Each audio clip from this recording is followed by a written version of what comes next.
From one track mired in history to another, we continue our crisscross across the world to find ourselves here at the Autodromo Internazionale de Enzo e Dino Ferrari, or as it is more commonly known, Imola.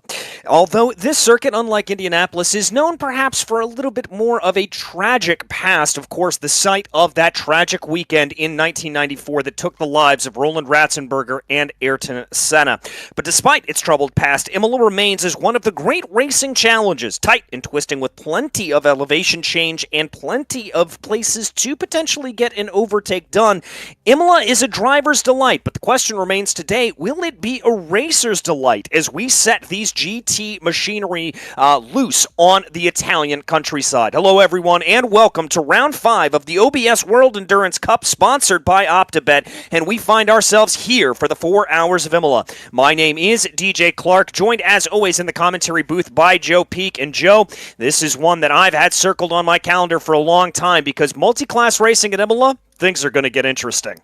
Absolutely. Even in single-class racing, it's known as being a very technical track. Yes, it's been slowed down by a lot of chicanes, but each of the chicanes are very different. They have their own personality. You can see Alta there, one of the tightest and slowest on the lap, and still a lot of elevation change and unique corners throughout to keep the drivers excited and busy, along with trying to overtake one another. Really, it's going to be about keeping your nose clean and avoiding a lot of the tall curbs that are to the inside of the apex, as well as trying to make sure that they keep out of each other.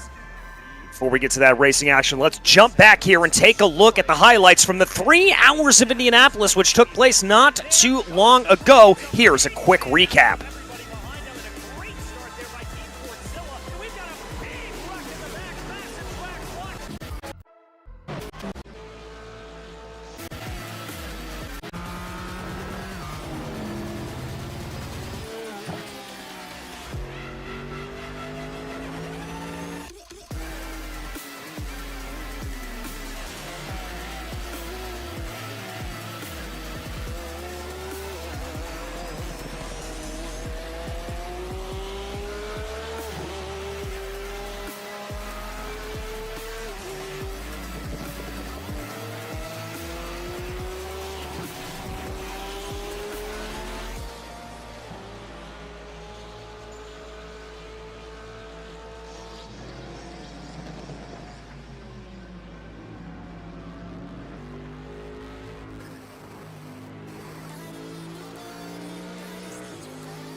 As that was a quick look back at it, and this is where the points stand here today. We start off looking at the GT3 Pro standings, and crucially here, Team Fordzilla in a very, very good position over their rivals, Power Hit Radio Racing. And Joe, we did the math here before the broadcast, and Team Fordzilla, they need to score a single point more than Power Hit Radio, and they will be able to claim the championship. The only team out of any of the classes thus far that will be able to do that here in this penultimate round.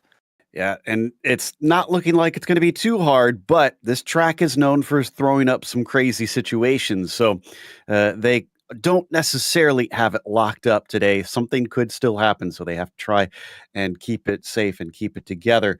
But that is for the pro standings. When we go to the GT3 AMs here, it's quite tight, as you can see, basically all the way down to, I guess you could say, about 5th and 6th. Drivers are still pretty much in contention, but it's going to get harder and harder the farther down you go. Slow and Confused, RK Foundation, and Locals Autosport are the main ones that you're going to be watching here for the GT3 AMs that are vying for the championship lead and are most likely to be our contenders in the final round at Road Atlanta.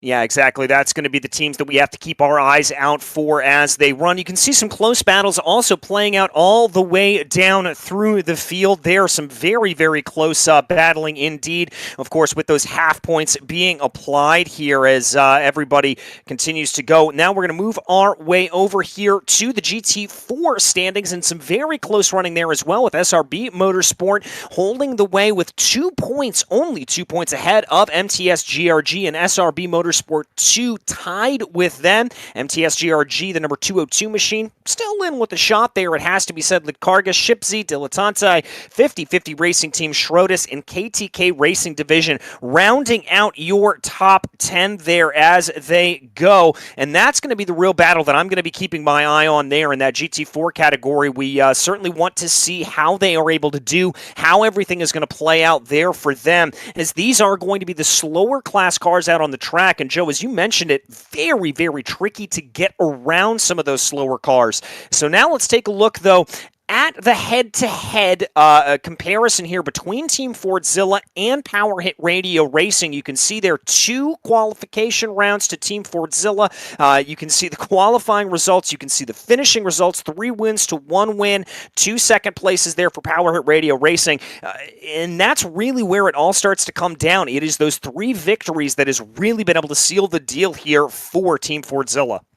It has. It's been the consistency of those second places that have certainly helped over there with the other team. But we also have our traditional lap guide. Why don't we hop on board and see how you navigate around the classic Imola?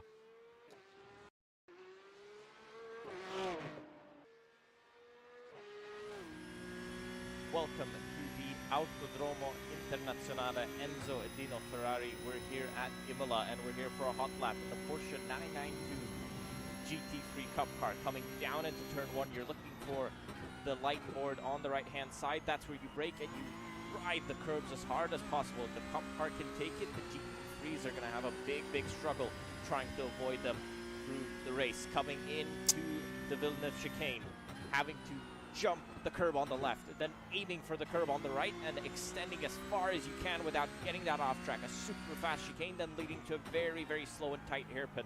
You're focusing on the exit here, on power as early as possible, using all of the room on the exit. And now it's again a little bit of a breather before one of the hardest sections on the circuit. From the 50-meter board down into third gear, turning in and then on power as early as you can. You think it's not going to stick, but it does. And now heading down into Acqua Minerale.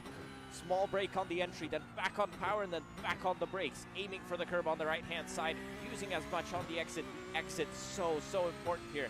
This is the section where you can lose and gain a lot of time. Now, coming into the chicane, you're aiming for 2 wheels on the black sausage curbs and then extending out wide as possible. Big slide there.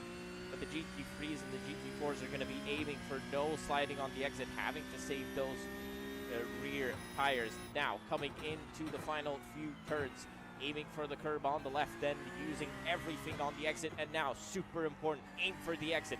Early on power, use everything there is.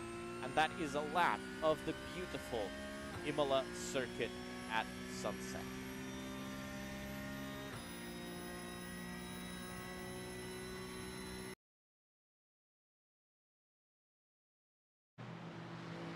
As that is a lap around this Imola circuit, and there you can see just how tight and twisting it is with those multitude of chicanes, as you talked about, Joe, and really going to be the primary overtaking opportunities going down into those first 2 sets of chicanes that we actually see the 292 MTS GRG machine working their way through right now, that being Tamburello and going down into here, which is Villeneuve. Those are probably going to be the areas where we see the most overtaking done. As you start the rise up and over the hill, it's going to be a little bit more difficult to get a pass done, and I think that's particularly going to come into play when we get these GT3s coming on past the GT4s. Things are going to get very tricky.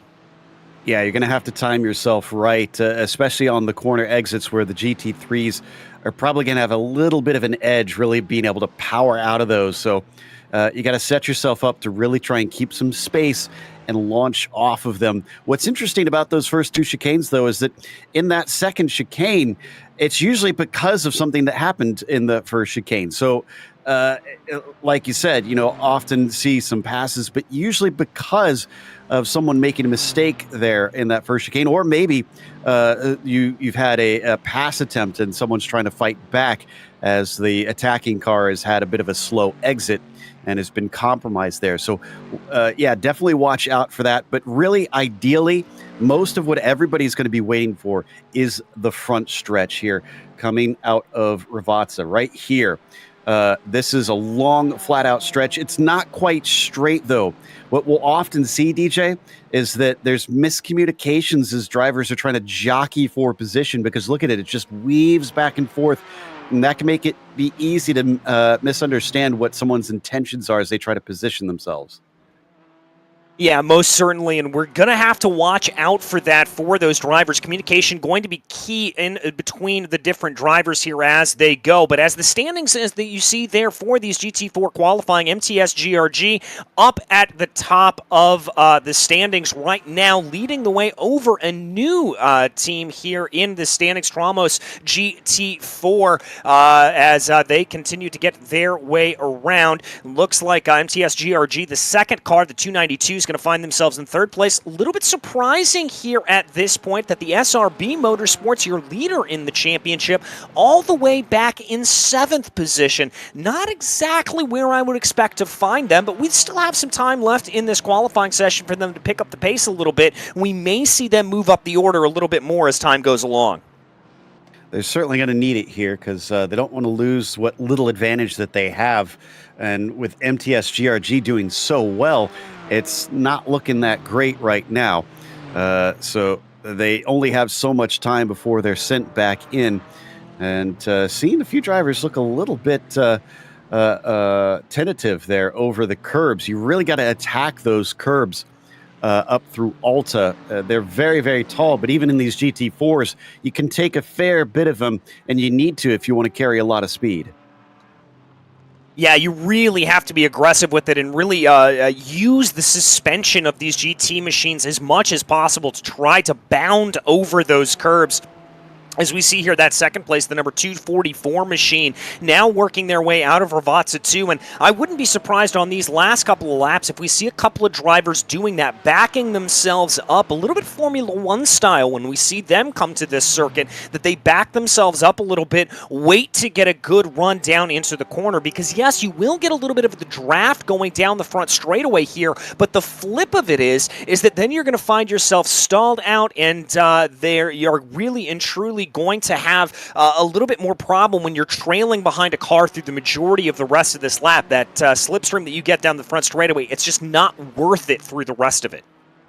Yeah, exactly. And these cars aren't known for punching that huge of a hole in the air for the slipstream in the first place. So as we watch the 244 carry on around out of Tosa up the hill here, he's got his own nice little section on the track, but I'm not showing him looking like he's improving all that much currently. So it might have to be next time around to try and improve, because they did get the 4-minute warning. So there's only a couple laps left for them to do anything from here. Yeah, they don't have all that much time, and with lap times coming in just about under 2 minutes, 1:51s to be exact, you've got to be on it a little bit as you work your way around. You can't really dilly-dally here with that little time remaining. As we continue to watch that Tramos GT4 machine, the 244, going to jump over here to the SRB Motorsports 2, number 255, as they work their way towards Variante Alta. Let's see how they take the chicane, Joe. Let's see if they're a little bit more aggressive with it. You really got to clobber. That's a little bit more like it. A little bit more aggressive on those big sausage curbs. That's a good way to pick up time. I still think they could have taken a little bit more, but that's more of what we expect to see. Still not seeing anybody at this point in the GT4s that are tracking on a gain, although as I say that, does look like SRB Motorsport just jumped up into third. So they've at least avoided the worst of it and have found their way to the second row. They're still behind MTS GRG. In fact, they'll start directly behind them. We'll see how that pans out once we get to the start, because this place is also known for being a little bit chaotic into the first braking zone of Tamburello. Yeah, it certainly is, and part of that is because of the layout. You're actually sort of still turning on the quote-unquote straightaway as you enter into Tamburello, so it's not exactly the easiest thing to try to do and try to get yourself around there, but we will have to see. Yeah, oftentimes we see a lot of drivers funneling their way into that corner and just having a little bit of a rough run of it as they do, but let's see here as drivers continue to work their way around. SRB Motorsport looking good through that second sector, so there could be some good time left to be had here for all of these drivers. Let's see if they can pull out a little bit more here. Kirkley is behind the wheel of the car right now. Let's see what they've got here at this point. I think the first one to get the checkered flag is going to be the 245, actually, because they did get the 1 minute warning a little bit ago. Waiting for them to give out the checkered flag here. And like you said, they're hovering around their best time currently, as Dilettante Racing has a special livery for today, we understand, in that 223. And one of the drivers recently had their first child. So going to be a bit of a long race, I'm sure, as I can't imagine he's all that rested right now. Yeah, most certainly going to be a little bit of a tiring race there for them, I have to imagine. But good to see them back into the car and be able to keep on going around here at this point. They're going to bring their way through Ravazza 1, through Ravazza 2 right now, onto the main straightaway. Let's see if Dilettante is going to be able to get that car. Nope, they are going to call it a day. They're going to come on down into pit lane, as we are hearing that the checkered flag has flown, and the last car to cross over will be the number 245 machine. So that is going to be the SRB Motorsports car. They're going to be the ones that'll dictate this as they work their way around right now. We take a look into pit lane as Dilettante is at rest in the pit stall there, and it looks like we've got quite a few others, but looks like Tramos GT4, SRB Motorsports, and 50/50 are the three cars that are still out on track for this GT4 category, trying to set that last lap time. But Joe, as we've seen many times over the course of this, at this point, 5-race season, we don't really see all that many fast runs here late on in the session. No, but it was a good one from the 50/50 racing team, and I think they just jumped up into fourth with that. A few drivers did find time, but 50/50 was our last one across, so that is it for it. And 245 SRB Motorsport, they did go quicker, but they didn't jump out of third place, so they are going to have to start there. Yeah, so they will have to start in third again, directly behind MTS GRG, their big rival. So it'll be interesting to see how that plays out for them. We can see the GT3 AM field working their way up to the front of the queue here, as they are able to queue up at this point in the running, just waiting for everybody else to get themselves going. And they are going to see what we have in store here for this GT3 AM category. As we've seen many a time, I have to imagine that we're probably going to see about 10 to 15 seconds faster of a lap time here for these GT3s. Again, a little bit more downforce, a little bit more horsepower. That's all going to come into play for them. Yep, and that means that this lap is going to go by that much quicker, which means you have to be more precise, you have to be on top of things, be able to make those decisions in such a split second for these GT3 cars. There's so much downforce and a lot of aids on these cars as well that we have to remember that the drivers can tweak and tune to try and get themselves a little bit more speed out of it, a little bit more comfort. So the best drivers are going to be just fiddling with every little thing on the car to try and get that last bit out of it. And you'll see that there have been some cases where the fastest drivers are actually adjusting the brake bias at nearly every corner or every section of the track just to make sure they get the last bit they can. Yeah, most certainly. We've heard that from many a driver here at this point about how you have to adjust everything, because remember, it's not only the ABS that exists in these GT3 cars, it's also traction control that's going to be able to help them getting the power down off of the corner itself. So that is going to be a big play for them to be able to go, especially not having to worry about those rear tires spinning nearly as much. That's going to be something that the traction control is going to be able to negate a little bit there for them. So that'll help these GT3 drivers out as they run, and we are getting word here from Race Control that we're just about ready to get underway for the GT3 qualifying session here. Again, we will have GT3 qualifying for the AM class, and then qualifying for the GT3 Pro class, and then we will get ourselves racing here for what proves to be a cracker of a race in the 4 hours of Imola. But as you said earlier, Joe, I think qualifying here really probably the most important that we've faced out of any track that we've come to thus far. Yeah, it's usually kind of difficult to try and make overtakes around here, but the lap traffic, the multi-class nature is going to help that. Even still, you want to start up as high up as you can. The other interesting thing that we're going to see here is that you can't get it from this angle, but there is a whole lot of cars lined up. There was only 8 cars qualifying for the GT4s. We have way more than double that here for the GT3s, because it is the Pro and the AMs at the same time. So it's going to be a little bit more congested compared to what we saw before, and finding that clear air, which is going to be more important with the GT3s because of the downforce. That you can get a lot of that wake. It's going to have an effect on the cars, and especially after the last build, we have heard a lot of drivers say that since the recent iRacing build in December, the aero wake of the car ahead does have a little bit more of a discernible effect.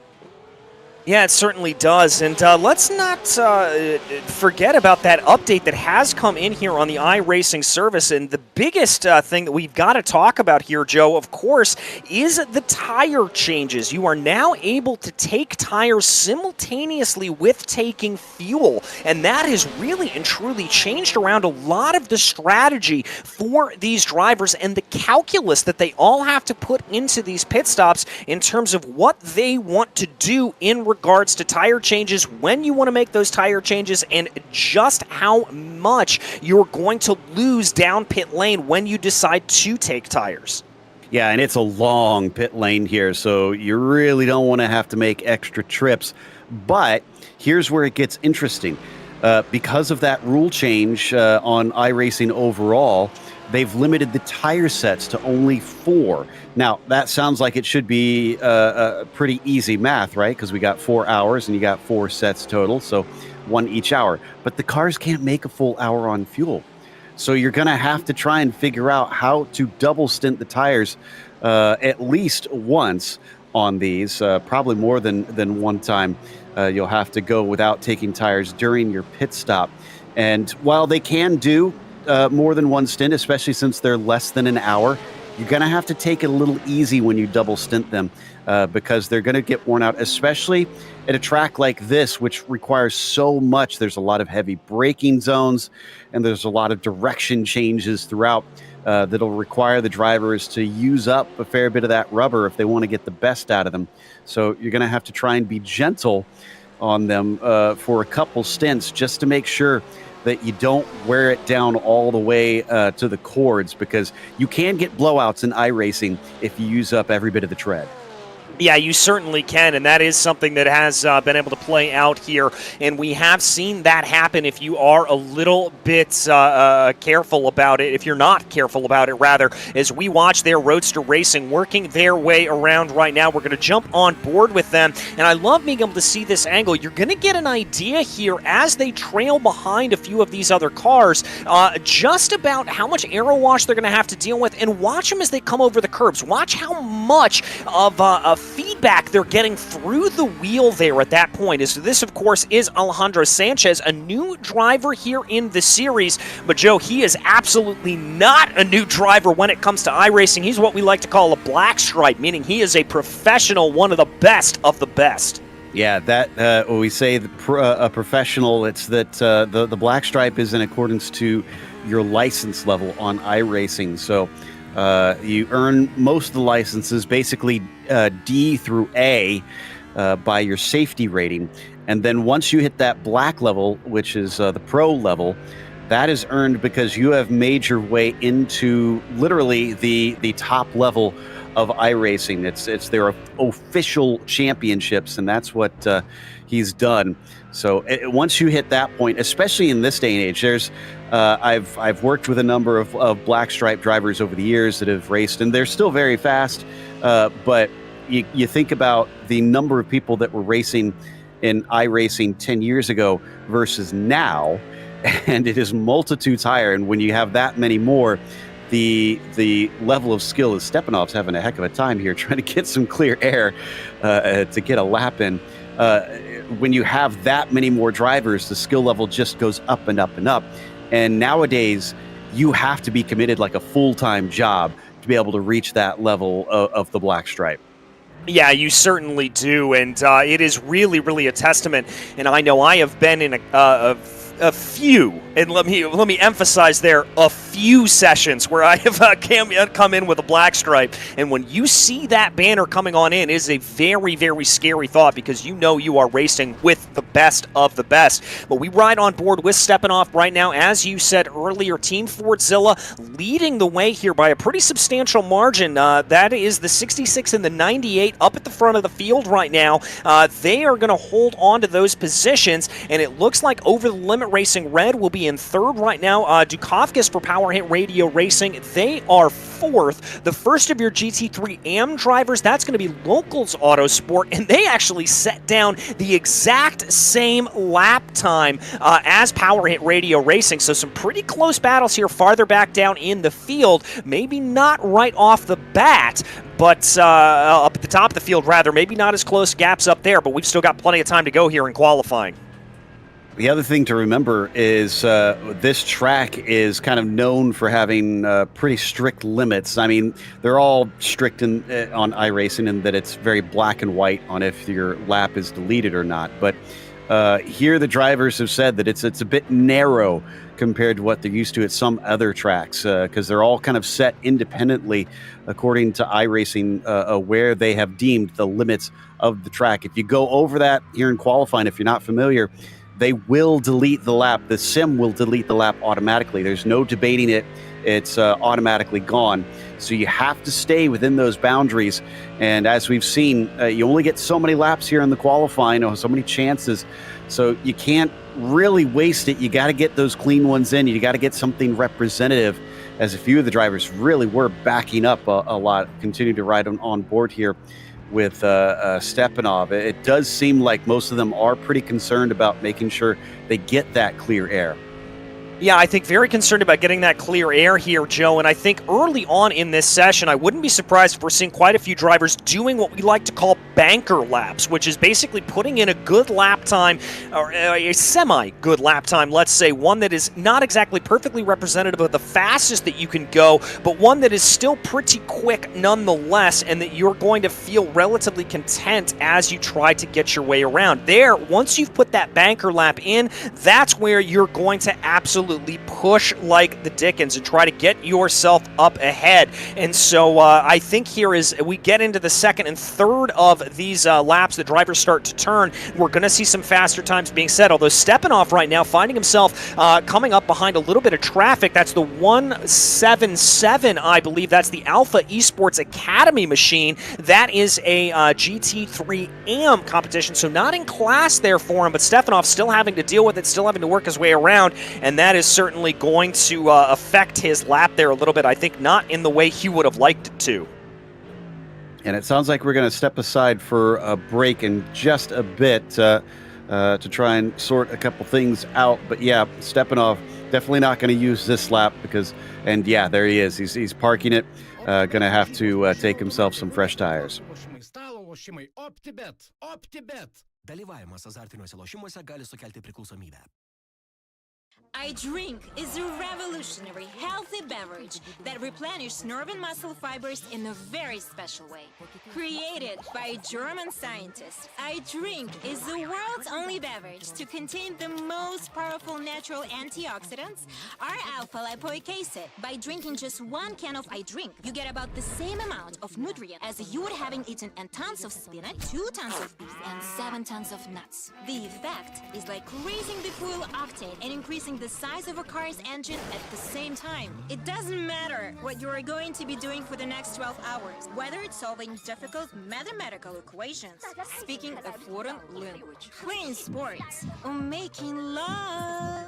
Anything you do will have better results without getting tired. Strangely enough, your appetite will also be curbed with iDrink. But unlike all other energy drinks, which are just stimulants, iDrink doesn't contain caffeine, terrain, cocaine, guarana, marijuana, iguana, or anything else that raises your pulse or blood pressure. We're not trying to push a dying horse up its last run. Instead, we're giving her a spa day and all the replenishing she needs to win the race. Have an iDrink, it's very delicious. No to red eyes and deranged stares, to shaky hands and energy drink withdrawals. Yes, to the natural, healthy alternative. OPTIBET, lažybos, lošimai automatai, ruletė, kortų lošimai, stalo lošimai. OPTIBET! OPTIBET! Dalyvavimas azartiniuose lošimuose gali sukelti priklausomybę.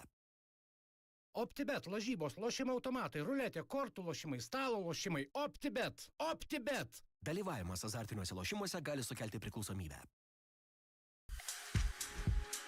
The passion for automobiles is what unites us. Enter the OBS world, the metaverse for true petrol heads. The world is changing now. It's high time to be part of this momentous transformation.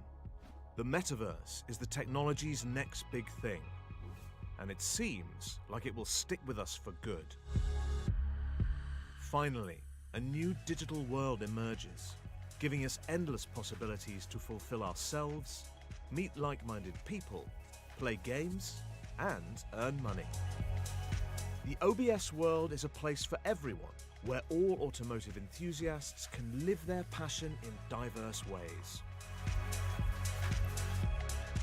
Build your garage. Spend time with friends, display your car collection and other NFTs, and host free or paid events in your garage. Enjoy using cars.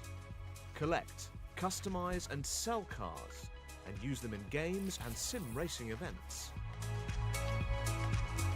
Host and join events. From private garage meetups to world-renowned car shows, everything is possible in the OBS world.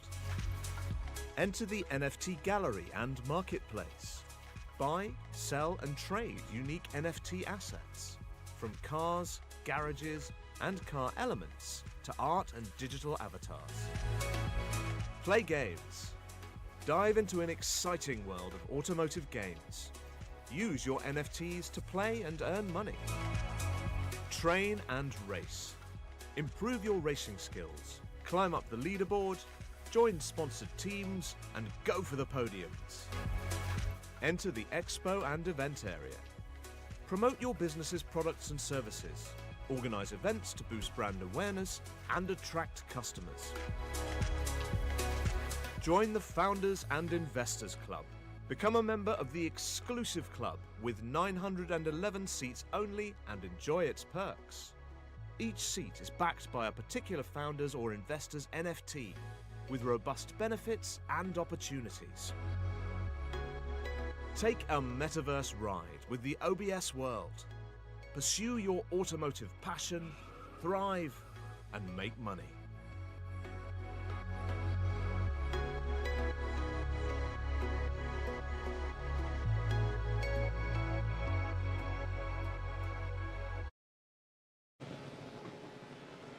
Welcome back to the 4 hours of Imola. Thank you for bearing with us during that break, as there is your leader as of right now. Roadster Racing up to the top of the charts. They hold the lead with a time of 1:42.117, and it looks like here at this point they're warming up to try to get one more lap in the books, because there's only 3 minutes or so remaining in this qualifying session. Behind them, Power Hit Radio Racing just jumped up into P2 ahead of their arch rivals, Team Fordzilla Racing 66. Looking down to the GT3 AM category, it looks like 100 Force is leading the way over Locals Autosports and RK Foundation, but some very, very close running all the way up and down through the field here, Joe.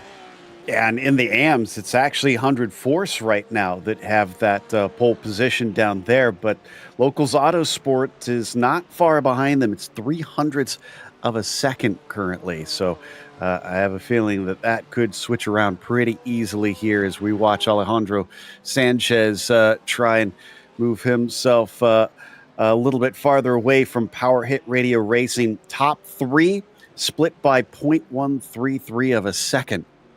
Yeah, absolutely infinitesimal gaps here. 2 minutes remaining in this qualifying session here as we watch Roadster Racing really throwing that car around the ragged edge here, absolutely pushing as hard as they can as they bring the car down into Agua Minerale. A very, very tough line there for them. There's Power Hit Radio Racing. They've got to be feeling pretty pleased. Remember, as we mentioned at the top of the show, Fordzilla only needs 1 point, and their Team Fordzilla jumps up to the top of the standings right there with a time of 1:41.609. My goodness gracious, they are on a mission here today. Yeah, it's looking like they are not going to be denied, at least as it stands right now, half a second faster, whereas things were barely a tenth between the top 3. Now, you look at Roadster Racing and Power Hit Radio, and they've got to suddenly kick it up a notch. And Roadster Racing was definitely backing up on that lap to try and set themselves up for this one. And we did get the 2-minute warning. So I suspect this is going to be the last lap for the number 48 to try and topple that pole position. Yeah, I think you're right about that. We're going to have to see if Roadster is going to be able to respond here at this point, or if the number 10 of Power Hit Radio Racing has anything in the bank to try to respond to them here at this point, as everyone continues to try to work their way through the corners. Coming up through Tosa right now, that's a Mercedes off in the background. I believe that could be, no, it's not the 100 Force machine. I think they're off at another point on the track here at this point, so not exactly sure what happened to them, but Power Hit Radio Racing, Dukovskis, absolutely pushing that car very, very hard. Alejandro Sanchez here in that Roadster Racing machine. We talked a little bit earlier about Sanchez's background, the black stripe that he brings into this race, and he certainly is not going to take nicely to that 0.5 of a second up in front of him. I think he's going to want to push as hard as he can here to try to gain some of that time back across. So checkered flag is out. Looks like Tramos GT3 found some improvement, but only up to 13th for them. That's their qualifying done. Checking to see who's next across the line. I think Amazing Stuff, who are right now last on the qualifying times, are going to try and get out of that spot. Yeah, I think they're going to try to get out of it here at this point. 100 Force looking like they're moving off to the side there, just trying to move their way away from some of them. Looks like Team Fordzilla and Power Hit Radio Racing have come down into pit lane. As you said, the checkered flag has flown here. We watch your GT3 AM leader. I think this is not a good lap for them, as we saw them getting off to the side of the track. A couple more drivers coming down into pit lane, including Roadster Racing. So they are giving up the ghost there. They don't think they're going to be able to close in on that 0.5 of a second gap up in front. Let's see here, Nicholas Maynard working his way around right now. I've got to think he's going to be coming into pit lane as well. As we said, that BMW already pulling off to the side, and yes, indeed, there he goes down into pit lane. Looks like most of the other cars are doing exactly that. One of the last few that I see out on the track is Over the Limit Racing Blue. They're going to go by. I just saw another car streak on by our commentary booth here. Don't see any other improvements on the board, though. Let's see if Over the Limit Racing Blue decides to stay out, or if they're also going to duck down into pit lane. They're going to duck down into pit lane, so they clearly don't think they've got a good enough time in the bank. And here we look back. That is the number 177, or the 177 machine. That's the Alpha Esports Academy Mercedes. Excuse me, that's the 112. My eyes are deceiving me here. You can tell I didn't put my contacts on this morning. RK Foundation trying to see if they've got a little bit of an improvement here, Joe. Yeah, the 111 also did find their way up into fourth in the AM class, so nicely done by Porsche Club Lithuania, but Centalis is going to take it into pit lane, and so is Local Autosports Black. SRB Motorsports by Linvega has already finished their qualifying, so I think that is everybody. Yeah, I believe it is at this point, so I think pretty much everybody trying to work their way around. Looks like Porsche Club Lithuania just kind of doing a reconnaissance drive here. The last one around is they went to finish their lap the last time through, and now they are going to bring themselves back down into pit lane. Looks like, though, that is our qualifying done and dusted, and it's going to be Team Fordzilla right where they want to be, right at the top of the charts. And as we said at the beginning of the broadcast, they only need 1 point over the rest of the field, specifically over Power Hit Radio Racing, and if they get that 1 point, they will be crowned champions here today. Yeah, it's kind of one of those, easier said than done sort of things. They've got to go for 4 hours before they can really count this one over. And I'm sure they're going to be just paying attention to the race itself like they always do, just focusing on the task at hand and not worrying about those points. Just let it happen as it does, as it looks like we've got a grid set now. Yeah, it certainly does look like we do indeed have a grid set. Team Fordzilla, as we've said, the leader in the GT3 Pro category. Your leader in GT3 AM will be 100 Force, and then MTS GRG will lead the way into the GT4 category, as now everybody gets their way onto the grid right now, and we get ready to go racing here for the 4 hours of Imola, brought to you here as round 5 of the OBS World Endurance Cup, sponsored by OPTIBET. Again, my name is DJ Clark, joined in the commentary booth by Joe Peak. And Joe, this one is going to be fun. This one is going to be interesting. I think turn 1 going down into Tamburello. Dare I jinx us? We may see one of those pesky yellow flags being thrown. Yeah, we saw it at the start of Indianapolis, although that's a bit narrow compared to here, because they do at least have some grass to either side that drivers can try and escape. But like we said, it's kind of known for it, as the drivers are now already lining up. And the other interesting thing is this is going to be a race that starts at just past 5 p.m. virtual standard time. So it is going to go into the night with it ending about 9. Yeah, it will, and so that means that we are going to be in full headlight mode when this race does complete, and that will obviously change everything for these drivers. As we take a look at some of the scenic shots here around Imola, obviously many of the memorials to the late, great Ayrton Senna around the track. But let's go ahead and run you through the starting order here. In first place, it is Oliver Stepanoff for Team Fordzilla, followed by Sanchez for Roadster Racing, then Power Hit Radio Racing and Over the Limit Racing Red are in row 2. Row 3 is going to be Team Fordzilla number 98 and Over the Limit Racing Blue. Then we start to get back into that GT3 AM field with 100 Force and Locals Autosport in P8. P9 is Alpha Esports by G Performance, and RK Foundation will round out your top 10. Porsche Club Lithuania starts in 11th with Slow and Confused in P12. Then it's Alpha Esports Academy in P13. This is obviously with a number of the AMs mixed in with the pros here. Tramos GT3 starting 14th, and 4SR Racing in P15. Then you've got RSV Motors by OBS, going to be starting in the 16th spot. Inside of the next row, it's going to be SRB Motorsports by Linvega. Transport Engineers, it's their outside, then has SR Technics 135 team, and Riding High rounds out your top 20. In 21st, it will be, as we've had a little bit of shuffling around here due to some drivers not making it onto the field here, but it looks like OBS Motorsport, then Local Autosport Black. Amazing stuff. We'll round out your GT3 AM category. Then it'll be MTS GRG in the GT4s. SRB Motorsports, Tramos GT4, MTS GRG, the number 292, 50/50 Racing Team, SRB Motorsports 2, Dilettante Racing, and Ship Z will round out your 29-car field that has gridded up. But right now, what matters is these two drivers at the front of the field, Roadster Racing and Team Fordzilla. As we get ready to go racing, all eyes look to Barney the Flagman down this curving front straightaway. Will Team Fordzilla be able to do what they need to do? And what is going to happen coming down into this first corner? We wait for the green flag here for the 4 hours of Imola, and there goes the green. We are racing here at Imola as they get underway. It's a little bit of a fan out there from behind, but a good getaway for Team Fordzilla as it looks like Power Hit Radio Racing already trying to be aggressive coming up to the inside. That's Roadster Racing looking to the outside. A little bit of contact there between Power Hit Radio Racing and Roadster Racing, but they're able to keep things together, and it looks like the majority of the GT3 field is able to get through Tamburello cleanly.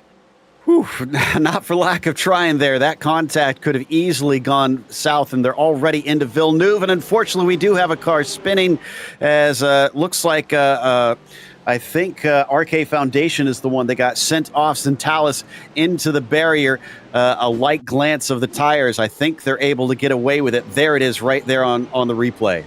Yeah, a little bit of contact there with that yellow Mercedes, and that's going to send them spinning around. As you said, the lightest of contact there with that outside retaining wall in those tires, so that shouldn't be too much damage there to them. As we now take a look here at Power Hit Radio Racing in that third place Porsche right now. They're just working their way behind Roadster Racing, but look at the gap here that Team Fordzilla is starting to open up. It's already 0.7 of a second as this field really separates itself out here on this opening lap. Yeah, thankfully it looks like most of the drama is now behind us on this first lap, although it may have I spoke too soon because Porsche Club Lithuania is off at Aqua Minerale. They are able to get back on the track, but you can see our leaders, like you said, stepping off, really putting some distance between himself and Sanchez as Roadster Racing tries to give chase here. Power Hit Radio Racing still on the podium, at least. Leading in the AM category, though, it's 100 force right now in the 171. Yeah, they are leading in that AM category, but let's keep our eyes focused here for the moment. Power Hit Radio Racing trying to work their way up ahead right now. Looking down into the corner. Ooh, that looked like they carried a little bit too much speed through the first apex of Tamburello, and that cost them a little bit of time. But they have to watch out in their rearview mirror here at this point because that's Team Fordzilla, the number 98, starting to creep up behind them, and that's not what you want to see. As we jump back here to check out a replay, that's the 111 machine getting turned around there. That's Porsche Club Lithuania, and I believe that's on the exit of Agua Minerale. Yep, got a little bit of help, unfortunately, punted from behind, turn it back around and get going once again. As we look back to Power Hit Radio Racing now, starting to lose a little touch with Roadster, kind of. They don't want to let them get away too easily here. Just kind of ride those coattails and make sure that they keep them honest in this race. Because, yes, it might be a little bit tough to pass, but once they start to hit that traffic, opportunities will come.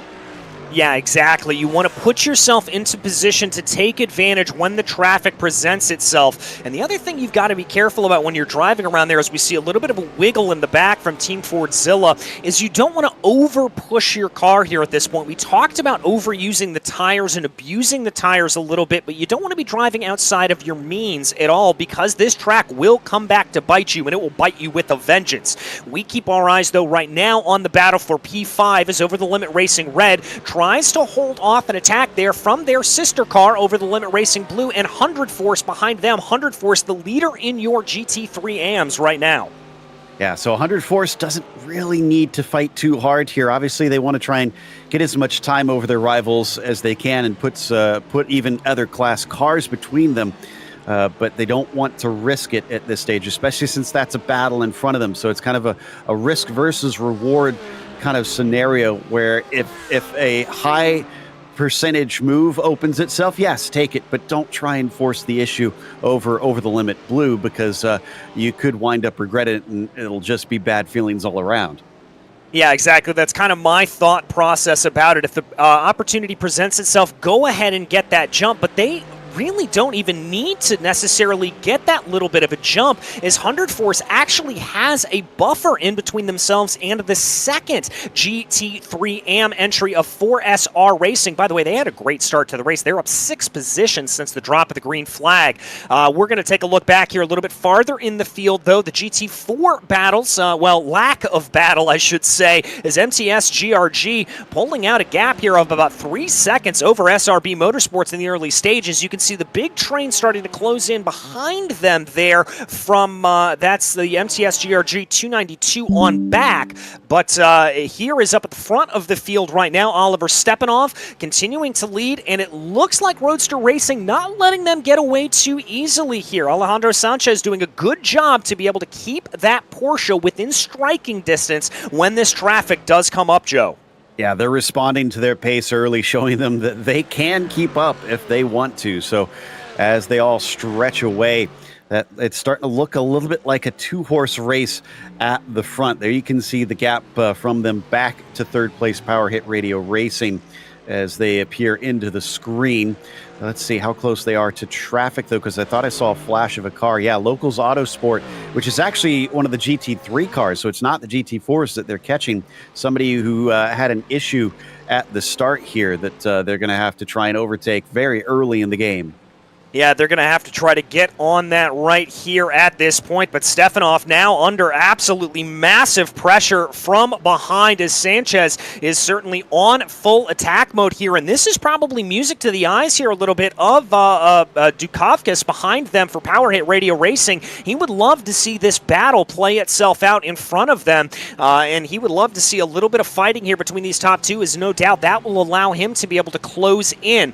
But through Aqua Minerale there, Sanchez just holding a little bit more speed through the second part of that corner. That's going to slow him down a little bit. I think that's probably a reaction to some of the aero wash that he is picking up there through those corners. Also, some unfortunate news because of some of the contacts that we saw. We've already got our first black flag, the 177 Callum Dunn for that contact with the 111 car has been told to make a visit to pit lane, unfortunately. And the drivers will at least have time to try and come back on it. And we don't know what kind of cautions that we're going to get in this series, is they do have full course yellows that you don't often see in many road series here on iRacing. But we've jumped back to Sanchez. It's now up to 2 seconds over Power Hit Radio Racing. They are continuing to just stretch this out.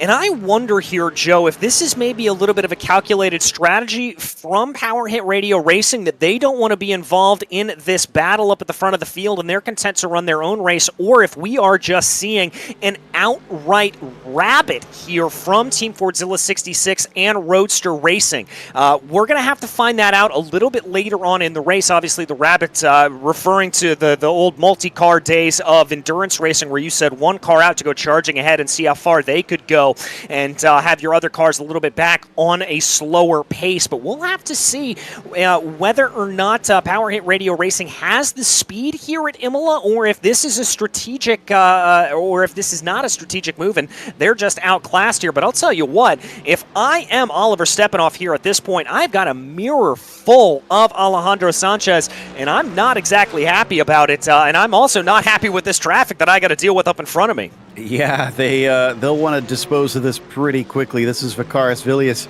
in the 113 just in front of them, and shouldn't be holding them up too greatly up to this point, but now is when he's going to be feeling the effects of the aero wake, and honestly just be held up in general down at the apexes. Going to have to try and set himself up, or at least I would, off of Ravazza onto the main stretch, and they're going to get a little help. That looks like Villius, yeah, he sees the blue flags, and he's going to let them go. Good sportsmanship there from Villius, just getting out of the way and letting these battles take place in front of him. It did look like that may have cost Sanchez just a little bit of time there. I don't think it's too much time. It's not going to really come back to bite him. He's still going to be close enough to be able to keep the pressure on. But now the next driver that's going to have to deal with all of that, of course, is going to have to be Dukavkas behind them. Let's see, though, what continues to play out. I really wouldn't expect too much of a battle here at this point. point, I think if I'm sitting in the seat of Sanchez, I'm basically just waiting. If I know I can keep this pressure up, I want to see how long Stepanov can actually withstand it before I start to really push at him, because if I can make him make a little bit of a mistake, that's what I would rather have happen than having to force a move and things getting a little bit argy-bargy here. Yeah, absolutely. That's the way to go to track like this, where the passes can be so tough to try and get done with safe efficacy. So you've got to try and pick your battles carefully. Just wait for the right moment to arrive and then go for it. And on top of things, while you can't do a whole lot of it, it's not really known for being able to do it much here. You can fuel save. It's a 4-hour race. You can maybe get a lap more out of his stint just sitting here using the slipstream and lifting and coasting into the corners. So watch out for the 48 to maybe just give that little bit of a buffer so that they can carry the speed through as we now come back to Blake Phillips side by side into Alta. Ooh, that is not normally an area that you see overtake and get done. That is normally a one-way street through Variante Alta, but Phillips clearly saying, nope, I want to make that work, and Blake going to be able to get on by for the Tramos GT3 entry. That's the 131, able to get the move done on the OBS Motorsports 191. That is back into the GT3 AM category. Meanwhile, up at the front of the field, this battle remains very, very close, only about 3.5 tenths of a second separating your two leaders here at this point. That third car in your shot, again, that is some lap traffic that they are have already navigated by, and now it is going to come to Dukakis to try to get on by them. Little bit of a poke to the inside there, coming up through Tosa there for Sanchez. Again, just trying to see where he can find the breaks in that armor, trying to see what he can force Stepanov into making a mistake here to do. And unfortunately here for Sanchez, for Oliver Stepanov, he is one of the most calm, cool, and collected drivers that we've seen in this series, and I think forcing him offline is going to be a lot easier said than done. Certainly, and I'm a little bit surprised that Power Hit Radio Racing is lacking this much pace early on.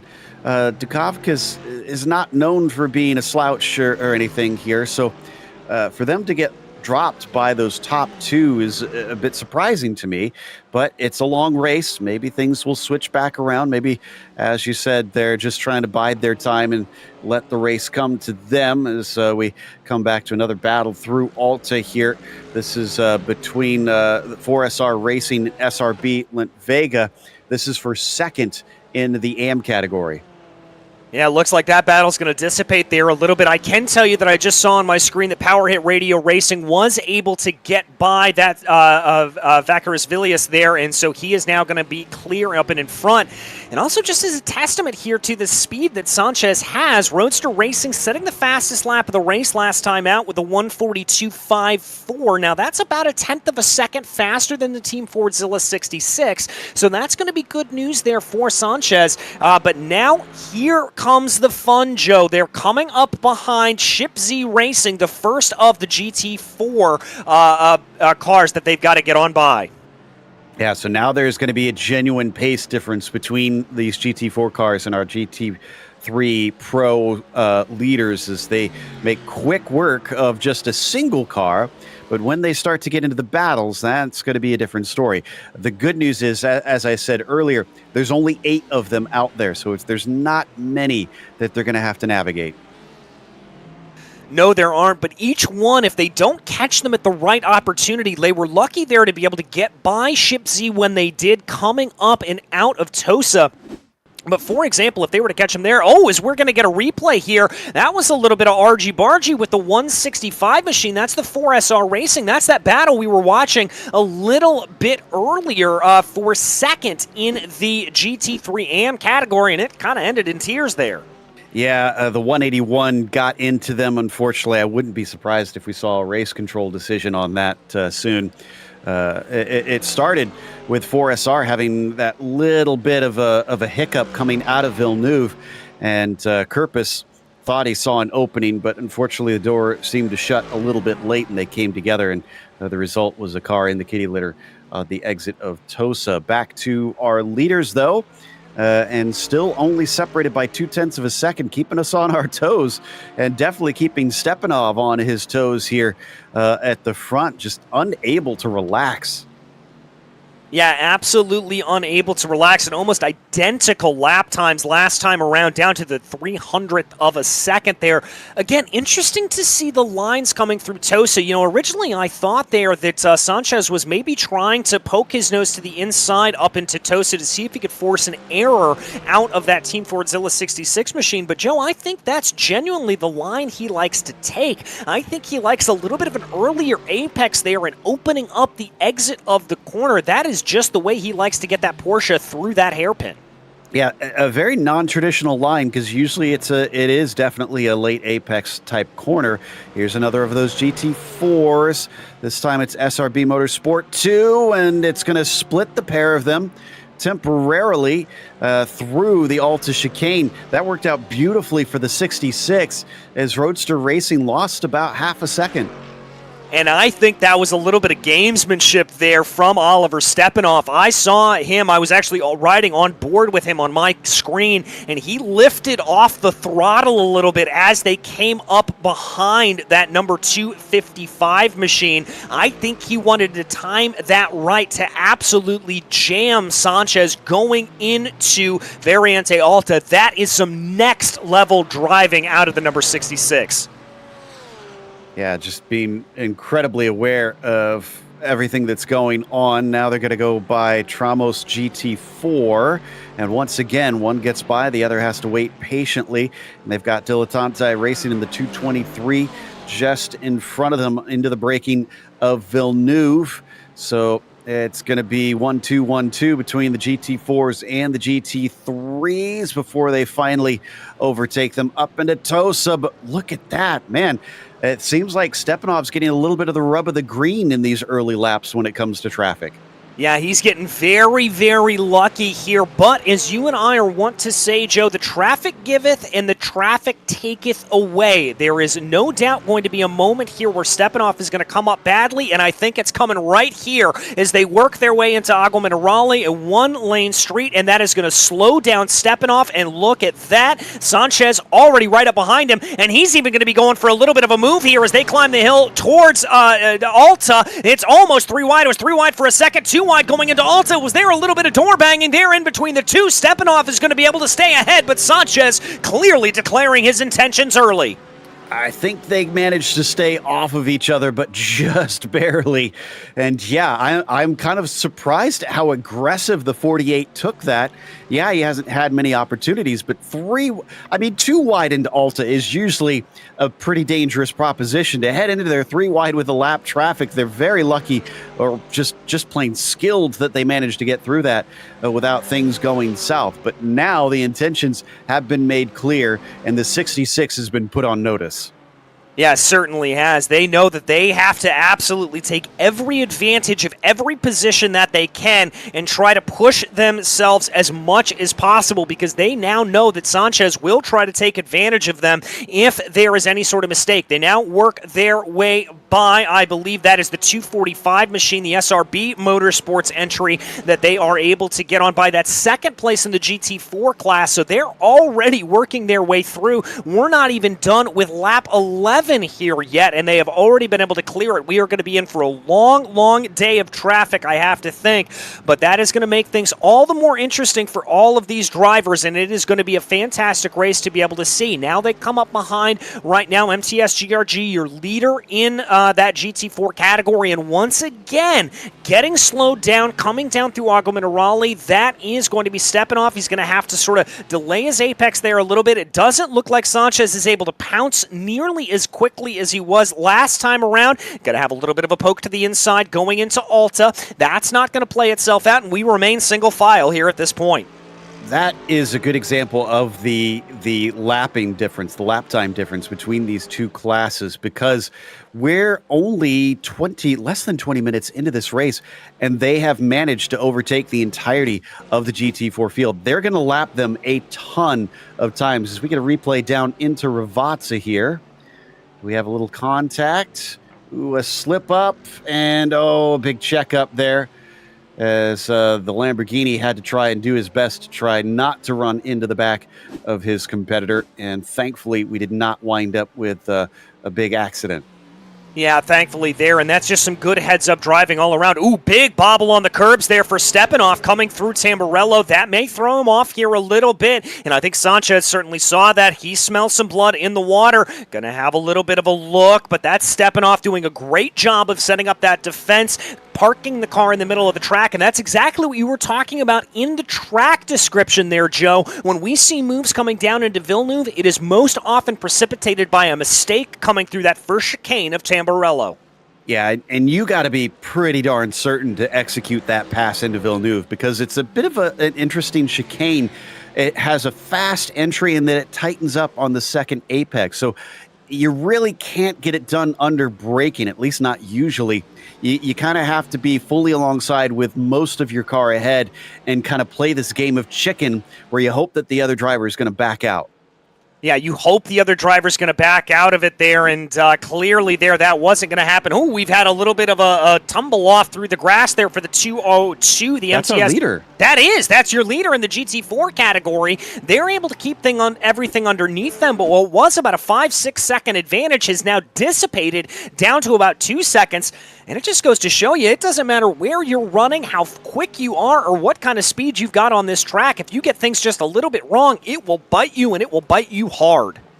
They did a very good job collecting that car up because it was on a trajectory, but huge drift, and while maybe they'll need a change of pants at that first pit stop, at least they're still on the track and still in the lead impressively.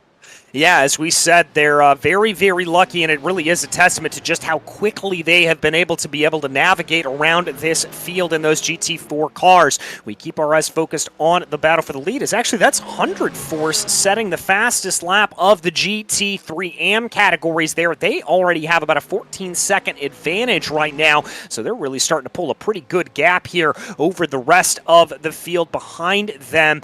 Here at this point, excuse me, though, that's only about a 1.7 second gap. No, it's 14 seconds back to their closest competitor. Alpha Esports by G Performance is running directly behind 100 Force, but that is not a battle for position. What is a battle for position is this one on track as Sanchez just continues to stalk behind here.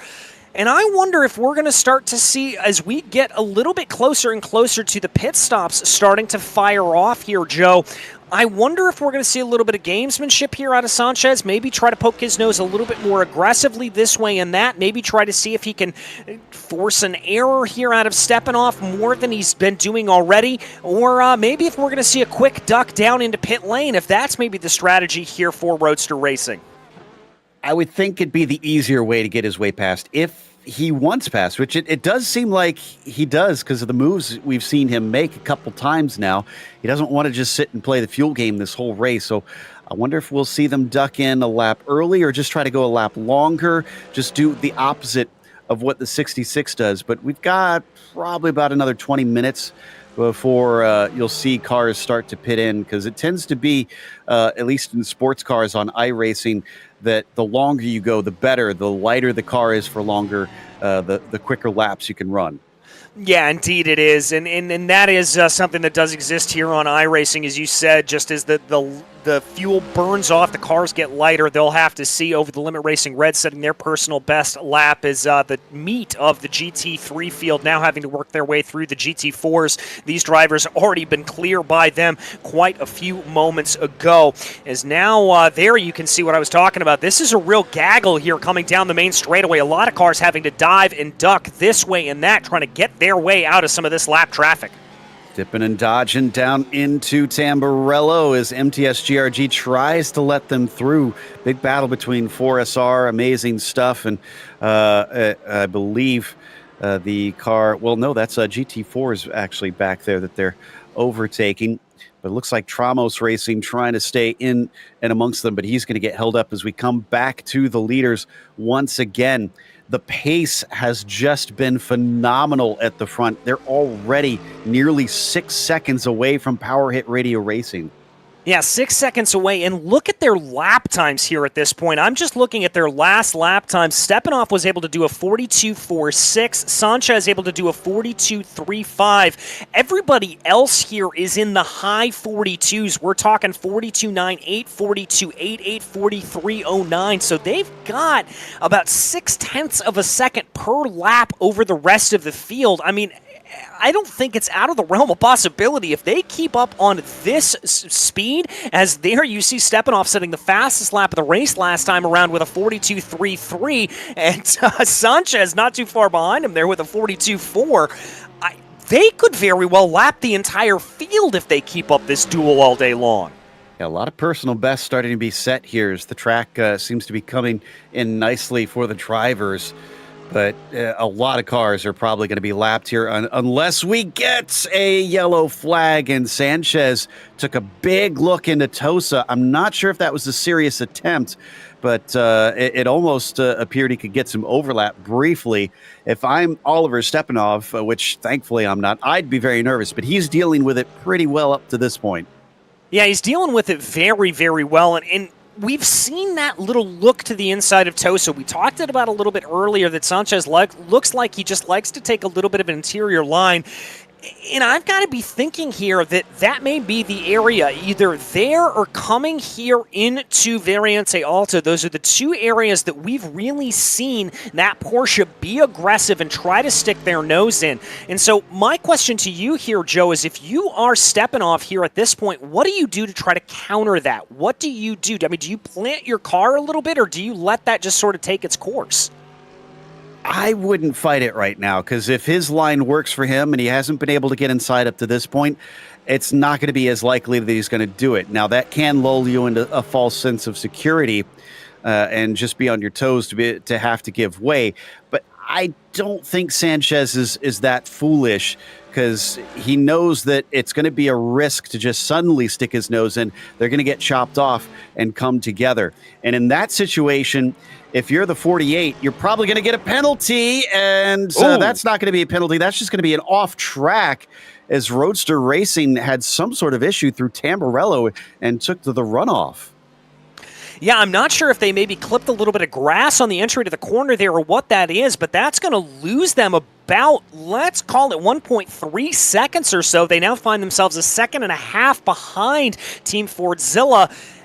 Now we're going to see a little bit of the raw pace out of Roadster Racing. Are they going to be able to catch in on this gap, or is this gap going to maintain here at this point? This is going to set up a very interesting running for these two drivers. I'm not entirely sure what will play out here for these two at this point. I can tell you that it looks like Sanchez has been able to close that down a little bit more here in the last couple of corners. He's already got it down to 1.4 seconds, so I don't think that's going to be too detrimental here. We're going to jump you a little bit farther back in the field. This is the battle with the 117, the Transport Engineers by Vilnius Tech University, and RSV Motors by OBS. This is the battle for third place, the final podium position in that GT3 AM category. Yeah, so GT3 AM has been honestly a little bit more hot and heavy than we've been giving it credit for, just because it's been so intense up the front. We've had to keep our eyes up on that battle. But here, vying for that third position, Transport Engineers have been under threat with RSV by OBS. Just a couple tenths between them. Now, just in front, they do have second place up there, but it's about 1.5 seconds. So it could become a 3-car battle, but they're going to have to try and claw forward to catch that Mercedes. And a good chance to do that will be on this front stretch, just getting themselves a good exit, get a hint of that slipstream down the main straight. Now let's see what they look like here coming off of Ravazza 2. A little bit squirrely there off of the exit of the corner. I don't think that worked out 100% well for them. By the way, that car directly up in front of them, that's the 181 SRB Motorsports by Latingba. That is your second place car in class right now, so they are trying to close back in on them. Here comes a little little bit of a half-hearted look there for the 192, but it's not going to play, and they're actually going to lose a little bit of time here as they come through Tamburello, and they're going to run a little bit wide on the exit, carrying a little bit more speed on the exit of that corner, just trying to maximize the momentum as you can. You've got to be careful in doing that, though, Joe. You mentioned earlier just how tricky the track limits are around here. You get all 4 tires off onto that AstroTurf, that's going to be a 1X or maybe even a slowdown. Absolutely, and slowdowns I think are the bigger one that you really don't want to get, because yes, you do have an incident limit, 50 incidents here, and you'll get a drive-through, but that shouldn't be too difficult to try and keep within range. But the slowdown penalties will hurt because you want to stay with your competitor and just continue to pressure them. You don't want to have to keep reworking and get back up on top of them. Now, bad news for fans of OBS Motorsport. The 191 was given a black flag drive-through penalty. They're back out already, but they're second to last in the GT3 AMs right now. Yeah, it's going to put them down the order pretty substantially here at this point. We keep our eyes focused on this battle, though. Porsche versus Porsche as they continue to go. The 192 just stalking behind here at this point, trying to see if they're going to be able to get anything onto the main straightaway. Again, it looks like that car just wants to track out a little bit wider on the exit of some of these faster corners. We saw them do that coming out of Tamburello. We saw them doing it there coming out of Ravazza too. So now as they come onto the main straightaway, the draft coming into play here a little bit more. Are they going to be able to carry a little bit more speed into the corner, coming as close as they can to that outside grass? They're going to lose a little bit of time here again, it looks like, but they're not going to track wide this time. They're going to keep things together and just try to close in behind. By the way, I am keeping an eye on the battle for the lead. Credit to Alejandro Sanchez. He's been able to bring that gap down to a second here at this point. So I think that battle's going to rear back up again here in a few laps' time, but we'll keep our eyes focused here for the time being. Yep, up the hill out of Tosa. Last time by, let's see, are they gaining? It was a 44.3 for SRB Lent Vega. Vilnius Tech, a 44.2. So about a tenth quicker. It's pretty marginal, but sometimes it's those small margins that add up over a 4-hour race. We'll see if that continues here, as they haven't had any traffic to slow them up. So this is a raw battle of pace between the 181 and the 117 trying to catch up, despite having that 192 behind them. Yes, they got to play a little bit of a rear guard, but really in this situation, you got to focus forward and focus on trying to catch that car ahead.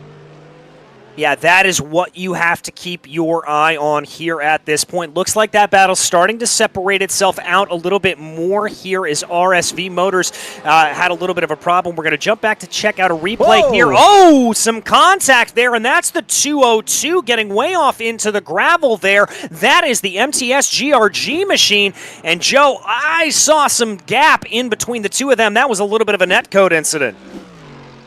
Even still, though, that's our former leader now with some damage. They're missing the rear wing of the car, and lap traffic just not playing nice. That's the 191. That's what I think. Let's see. Oh, no, interesting. Okay, so I think. Oh no, that was the one that was a penalty, I think. No. They haven't penalized. I'm confusing myself. So they haven't. The stewards have not looked at that, or at least made a decision on that yet. But the 191's already been in trouble for contact with the 222, which is the Shipsy racing car. So now the 202.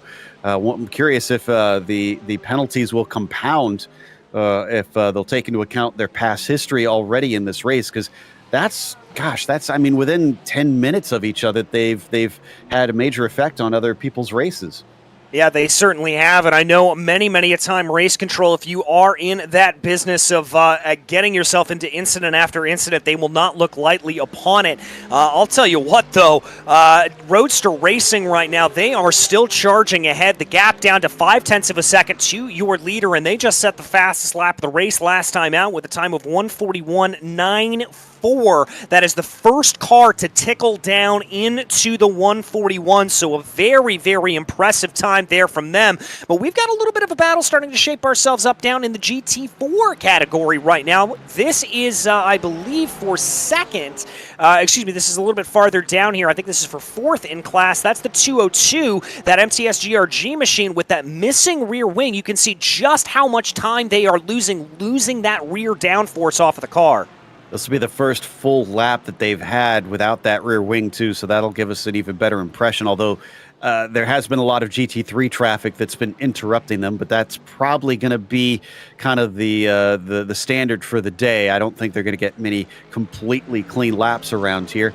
And off the corner, Dilettante Racing, no doubt, can see that damage, so again, you have to be smart in this situation. The car ahead is damaged, so yes, you want to try and get by as quickly as you can, but you know you've got probably better pace than them, so you need to wait for the right moment and then try and just slip on by. Here they go onto the front stretch. Let's see how much faster they are in a straight line.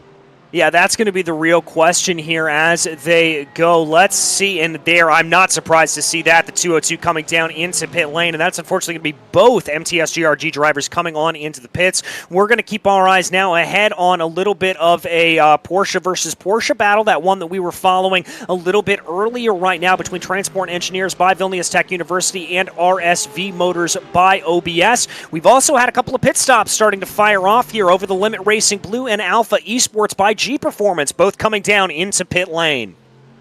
All right, so we're seeing those stops kick off. I think it can be forgiven for getting confused about that incident with the 191. We're understanding, because we never saw a replay of that previous penalty that was already handed out. It was almost the exact same between the 191, how they hit the 222 car and the 202 car. So that's going to make it even worse, because not only did they not learn their lesson, but in the exact same situation. Yeah, exact same situation that they had to endure there is the 192 working their way around. More drivers coming down into pit lane here at this point. Looks like RK Foundation, Tramos GT3, that's going to separate out that battle that we were keeping our eye on. And so that is going to be really the signal here that the pit stop window is fully open. And I can tell you the battle up for the lead, Roadster Racing, has lost a little bit of time here courtesy of some lap traffic. I just went back to double check. There wasn't really an issue there for them. They didn't run wide or anything, just lap traffic catching them a little bit wrong. Sometimes that'll happen. You just got to roll with the punches. And the 111 with a little damage on the nose of the car. The Porsche certainly not in spec condition, at least for the time being. And they've got Over the Limit Blue still hovering behind them. Both of these teams have been down pit lane. But Lithuania, actually, I think the 111 started from pit lane is what I'm seeing on my timing and scoring. Roadster Racing has pitted in when Fordzilla did not. So exactly as I called it before, DJ, they did what the 66 did opposite them. Yeah, you hit the nail on the head there, Joe. And what's going to be interesting, we've seen Team Fordzilla employ this strategy a little bit before, that they're able to stretch the gap a little bit longer, stretch their stints out, and try to see if they're able to gain a lap or two over the course of the running, maybe save themselves a lap or two by the time the race ends. As we look back into the field there, that was a Dukowskis for Power Hit Radio Racing, getting on by one of the GT4 Aston Martins. This is one of the other drivers that's been able to stay out for another lap. Maybe this could explain one of the reasons why Power Hit Radio Racing haven't really been able to be in the conversation here for the lead of this race. Maybe they're on a little bit of an eco strategy here, trying to save as much fuel as possible. Yeah, that's a good point. That is something that we haven't considered, that there could be a small variety in strategies that elicit being that little bit slower. But Power Hit Radio Racing already 12 seconds behind Team Fordzilla here. It's looking like, regardless, because we got to remember, for Team Fordzilla, they just need to outscore Power Hit Radio Racing. So yes, they want to fight Roadster Racing. I'm sure they want the win and whatnot, but you got to think big picture. If they can wrap it up today and take that championship, even better. And Fordzilla is indeed in, as is Power Hit Radio. Yeah, they're all going to dive down into pit lane here at this point, as I think this is the absolute last moment that you can come down into pit lane. Nobody else really able to take this any longer here at this point, as There you see Sanchez coming back out and around right now, out of Alta. He's going to bring his way down into Ravazza 1 and Ravazza 2.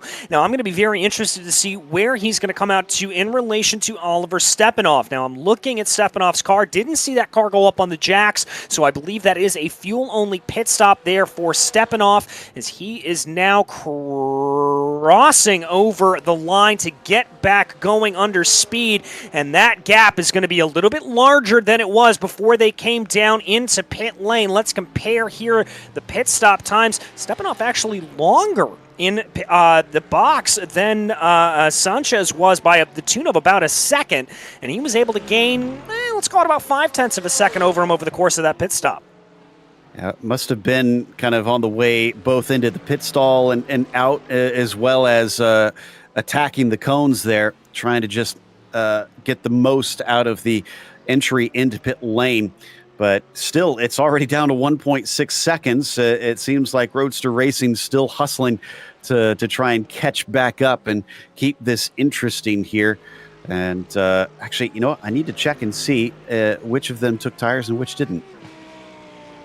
Yeah, I'm not entirely sure. I didn't see anybody who came in on that latest round coming down into pit lane taking tires, so I don't think anybody did there at that point. Now we've got a little bit of a battle on our screen here at this point. This is for the final positions in the GT3 AM category. This is for 22nd overall. OBS Motorsport leading Alpha Esport Academy right now. Whoa! And that Alpha Esport Academy machine getting all kinds of slideways there coming out of Ravazza 2.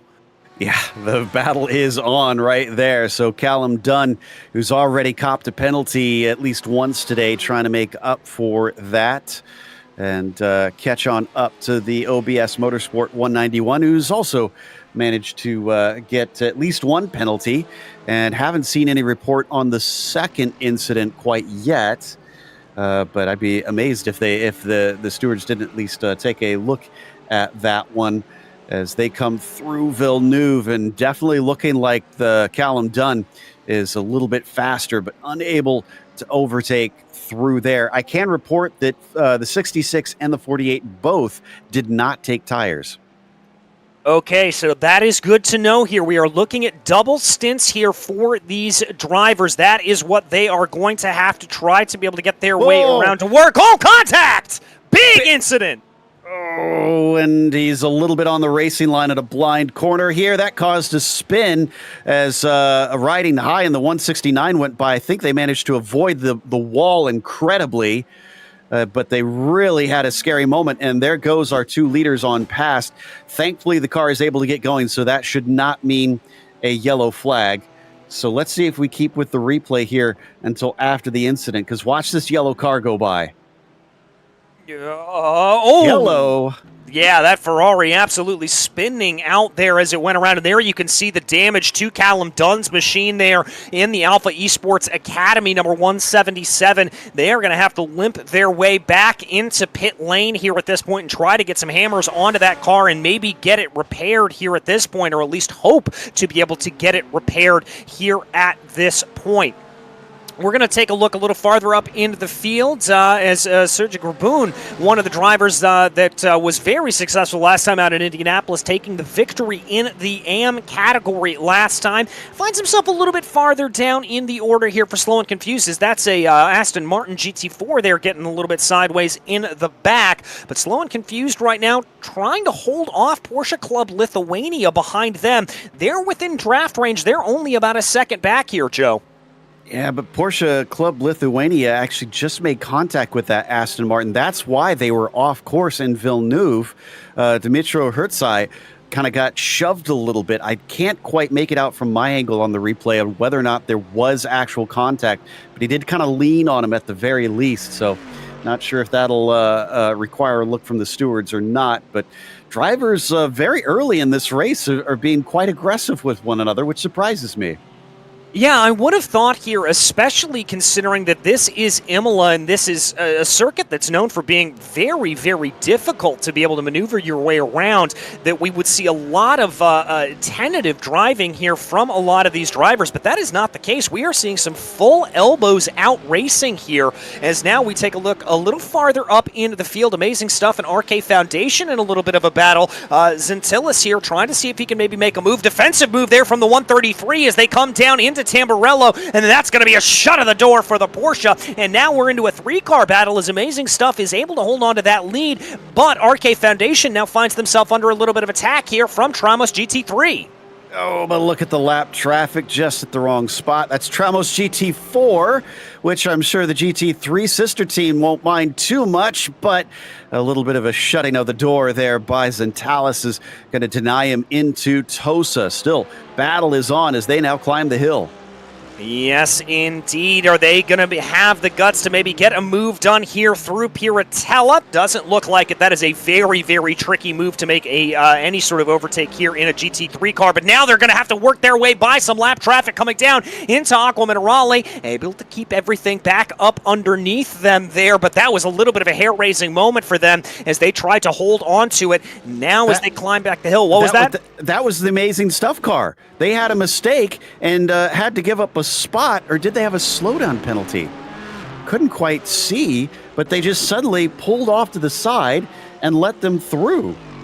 I don't know if that was a slowdown or not. It looked like they may have clipped the inside curbing there on the exit of, or on the second part, as there's a little bit of side-by-side action coming down through Ravazza 1 and 2. I think I think that car may have just clipped the inside curbing, though, coming down through Aqua Minerale, and that could have been what threw them off. But here comes the run here for Tramos GT3, the BMW versus Mercedes. They're going to have to go the long way around Tamburello, but they're going to be banking on the fact that they've got the draft here, or had the draft, to be able to give them a little bit of overspeed. Let's see if Tramos is able to do this. It's a battle of the late breakers coming down into the first part of the corner. Oh, hopping over the curbs. Shades of Hamilton and Verstappen down into Tamburello. Oh, but look at this. 3 wide, potentially no. Looks like Amazing Stuff decided that's not smart down into Villeneuve. Still, Tramos cannot get it done. Not for lack of trying here. RK Foundation going to stay defensive up into Tosa as all 3 of these cars in a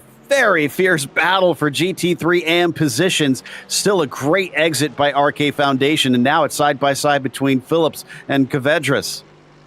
And that just goes to show you Kvedras making that mistake on the last lap, but being able to fight back. He's going to back out of it coming through Piratella. I was going to say that was going to get a little bit hair-raising there if they weren't careful. Now they're going to find themselves in single-file order coming down the run here into Aqua Minerale, waiting to see what they're going to be able to get to play. Looks like a pretty decent run there for Tramos GT3. Are they going to be able to get anything here? Blake Phillips thinks about a little bit of a look to the inside, but decides to keep it in line. All drivers keeping it nice and orderly here. Ooh, a little bit of a wide run there in the back, though, from Amazing Stuff. That's going to cost them a couple of tenths. They're now going to fall back to about 0.6 of a second behind, and Tramos is going to be able to, again, hopefully put the pressure here onto RK Foundation. Able to carry a little bit more speed there through Ravazza 1, but Ravazza 2 is the one that matters. This is where you've got to get that power down, and it looks like both cars getting it down absolutely perfectly. Yeah, I don't think anybody's going to have as good of a shot this time by, but you got to get the run through Tamburello right, as we saw. It can be so easy to just slip up there, and we've already had a couple mistakes throughout the race, and under braking, looking good so far for Zentalis, and behind him as well. Everybody nice and smooth. So things calm down, at least for the moment. And we got to remember, this is all just for 6th in GT-AM. Yeah, I mean, but the truth is we're seeing this fierce battling up and down through the field. It doesn't really matter who you are or where you are. If you are a car out on the track, be prepared to get battled with here at this point.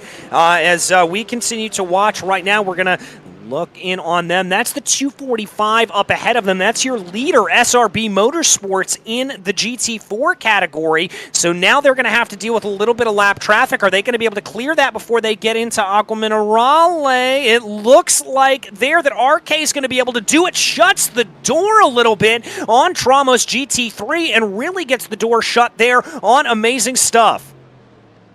Yeah, SRP Motorsport with the 245 really had their hands full in that situation. Also, OBS Motorsport's 191 car given a black flag for that contact with the former GT4 leader of the 202. So they're going to be sent back down pit lane once again. So having to go and take another pit stop here at this point. We continue to keep our eyes on the battle as they work their way down bypass pit lane. And this is just continuing to be a battle worth keeping an eye on here. This is that Porsche versus Porsche battle, Transport Engineers and RVS Motors by OBS. But now they've got another entrant into this battle. That's the 4SR Racing Machine that's closing up behind them. That's Valdez behind the wheel of the car right now. Oh, here comes a little bit of a move. Gonna have a look here coming into Villeneuve is going to be RSV. Oh, scared off the line was Transport Engineers. They're going to be side by side at the edge of the corner, almost banging doors. Now it looks like 4SR is going to be thinking about trying to maybe pick up a position there, but now RSV Motors by OBS able to get the move done. They've been waiting on that one for a long time. Thought that maybe 4SR Racing was going to be able to take advantage and get a spot out of this as well, but just sitting behind, giving watch on these Porsches, trying to see if there's going to be any opening Oh, did Power Hit Radio Racing just lose a position? They did.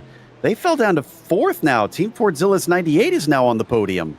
Now, I'm not sure where that one came from there, but they're charging their way up through the field. Power Hit Radio Racing just not looking great. Little bit of a look of a move there for Transport Engineers as they came down into Variante Alta, but not going to go for it there. But yeah, Power Hit Radio Racing looking to struggle here, which is not something we've been able to say over the course of this season all that often.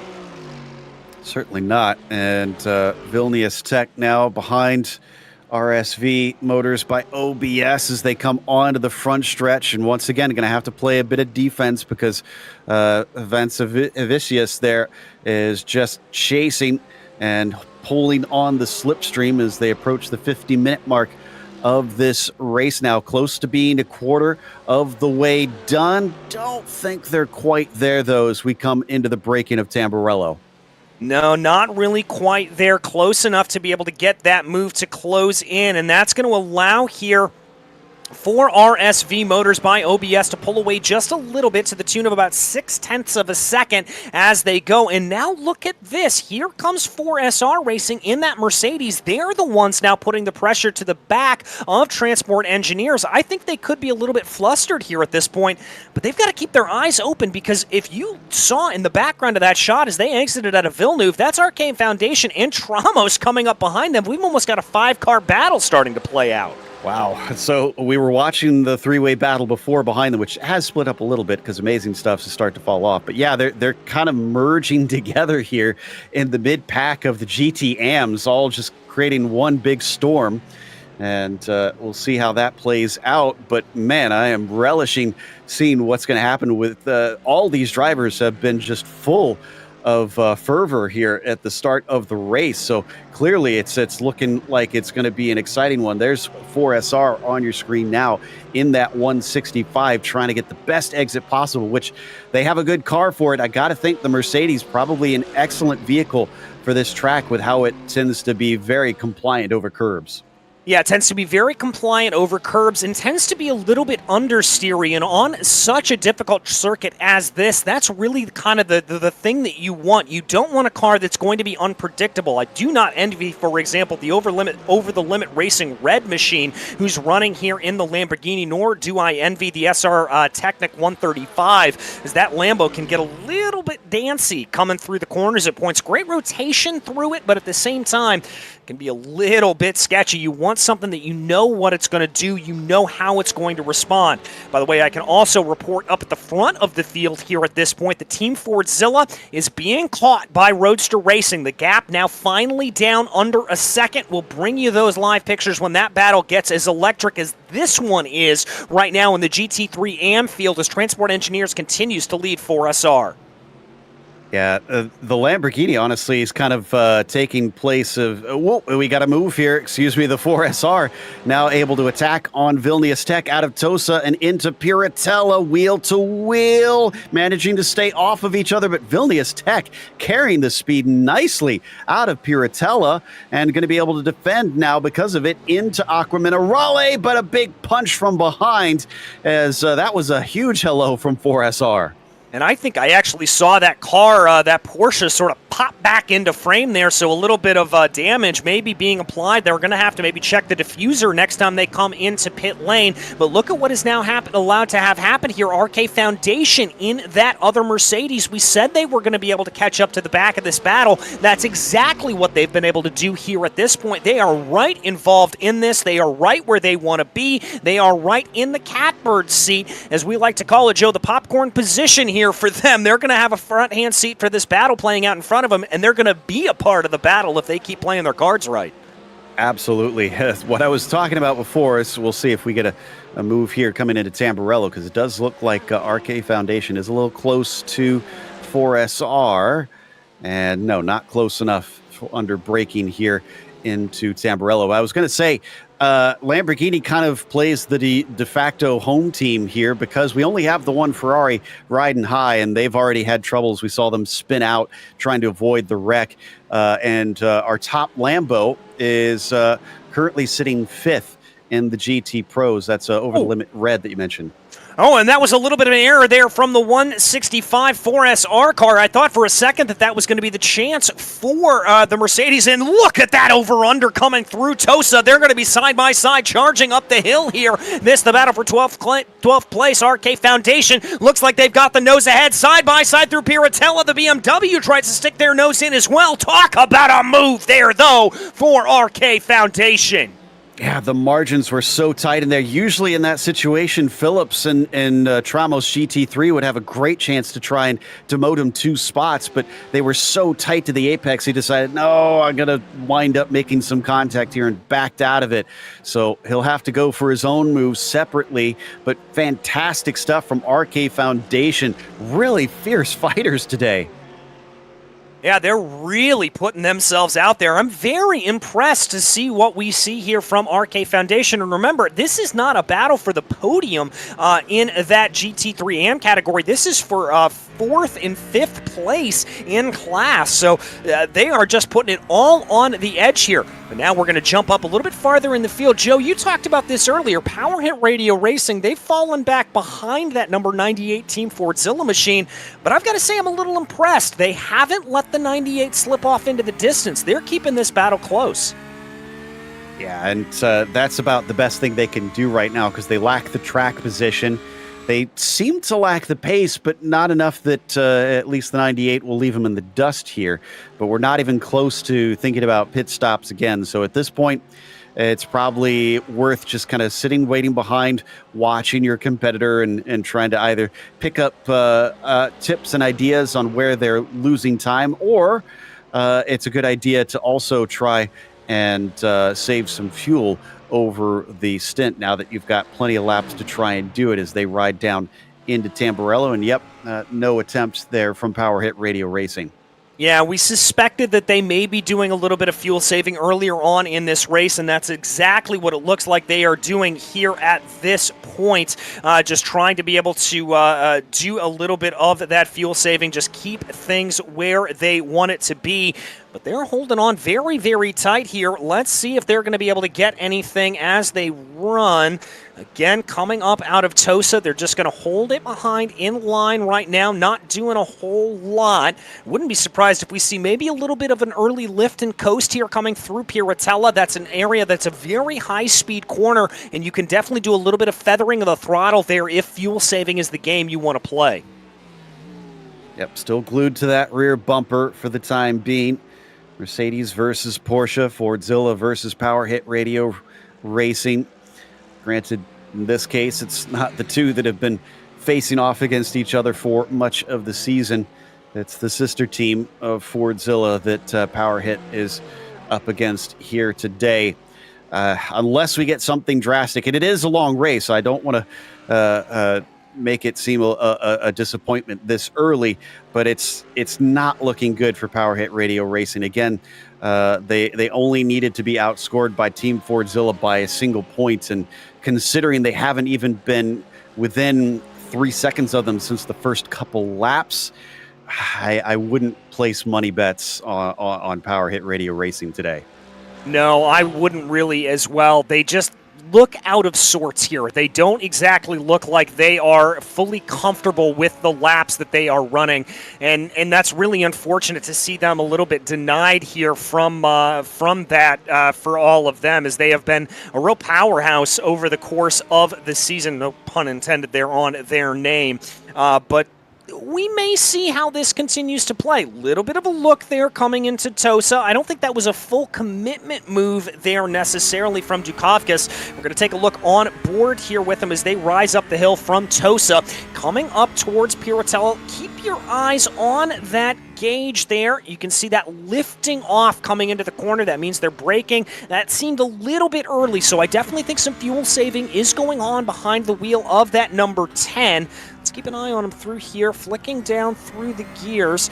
Good lines that they're running. The car looks relatively composed. I just think that they're struggling for speed here. Speaking of struggling, we didn't see it on screen, but the former leader, the 202 car, had a self-spin through Tamburello. I got to wonder if there's still some remaining damage on the handling of that car. They're down in fourth. A bit of a shame because they looked so quick in that first stint before they got hit. Yeah, they did indeed look very, very quick there, so I've got to think that there's going to be a little bit of problems there for them, and so that is probably what's going to be keeping them back here at this point.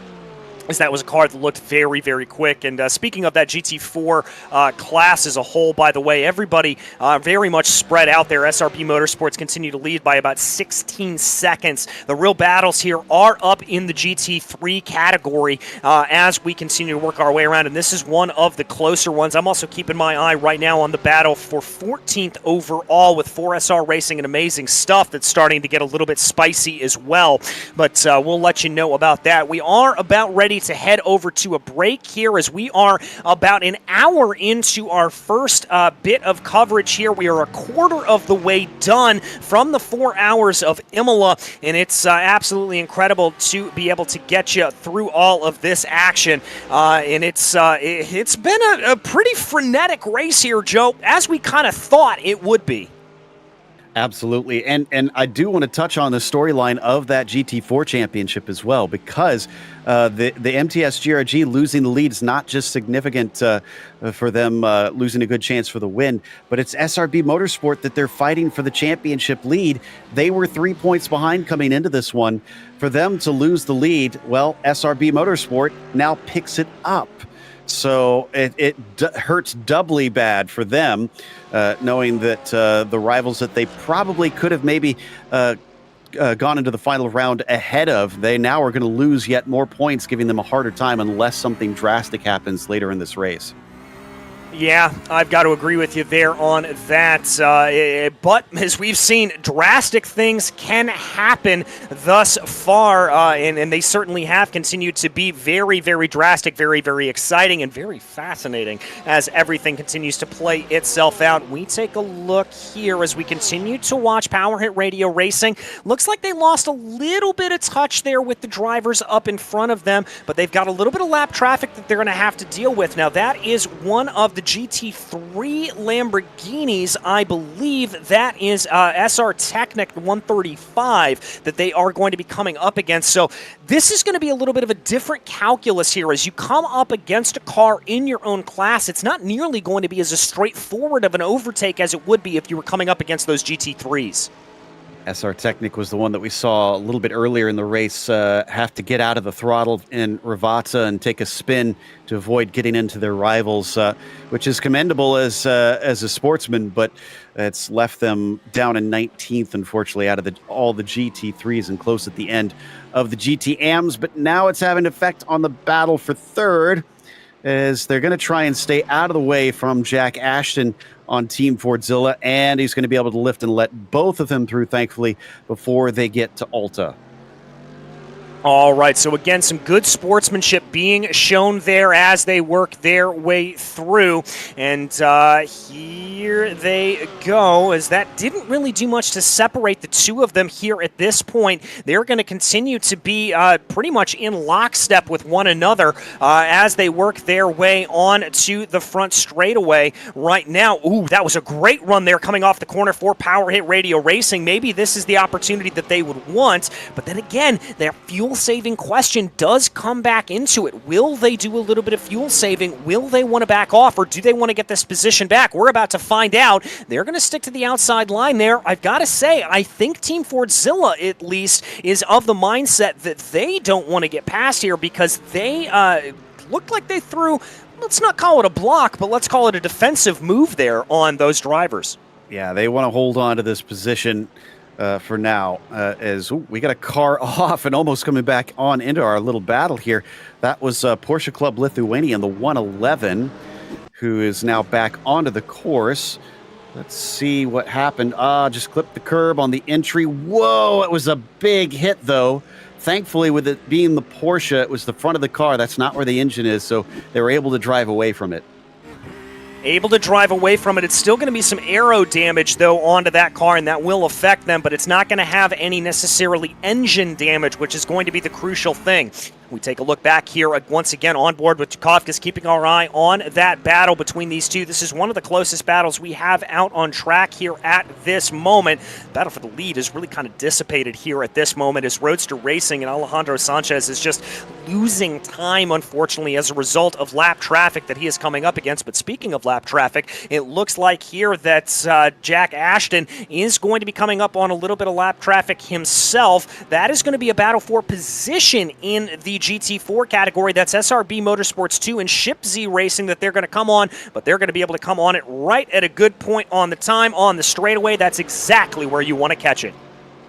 Makes me wonder if this is going to change hands, though. That's for the last two spots in the GT4s that you see back there between Azelis and Hertzai. And Hertzai is going to take a little bit of a look, but he's not quite close enough for now. In fact, Hertzai just about went off track behind them off screen as we ride on board with Dukhovkas. Yeah, and there you see a little bit of lift out of it there again as he continues to go, continues to work his way through. A little bit of a look to the outside there, a little bit of a look here and there. But I think he is just in a massive bit of fuel-saving mode here, Joe. He doesn't look like he wants to attack. I think he's relatively content to stay behind. But as we've talked about, this is ostensibly giving that championship away here to Team Fordzilla, but he just doesn't have the pace to keep up with them regardless. But a long run there coming out of Piratella, and that's going to cost him a couple of tenths of a second, rather. Yeah, there was a big bobble through there. That's a really tough corner. It's kind of deceiving because it looks like a really simple turn, but it's got so many complexities to it. It's got a curved entry and it's a blind entry. So you're trying to aim the car at a place you can't see, get it slowed down and turn the car at the same time, and then switch directions on an off-camber corner that really sees most cars push with track limits to the outside that you don't want to go beyond because you could get a slowdown penalty out there. So there's a lot of things, and this is all in a medium speed corner where you can't really kind of pussyfoot it, and you have to try and take it pretty hard through there. So it's like I said, it's deceptive because it doesn't look that difficult from the surface, but all the little things come together to make it incredibly tricky. Yeah, certainly does. And that's really kind of the story of most of the corners on this track. You look at the layout from above at Imola and you go, well, that should be relatively easy to get around, but there's just so much deceptive changes around this circuit that can really throw you off if you're not ready for it, and it can catch you off guard if you're just looking the wrong way on it. We take another look here on board with Dukhovkas as they're going to try to make a way through. That was a little bit of a narrow wiggle there with some GT4 traffic. We're going to take a look back at a replay here. This is SRB Motorsports 2 as they had a little bit of a wide run and a spin coming down there out of Piratella and hard contact into the outside wall. Very hard contact, and the Lambo did a good job of keeping out of them. They drifted across the track. Doesn't look like that's going to cause a yellow. That was the 292 MTS GRG that tried to turn into Tosa that we saw, but discovered that our battle for third is suddenly there. Yeah, and so they really had no way to get away from it there at that point, as that certainly came back to bite them a little bit and was a little bit of a surprise. Now they're going to work their way by the number 244 machine. Looks like no problems there as they go. And credit here to Dukakis. We said he lost some time. He's been able to gain it right back in. The gap under 0.5 of a second here as they continue to run. Looks like we have had a change a little bit farther back in the order. I believe Blake Phillips was just able to get by one of the transport engineers by Vilnius Tech University. They're still duking it out a little bit, but that battle has now subsided, and Reynolds able to hold on to that position. Now, that was all taking place while the leader actually lapped them. That is how far up the leader is, as we are looking at only the top 11 drivers on the lead lap here at this point. Unfortunately, one of the drivers not on the lead lap in the GT4s anymore is SRB Motorsport 2, who we saw that incident from. They actually had to crawl it back to pit lane, and the stewards were trying to make everybody aware of the situation because they were a little bit of a hazard. Not too bad, honestly, but they had some spins and eventually made their way back to their pit stall. So, again, no yellow there, but that was a close one. I wonder if their day might be close to over. They could probably repair it, but it's going to be extensive, and they're going to be massively laps down from here.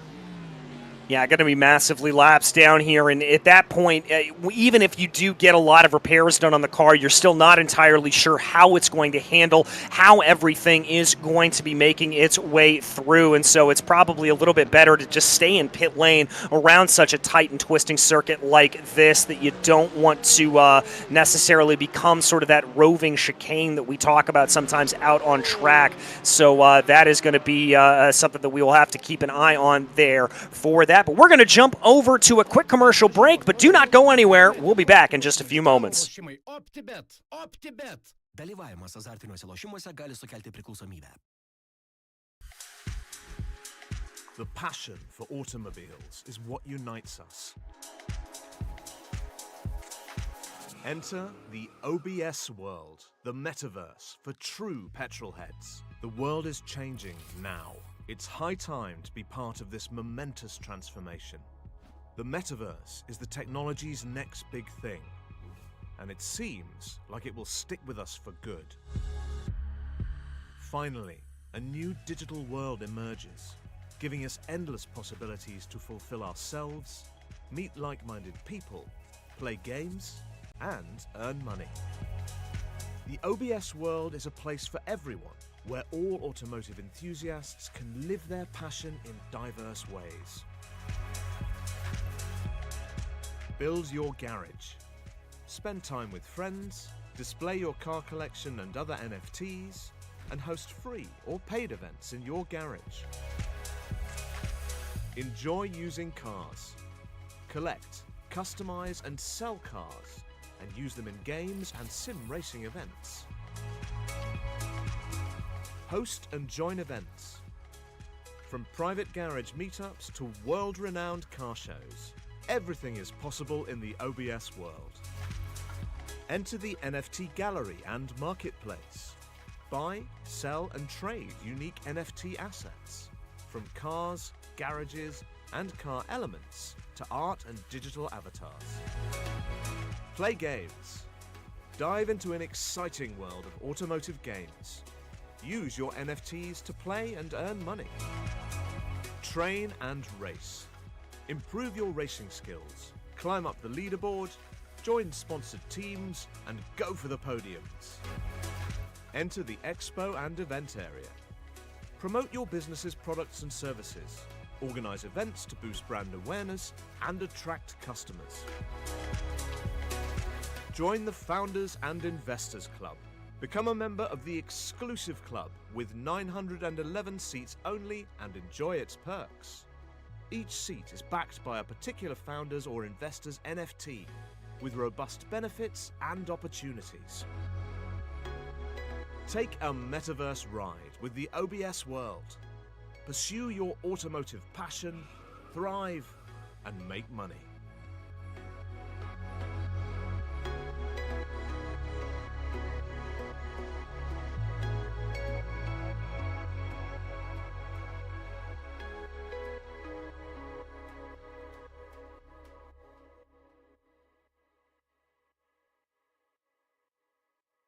OPTIBET, lažybos, lošimo automatai, ruletė, kortų lošimai, stalo lošimai. OPTIBET. OPTIBET. Dalyvavimas azartiniuose lošimuose gali sukelti priklausomybę.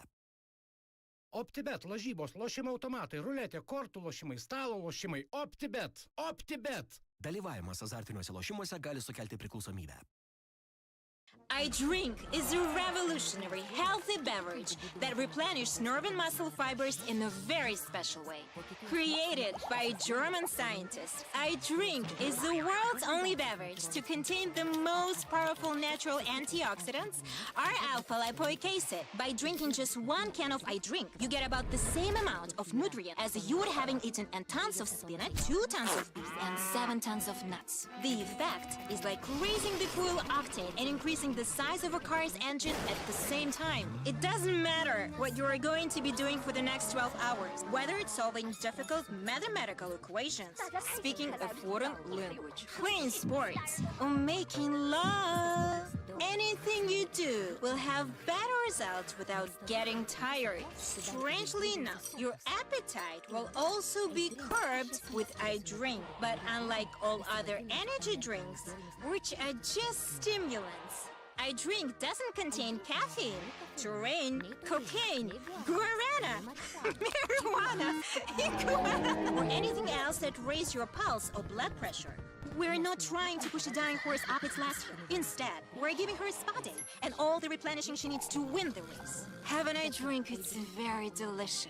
No to red eyes and deranged stares, to shaky hands and energy drink withdrawals. Yes, to the natural, healthy alternative.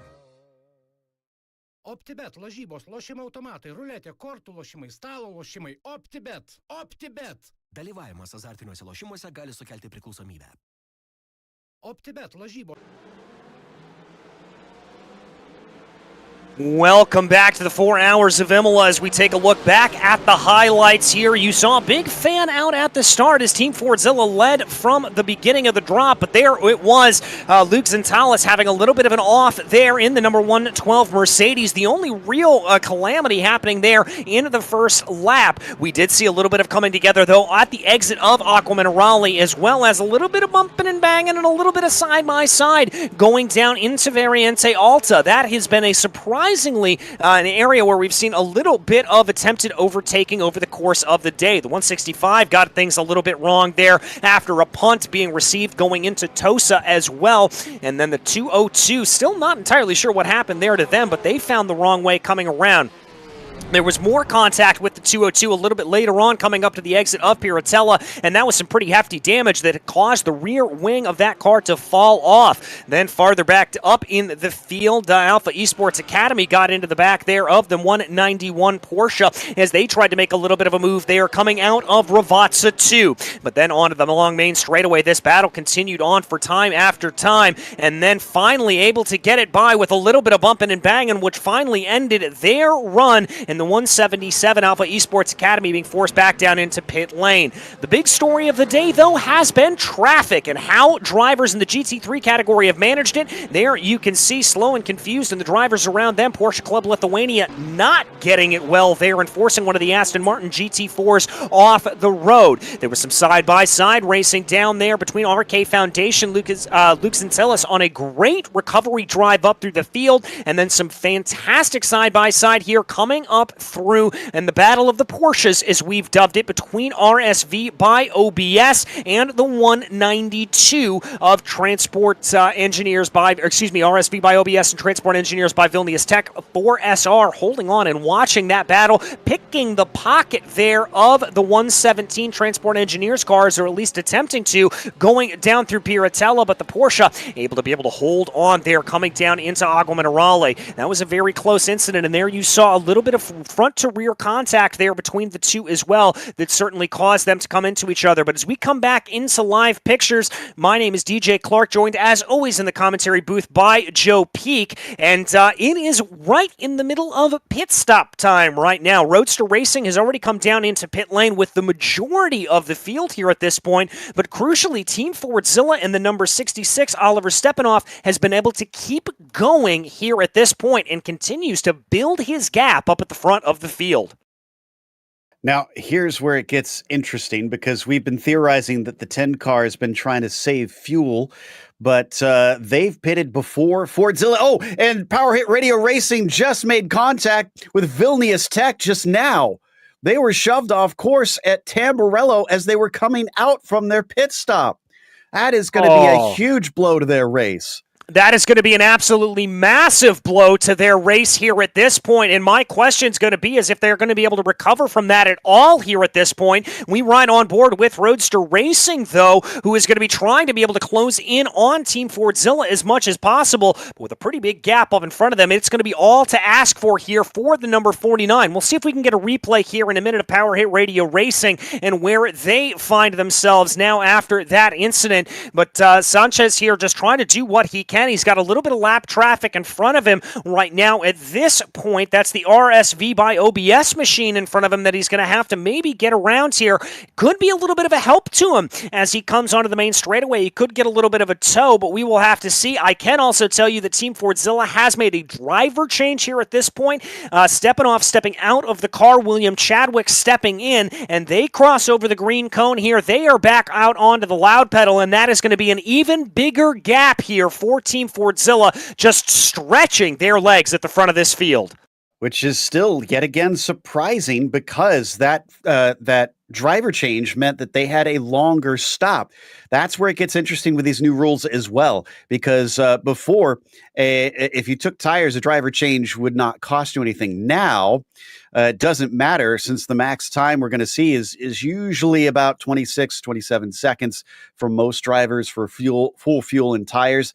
Now, when you take a driver change, that costs you 30 seconds. That can happen as they're doing service on the car, but that means that you're going to have to add 4 seconds to your pit stop. And yet they still come out at about 6 seconds ahead of Roadster Racing. It's just a testament to their outright pace here, Joe. It's been nothing short of incredible this entire race long, although they are getting held up a little bit right now by the 255. They got a little bit hung up behind that SRB Motorsports 2 machine coming out of Agua Minerale, but it does look like they're able to get by them and clear them now. We take a look on board here with Alejandro Sanchez as we are about an hour and 20 minutes into this race, and Sanchez has been driving the entire time. As we said, Stepanoff has stepped out of the car up in front, and now William Chadwick has taken over. So my question here now is this pace going to change? Are we going to see a little bit of a swap around here potentially now that we know Sanchez, the black stripe, and we know his outright pace? Is William Chadwick going to be able to match that, or are we going to see Roadster Racing finally be able to claw these positions back? I mean, based on past history, they even Fordzilla have admitted that Chadwick is a little bit of the quicker driver between the two of them. So I wouldn't bet against the 66 driver right now. Also, some more drama with the number 10 car. They came back into pit lane, took another 10-second stop, and went back out. I'm not sure what that was about. They weren't black flagged as far as I could tell. And that's a very short stop for damage repair. So that one's a bit of a mystery to me. Let's see if we've got a replay. Nope, this is not the incident with Power Hit Radio. This is for SRB Motorsport 2 having a bit of a spin down into Tamburello, unfortunately. Yeah, it looks like there that one of the Porsches coming on, they were trying to clear out of the way as best as possible and just caught a little bit of that outside grass, and that was just enough to be able to spin them around. But Sanchez right now dispatching with a little bit of lap traffic. Here is Taurus Vosberg. We haven't really talked about him a whole lot here today. This is the SRB Motorsports by Latinga machine. They ride in second place in the GT3 AM category right now, and look at those gaps. Those are pretty monumental here. Nicholas Menard in the 100 Force machine, 52 seconds up the road right now. In RSV Motors by OBS, they sit, let's call that about 10 seconds behind. So this is a little bit of a situation where they're running in an island unto themselves, but I think with as just much craziness as we've seen around here today, Joe, I think Vosberg is going to be happy to be running by himself rather than having to deal with anything else around him.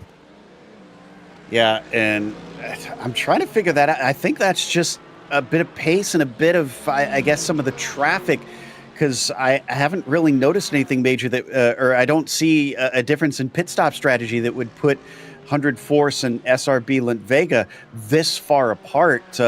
In fact, yeah, they pitted on about 2 laps apart from one another. So they're both have taken their second pit stop. This has just been 100 Force basically stomping the GT3 AMs. Yeah, absolutely stomping away in it, and it's just an impressive run for them. Here is 5th place, by the way, in that same category. This is the RK Foundation number 112 Mercedes as they pilot their way through the first couple of chicanes here, trying to see what they are able to pull out. They're in a little bit of a battle right now. Slow and Confused starting to close in on the back of them. This certainly has the ability to fire off into a pretty good battle here as things go along. We've seen Slow and Confused be involved in many a different fight over the course of today. I'll be a little bit interested to see if they're going to be able to hold into it. We're going to jump back here to check out a replay, though. I think this is what you were talking about here, Joe. This is Power Hit Radio. Yeah, so they found the replay here of the incident, and it was just coming into the Tamburello chicane. Sometimes it can be difficult if you're not sure if you're going to be side by side with another car.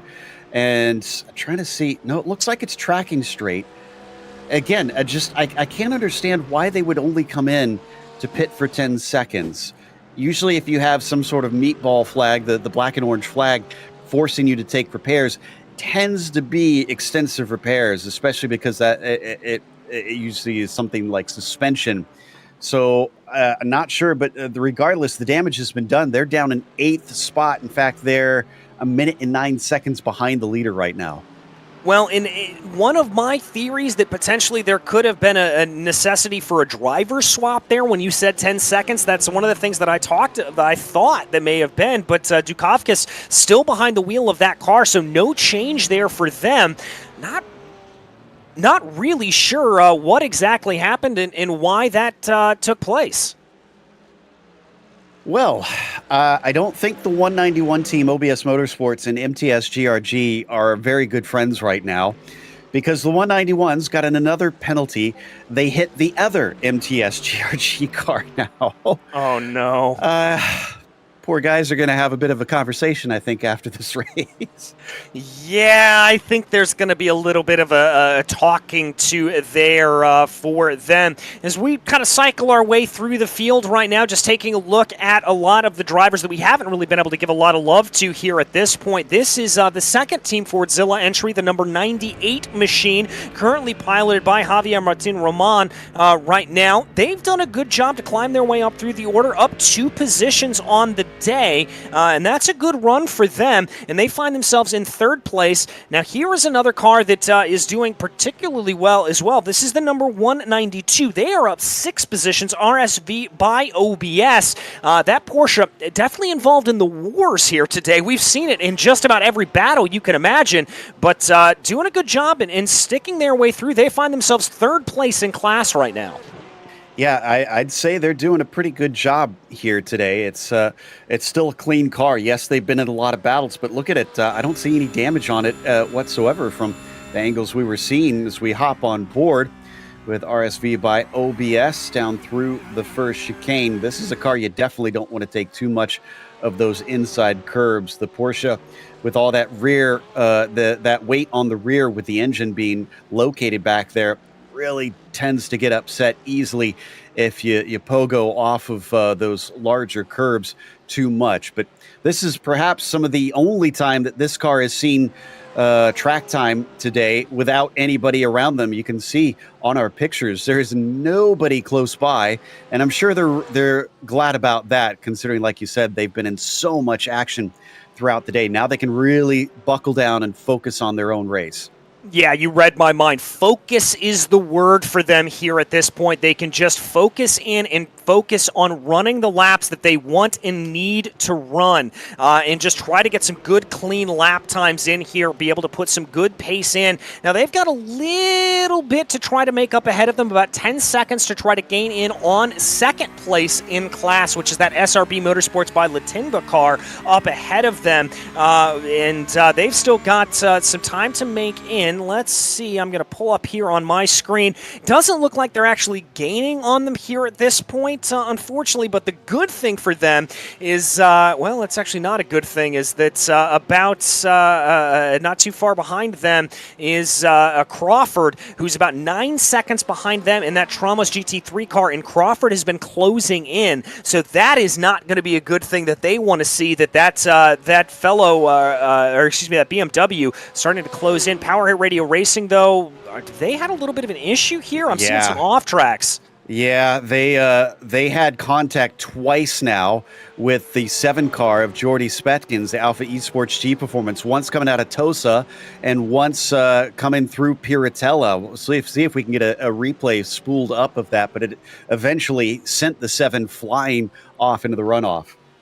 So more bad luck here for Power Hit Radio Racing when they needed a win above all else. As you said, we'll try to get a replay here brought up in just a little bit's time to be able to see what exactly happened there for them, but we continue to follow that RSV by OBS machine right now, the number 192, as they bring their way down into Agua Minerale as we speak. I can also tell you that we were talking a little bit about the pace up at the front of the field and what was going to be happening between Roadster Racing and Team Fordzilla.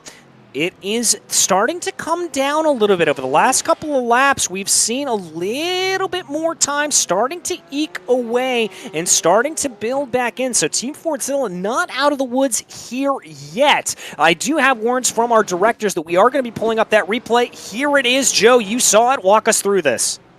So this is a separate incident. So this is the number 7 getting in behind one of the GT4s and just checking up. Thankfully, staying out just out of the barriers. Oh, a little glancing blow there.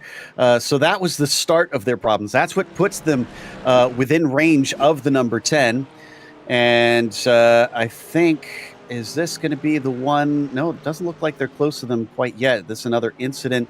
Wow, 7's been having a bad day. So there's a third one that I didn't even know about where they spun it going through Tamburello. And then a little later on, is this where they finally come close to Power Hit? Yeah, here's Power Hit Radio Racing. They see them vulnerable. They say, okay, we can get a spot here back that we desperately need. But unfortunately, a little bit of banging wheels kind of shoves the 7 a little bit off course, and it carries on all the way up into Piratella. Here's where it really goes south now for them, is they're going to try and dive it in, desperation at this stage of the race, and the 7 punted all the way off into the gravel. Yeah, and I think desperation there is the key word for that number 10 machine. They have just been trying to do everything that they can to be able to get themselves up and forward, and they are now just grasping at straws, it almost looks like, to try to be able to get themselves into position to be okay. And when you do that in racing, Joe, that's not the way you want to be driving. You want to be driving calm, cool, and collected. You do not want to be driving in a situation where you are on the ragged edge. Oh, as we've got a Mercedes spearing off there. I'm not entirely sure who that was. That's Locals Autosport Black. It looks like the number 188. I'm not sure if that was contact or if that was a little bit of a spin of the rear tires, but one way or the other, that yellow Mercedes is off and into the grass. Yeah, I think that was all on their own. They just, as you said, spun up the rear tires and did hit what was unfortunately concrete. No tire barriers or anything to lighten the blow, and it was right on the left rear corner of the car. So I do see them back running, and it does look like the car is tracking straight, so they must have gotten away lucky with it. Usually when you hit bare concrete with a corner of the car, it's bad news. Yeah, it certainly is, but they were able to get out of it. Now we've got a little bit of an interesting battle going on here. This is 100 Force that we're watching on the screen right now. Now, the Porsche up ahead of them, that is Vilnius Tech down in 15th. It's the Transport Engineers by Vilnius Tech University machine. So that is not actually a battle. This is putting a car a lap down here. But they're going to get a nice heaping of the draft, a little flash of the lights to make sure that they know what's coming. Here we're going to take a replay look here at the 169. This is diving down into Agua Minerale. Took too much of the curb, and that's going to spin him around a little bit. And that is that riding high Ferrari, and that's not the first time we've seen that car sideways here today. I don't think the Tifosi will be all that happy about that one. Unfortunately, just not been able to represent well in that Ferrari. So we come back instead to 5th in the AM category to RK Foundation here. Still trying to chase down Jordan Crawford, but they got a ways to go. They do have Slow and Confused a little bit behind them in the 155. It's about 3.5 seconds between them. However, William Chadwick with Fordzilla has kept about 3.5 seconds, almost 4 seconds over Sanchez, but Sanchez has been setting very quick laps. He's also been running since the start, and we haven't seen the driver swap yet, so wondering when they're going to hand over to Marius Cepas there. Well, and I have to wonder a little bit if maybe Sanchez is getting a little bit tired. I mean, this is not exactly a easy track to be driving around. It's a very physical track, especially with how high the curbs are, and I've got to think that Sanchez is going to be wanting a break here sooner rather than later. Now, we should be coming into the next pit stop cycle. We'll call that within about 20 minutes or so, 20 to 30 minutes. We're currently on, the leaders on lap 8 of what has traditionally been a 22-lap stint for them. So they've got a little bit more time before they get into it, but at the same time, got to think for Sanchez that he's getting a little bit tired behind the wheel of the car, and we know that Roadster Racing has got some speed in it, but Sanchez able to take a little bit more time on the last lap. We've got to jump back here. This is the local Autosport Black machine. Oh, that car, that was the car that we saw spearing off to the inside. I think that car is not handling very well, as it looks a little bit cockeyed there coming down. Yeah, that's not handling well at all. So the 188, and he's actually parked. Oh, we got our first caution of the day. He couldn't drive it home in the end, so maybe they did indeed get some damage from that incident. I'm checking to see where potentially. So, okay, so interesting. It's almost like the car broke under braking or something there. Maybe they had a second incident that I didn't quite see, because, yeah, you mentioned about it just kind of crawling off the track there. I'm going back to see if I can find anything more, and if it was just that incident. So, yeah, okay, so maybe I was wrong. They weren't quite tracking straight, and it was their hit with the wall that caused them the damage that eventually set them to a halt. So it's the one that you caught just in the background there, as that eventually led to what is our yellow now, and they're all packing up behind the pace car. Also, I do want to make a quick correction from previous broadcast. I had reported that William Chadwick was a Williams driver. That is not the case. He does not drive for Williams Esports. All right, so there it is, but now everybody's starting to be able to get themselves around. Ooh, that was a little bit of a spin there from the Amazing Stuff machine, the 133. And great heads up there from that Mercedes to be able to stop themselves. That's the Locals Autosport 113. But there is William Chadwick there, your driver on the screen, as he has officially been gathered up back behind the safety car. And I'll tell you what, this is going to be absolutely perfect news here for the number 48 of Roadster Racing. They are now directly up behind their competitors. So all of that gap that we saw Stepanoff and Chadwick build is absolutely thrown by the wayside. And look at this, Sanchez being a little bit cheeky, coming down into Agua Minerale, pulling a little bit of a Verstappen, pulling up alongside of him. Yeah, just trying to get into the head of the 66. You know what else this does as well is the 171 that had built such a monster gap over SRB Motorsport. Actually, are they a lap ahead? I think they're a lap ahead. So unless we get some wave arounds here, I was going to say that would close the gap, but 100 Force might be the only one on their lap of the GT AMs. Absolutely incredible. We're going to go to a quick break here, but we will be back once this safety car is sorted. The passion for automobiles is what unites us. Enter the OBS world, the metaverse for true petrol heads. The world is changing now. It's high time to be part of this momentous transformation. The metaverse is the technology's next big thing, and it seems like it will stick with us for good. Finally, a new digital world emerges, giving us endless possibilities to fulfill ourselves, meet like-minded people, play games, and earn money. The OBS world is a place for everyone, where all automotive enthusiasts can live their passion in diverse ways. Build your garage. Spend time with friends, display your car collection and other NFTs, and host free or paid events in your garage. Enjoy using cars. Collect, customize, and sell cars, and use them in games and sim racing events. Host and join events. From private garage meetups to world-renowned car shows, everything is possible in the OBS world. Enter the NFT gallery and marketplace. Buy, sell, and trade unique NFT assets, from cars, garages, and car elements to art and digital avatars. Play games. Dive into an exciting world of automotive games. Use your NFTs to play and earn money. Train and race. Improve your racing skills. Climb up the leaderboard, join sponsored teams, and go for the podiums. Enter the expo and event area. Promote your business's products and services. Organize events to boost brand awareness and attract customers. Join the Founders and Investors Club. Become a member of the exclusive club with 911 seats only and enjoy its perks. Each seat is backed by a particular founder's or investor's NFT with robust benefits and opportunities. Take a metaverse ride with the OBS world.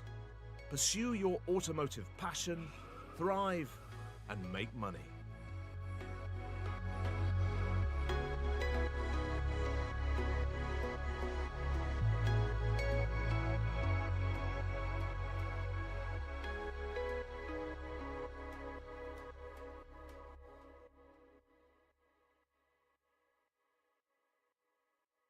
OPTIBET, lažybos, lošimo automatai, ruletė, kortų lošimai, stalo lošimai. OPTIBET! OPTIBET! Dalyvavimas azartiniuose lošimuose gali sukelti priklausomybę. OPTIBET, lažybos, lošimo automatai, ruletė, kortų lošimai, stalo lošimai. OPTIBET! OPTIBET! Dalyvavimas azartiniuose lošimuose gali sukelti priklausomybę. iDrink is a revolutionary, healthy beverage that replenishes nerve and muscle fibers in a very special way.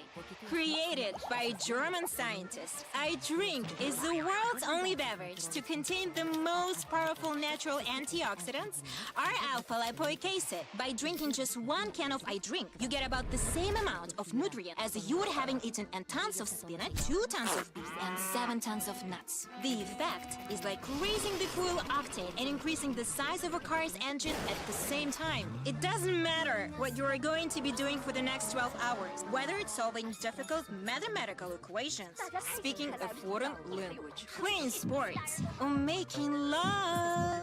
Anything you do will have better results without getting tired. Strangely enough, your appetite will also be curbed with iDrink. But unlike all other energy drinks, which are just stimulants, iDrink doesn't contain caffeine, terrain, cocaine, guarana, marijuana, iguana, or anything else that raises your pulse or blood pressure.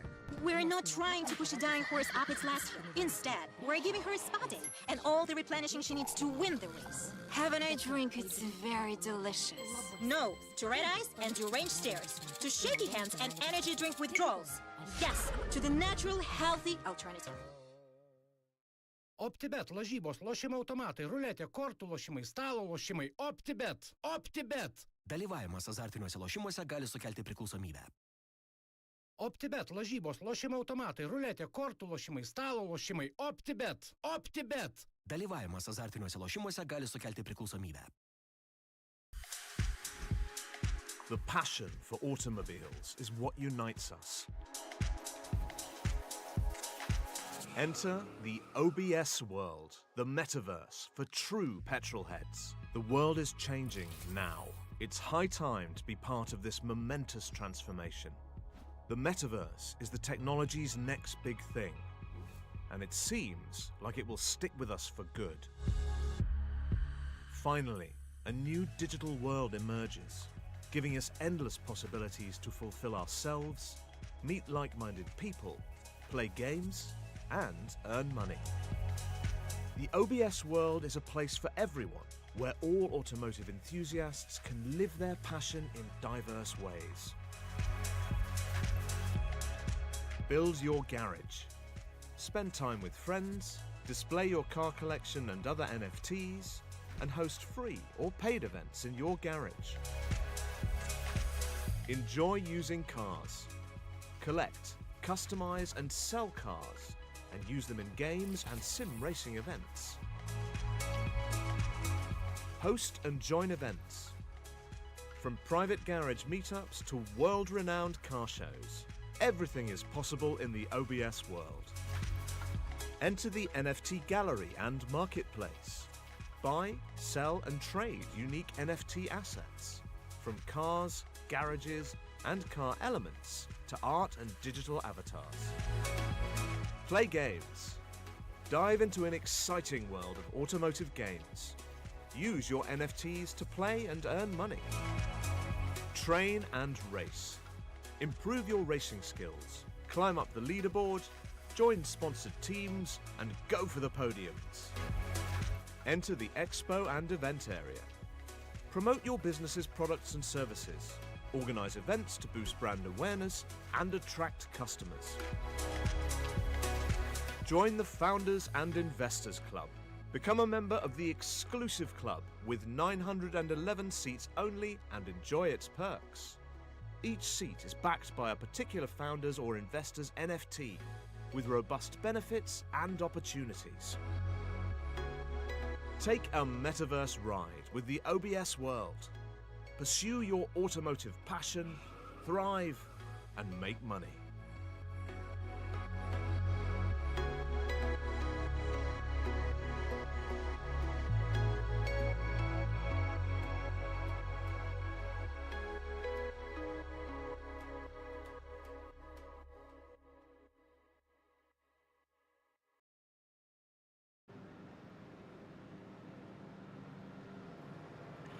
Welcome back to the 4 hours of Imola. As you can see on your screen, we are under safety car period after the incident that you saw just before we went to break. And the big story here that is going to be coming out of this safety car period will be the fact that Team Fordzilla will once again have Alejandro Sanchez and Roadster Racing right up behind their diffuser, which is certainly going to make for a fearsome battle up at the front of the field. That is what I'm going to be certainly having my eye on here as we get going back to green flag racing here in not too much longer of a time, Joe. Yep. Also, you mentioned before we went to break, you saw Roadster Racing kind of pulling up beside William Chadwick in the Team Fordzilla car. He was actually given a warning from the stewards for that. So they're kind of taking the F1 approach that you're not allowed to try and overtake, even if it isn't a serious overtake on the car in line. Yeah, so having to be able to back off there a little bit, and we are getting the signal here. The lights are out on the safety car. We will be going back to green flag racing at the conclusion of this lap. So now it all comes down to these drivers to get these tires, get these brakes backed up to temperature. You're going to see a lot of weaving here back and forth. And as we've got a little bit of time here, Joe, one of the things that we noticed here, I think the drivers that got off the best out of any of this very well could be 100 Force in that number 171 in the GT3 AM category, as it looks like they've been able to escape not a full they are on the lead lap, and the rest of their GT3 AM counterparts are a lap down. Indeed. And I mean, there's nothing that can be done about that. It was just how the yellow flag fell, and the fact that they were so far ahead of everybody else, they were outside of the range. It wasn't just sheer luck. They put themselves in that position So now it's honestly going to be a very tough time for everybody to catch up because pretty much everybody has been sent back now far behind. In fact, I think some are even a lap down from them now because of that as we get ready to go. Also, I did see in those GT4 cars that just pitted, some seem to be trying to take advantage of being on an alternate strategy, including the 202 machine of MTS GRG. So, yes, they are in fourth, but they've caught up a lot of the time because of this yellow flag, and now they have a little bit longer of a fuel window compared to their rivals. All right, so some more strategy coming into play. It's not going to be as simple as we thought it was, but I'll tell you what is going to be as simple can be. That is the drop of the green flag, which will be coming here just out of the exit of this corner. And we will be back to green flag racing here very, very shortly. A little bit of weaving here for William Chadwick in that Team Fordzilla machine. Just weaving back and forth, ready to get going. And there he goes onto the loud pedal. That's a pretty decent jump there on the rest of the field. It's going to be about 6/7 tenths of a second over Roadster Racing and Alejandro Sanchez. The rest of the field coming in behind. Not seeing a whole lot of fan outs here. And maybe we can hopefully avoid any of the calamity that we saw coming down into this corner on the first lap, as there it does look like that Sanchez has been able to close in behind. One of the big gainers here at this point looks to be Over the Limit Racing Red. They're going to find themselves up into fourth place position, single file through the rest of the field, as it looks like everybody's been able to get through Tamburello nice and cleanly. Yeah, there was a couple little contacts in there, but nobody was spinning this time. Interestingly, if you see a car close behind Roadster Racing and Team Fordzilla, that's actually the second place in GT3 AM, the SRB Motorsport by Vega car. I don't think they've got the pace to try and get their lap back from the leaders, but the fact that they're hanging with them is at least a good sign that maybe they can pull a bit away from 104 so that they don't get lapped by their own class leader. Yeah, I think you're right about that. That's they are at least just going to want to try to put themselves into a position where they're not going to be in a bad position necessarily, as silly as that sounds. Team Fordzilla here at this point bounding over the curbs on the exit of Variante Alta, as Roadster Racing is very close behind them, the gap under 0.4 of a second. We're going to jump you back here into the battle for second place in the GT4 category, as this certainly looks like it is heating up. Dilettante Racing under a little bit of an attack here from Terrasvech and the 50-50 Racing Aston Martin behind. This is pretty much a very, very close run for all of these drivers. Dilettante 50-50, MTS GRG, Shipsy, and Tramos GT4 all running in a line here at this point. Yeah, I told you MTS GRG made a great tactical decision there to come in and pit because they didn't really lose a whole lot. They're now close enough that they could think about trying to get at least into second spot and minimize the damage to SRB Motorsport. Now, the unfortunate thing is SRB is about 3 seconds up the road, and with them having to overtake a couple cars, I don't anticipate them catching them quickly if they catch them. So we'll see what happens from here, but they're looking way better than they were just about 20 minutes ago.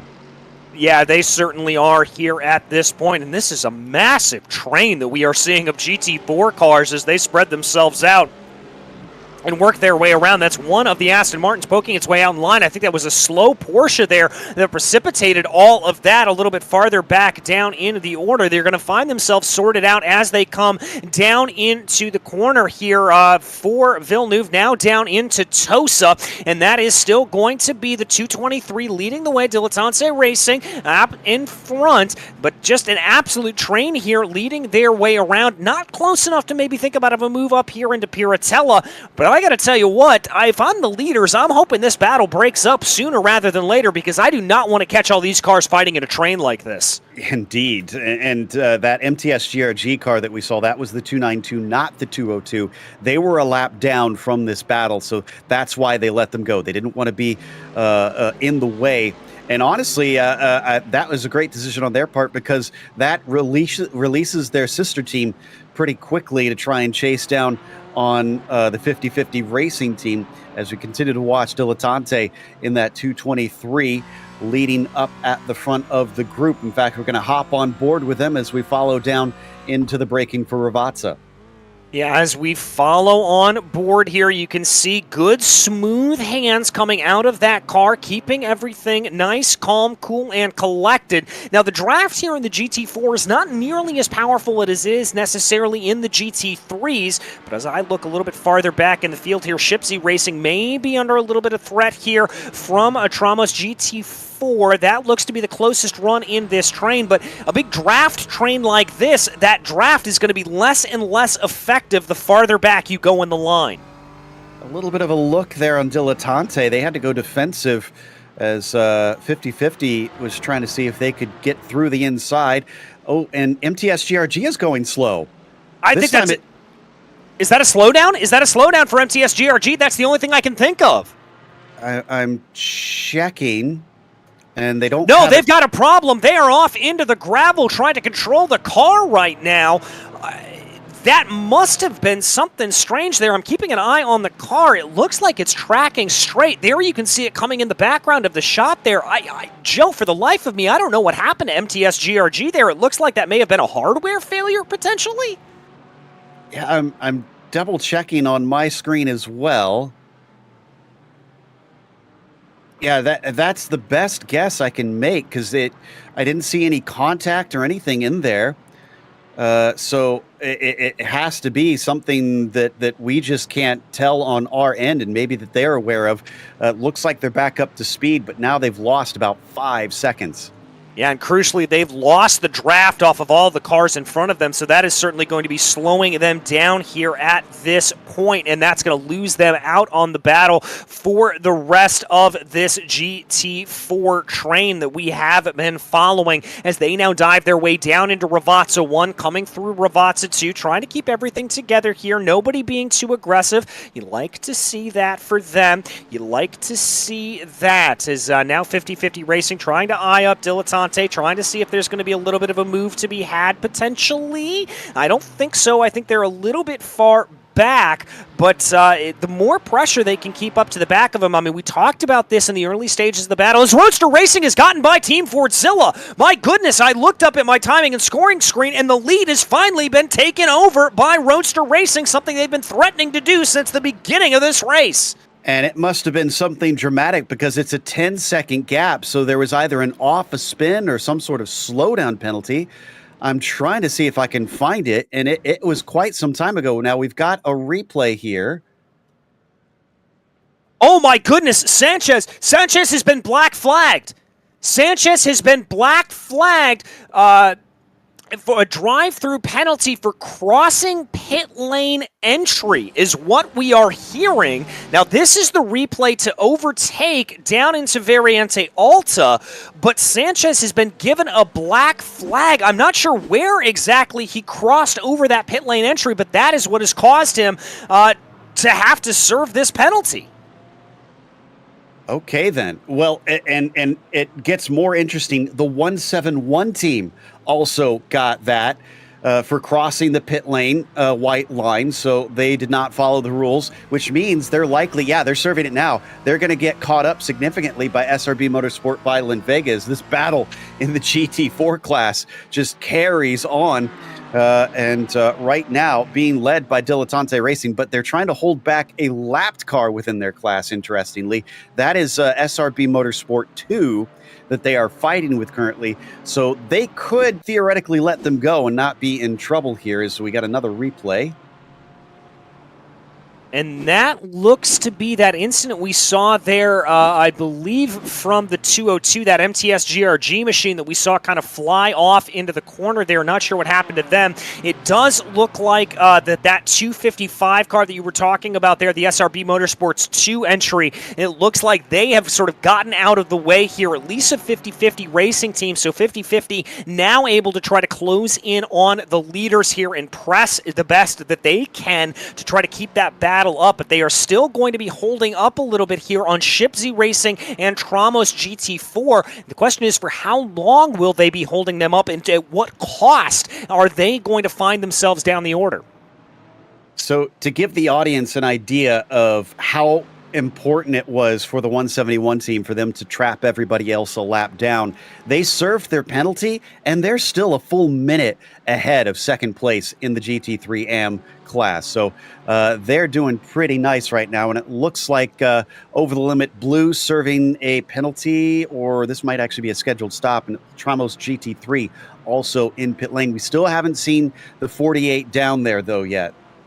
No, we haven't seen them come in quite yet. I wouldn't be surprised if there's maybe a little bit of communication going back and forth with race control and them. As here, Shipsy's going to try to take a little bit of a look down to the inside there of the 255. And here we've got a move for the lead in GT4. That's going to be a great run off of Variante Alta for 50-50 Racing. They're going to have the inside line right now on Dilettante, and now it's going to switch to the outside line. They're going to have to carry momentum here coming down through Ravazzo 1. Has to back out of it, and 50-50 is put back into P3 of that GT4 category.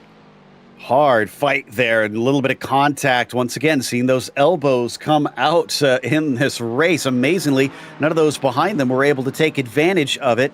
But Shipsy and Tramos still have to overtake that lapped car. As here we go again, diving back and forth. It looks like 50-50 is going to give it another try. This time down into Tamburello, gets the nose ahead. But it seems like they can. Oh, can they? Wow, I didn't think they'd be able to do that around the outside of the first apex. But Dilettante Racing could not hold them behind. And look at that, Shipsy picking the pocket there of Dilettante. They now find themselves out of podium contention here at this point, and they're going to have it all to do to try to gain themselves back up. And that is just how quickly things can switch around here at this point in the race. My goodness, this GT4 battle has absolutely fired off here at this point. Well, Power Hit Radio Racing just got their penalty for the incident with the number 7 from way earlier in this race, and they're serving it immediately, so they're in. They had actually worked their way back up to 5th, so they weren't doing too badly, but yeah, just not going well, unfortunately, for them today as we watch Team Fordzilla continue to hold on to Sanchez. Now, Sanchez with that black flag, they have to come in this time or else they are going to be disqualified. Yeah, and that was a penalty that was issued by Race Control, but because they issued it through that is through iRacing, that they do have to come down into pit lane. I'm also seeing here that Dukavkis, that was the Power Hit Radio Racing black flag that you talked about a little bit earlier, so he has served that now. Let's keep our eyes here on Sanchez to see if he comes down into pit lane. There's a car strewn across the track there, down through the exit of Variante Alta as, oh, there it is, the 255. Blew an engine or something? That's maybe. weird. Is that a misshift, potentially? Not sure. I can report Roadster Racing is coming down pit lane. Roadster Racing is serving the penalty, and we've got another yellow flag. Yeah, I think that was a blown engine. I'm gonna check on my end, riding on board.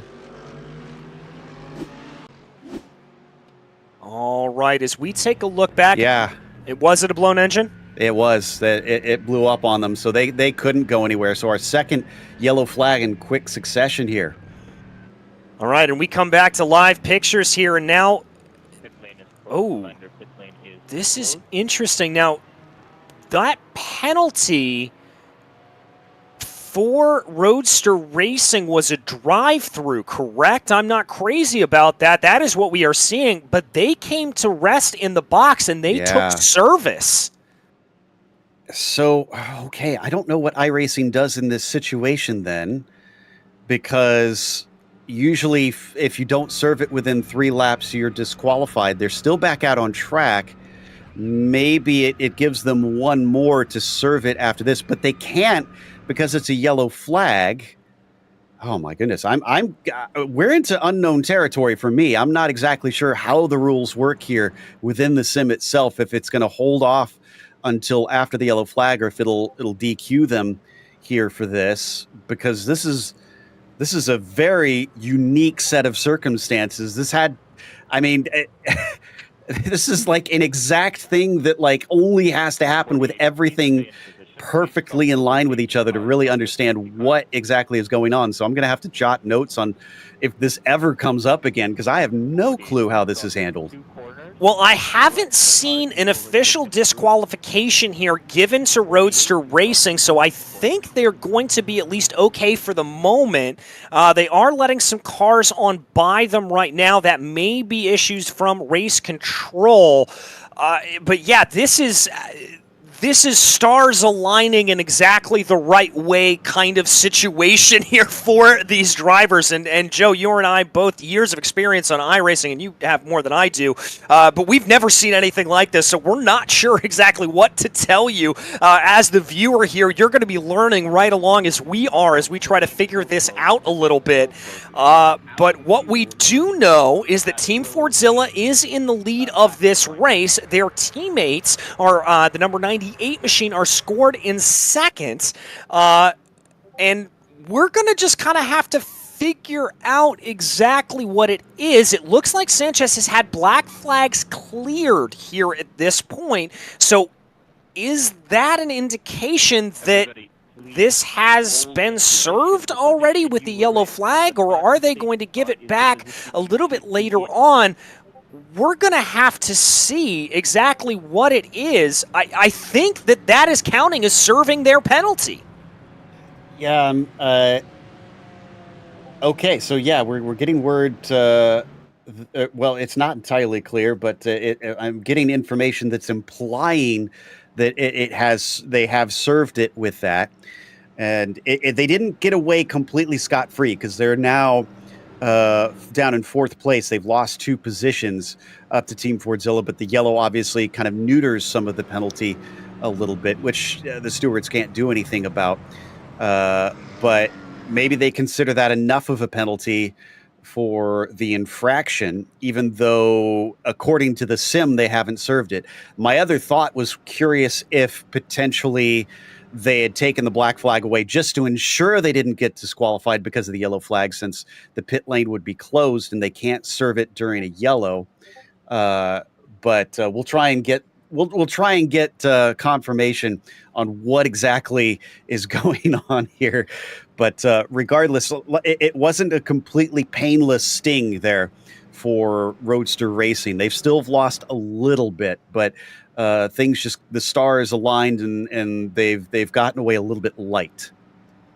Yeah, they've gotten away a little bit light, I think is the best way to put that. But my goodness, I mean, they're still going to have to try to regain themselves here a little bit. They do find themselves in fourth, but they are going to be behind at this point over the limit racing Red and Team Fordzilla number 98, and they've got a big train of cars that they've got to try to get by. Now, I don't know how many of them are going to get laps back or anything like that at this point. We don't believe there's going to be any waiver rounds, and so they are probably about the 10th or 15th car in line, so they're going to have a lot of work to do to try to gain themselves back up and not having lost any positions overall.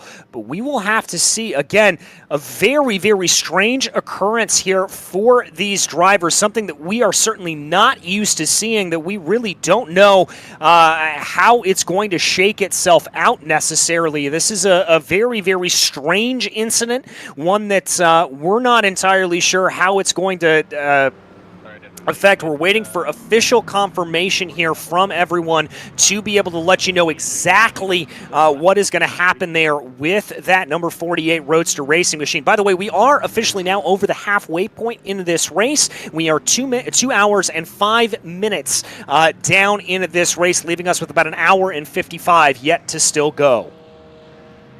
Also, I was checking on that GT3 AM class, and I'm still not totally sure how they managed it, but Over the Limit Racing Blue is back on the lead lap, it looks like. I'm trying to, yeah, they are on the lead lap, and I'm trying to see if they are directly behind 100 Force here. Yes, they are. So the 171 with that penalty somehow wound up on the same lap as at least one other car from their class. So the battle looks like that might be back on somewhat. And here we go. Pit stops for many of our GT3 pros. All right, and as they go into pit stops here, we will take a quick break, and we will be back to you in just a little bit of time. OPTIBET. OPTIBET. Dalyvavimas azartiniuose lošimuose gali sukelti priklausomybę. The passion for automobiles is what unites us. Enter the OBS world, the metaverse for true petrol heads. The world is changing now. It's high time to be part of this momentous transformation. The metaverse is the technology's next big thing, and it seems like it will stick with us for good. Finally, a new digital world emerges, giving us endless possibilities to fulfill ourselves, meet like-minded people, play games, and earn money. The OBS world is a place for everyone, where all automotive enthusiasts can live their passion in diverse ways. Build your garage. Spend time with friends, display your car collection and other NFTs, and host free or paid events in your garage. Enjoy using cars. Collect, customize, and sell cars, and use them in games and sim racing events. Host and join events. From private garage meetups to world-renowned car shows, everything is possible in the OBS world. Enter the NFT gallery and marketplace. Buy, sell, and trade unique NFT assets, from cars, garages, and car elements to art and digital avatars. Play games. Dive into an exciting world of automotive games. Use your NFTs to play and earn money. Train and race. Improve your racing skills. Climb up the leaderboard, join sponsored teams, and go for the podiums. Enter the expo and event area. Promote your business's products and services. Organize events to boost brand awareness and attract customers. Join the Founders and Investors Club. Become a member of the exclusive club with 911 seats only and enjoy its perks. Each seat is backed by a particular founder's or investor's NFT with robust benefits and opportunities. Take a metaverse ride with the OBS world. Pursue your automotive passion, thrive, and make money.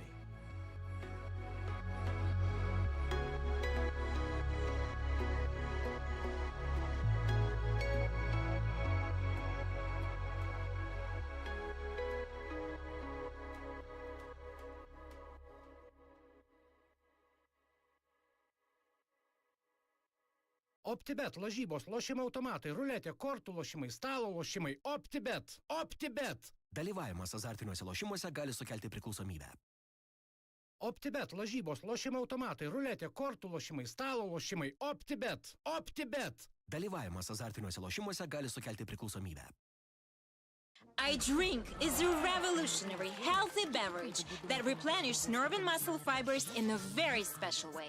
Created by a German scientist, iDrink is the world's only beverage to contain the most powerful natural antioxidants, R-alpha-lipoic acid. By drinking just 1 can of iDrink, you get about the same amount of nutrient as you would having eaten a tons of spinach, 2 tons of beef, and 7 tons of nuts. The effect is like raising the fuel octane and increasing the size of a car's engine at the same time. It doesn't matter what you are going to be doing for the next 12 hours, whether it's solving difficult mathematical equations, speaking a foreign language, playing sports, or making love. Anything you do will have better results without getting tired. Strangely enough, your appetite will also be curbed with iDrink. But unlike all other energy drinks, which are just stimulants, iDrink doesn't contain caffeine, terrain, cocaine, guarana, marijuana, iguana, or anything else that raises your pulse or blood pressure. We're not trying to push a dying horse up its last hill. Instead, we're giving her a spa day and all the replenishing she needs to win the race. Have an iDrink, it's very delicious. No to red eyes and deranged stares, to shaky hands and energy drink withdrawals. Yes, to the natural, healthy alternative. OPTIBET, lažybos, lošimo automatai, ruletė, kortų lošimai, stalo lošimai. OPTIBET. OPTIBET. Dalyvavimas azartiniuose lošimuose gali sukelti priklausomybę. Welcome back to the 4 hours of Imola as we take a look back at the highlights. It has been up at the front of the field since the drop of the green flag, the number 66 Team Fordzilla machine, but a little bit of problems there following back in the field for the number 112 as they got into it following down through the order with RK Foundation. Also a little bit of punting there going on for the 111 machine as they found themselves pointed the wrong way on the opening laps of the race. A little bit of a good pass there for Blake Phillips in the 131 coming around Variante also to open up this race, as then we saw more and more drivers having problems over the course of the running with this tricky Imola circuit coming back to bite many a driver. The 202 taking a big excursion there, the MTS GRG machine skipping and hopping over the grass. We saw a little bit of coming together there as well, and then the 202 finding themselves out into the outside retaining wall and having heavy contact into the outside barrier and losing the rear wing of the car. We also saw a little bit of interclass action there in the big caution for the number 177 as they were our first retirement from the race. Then Graboon here for Slow and Confused just up the road from a little bit of a coming together there. One of the GT4 Aston Martins farther back down in the field, finding themselves on the wrong way of a little bit of side-by-side contact. Some good battles, though, did exist there with RK Foundation muscling their way on by a few cars to be able to hold on to a good position, and then drivers continuing to fight and scrap in what was a legendary battle for the mid-pack in this GT4 or GT3 category as they tried to be able to get themselves forward. 4SR Racing. And then we saw big contact there again for Porsche Club Lithuania, getting things wrong coming through Tamburello and just having a little bit of a fight back there wrong. SRB Motorsports 2 in the 255, getting things wrong, trying to be a gentleman and get out of the way there. Skardinzis just getting things a little bit wrong and catching that outside grass as the 192 worked their way on by him. You can see that there on your screen.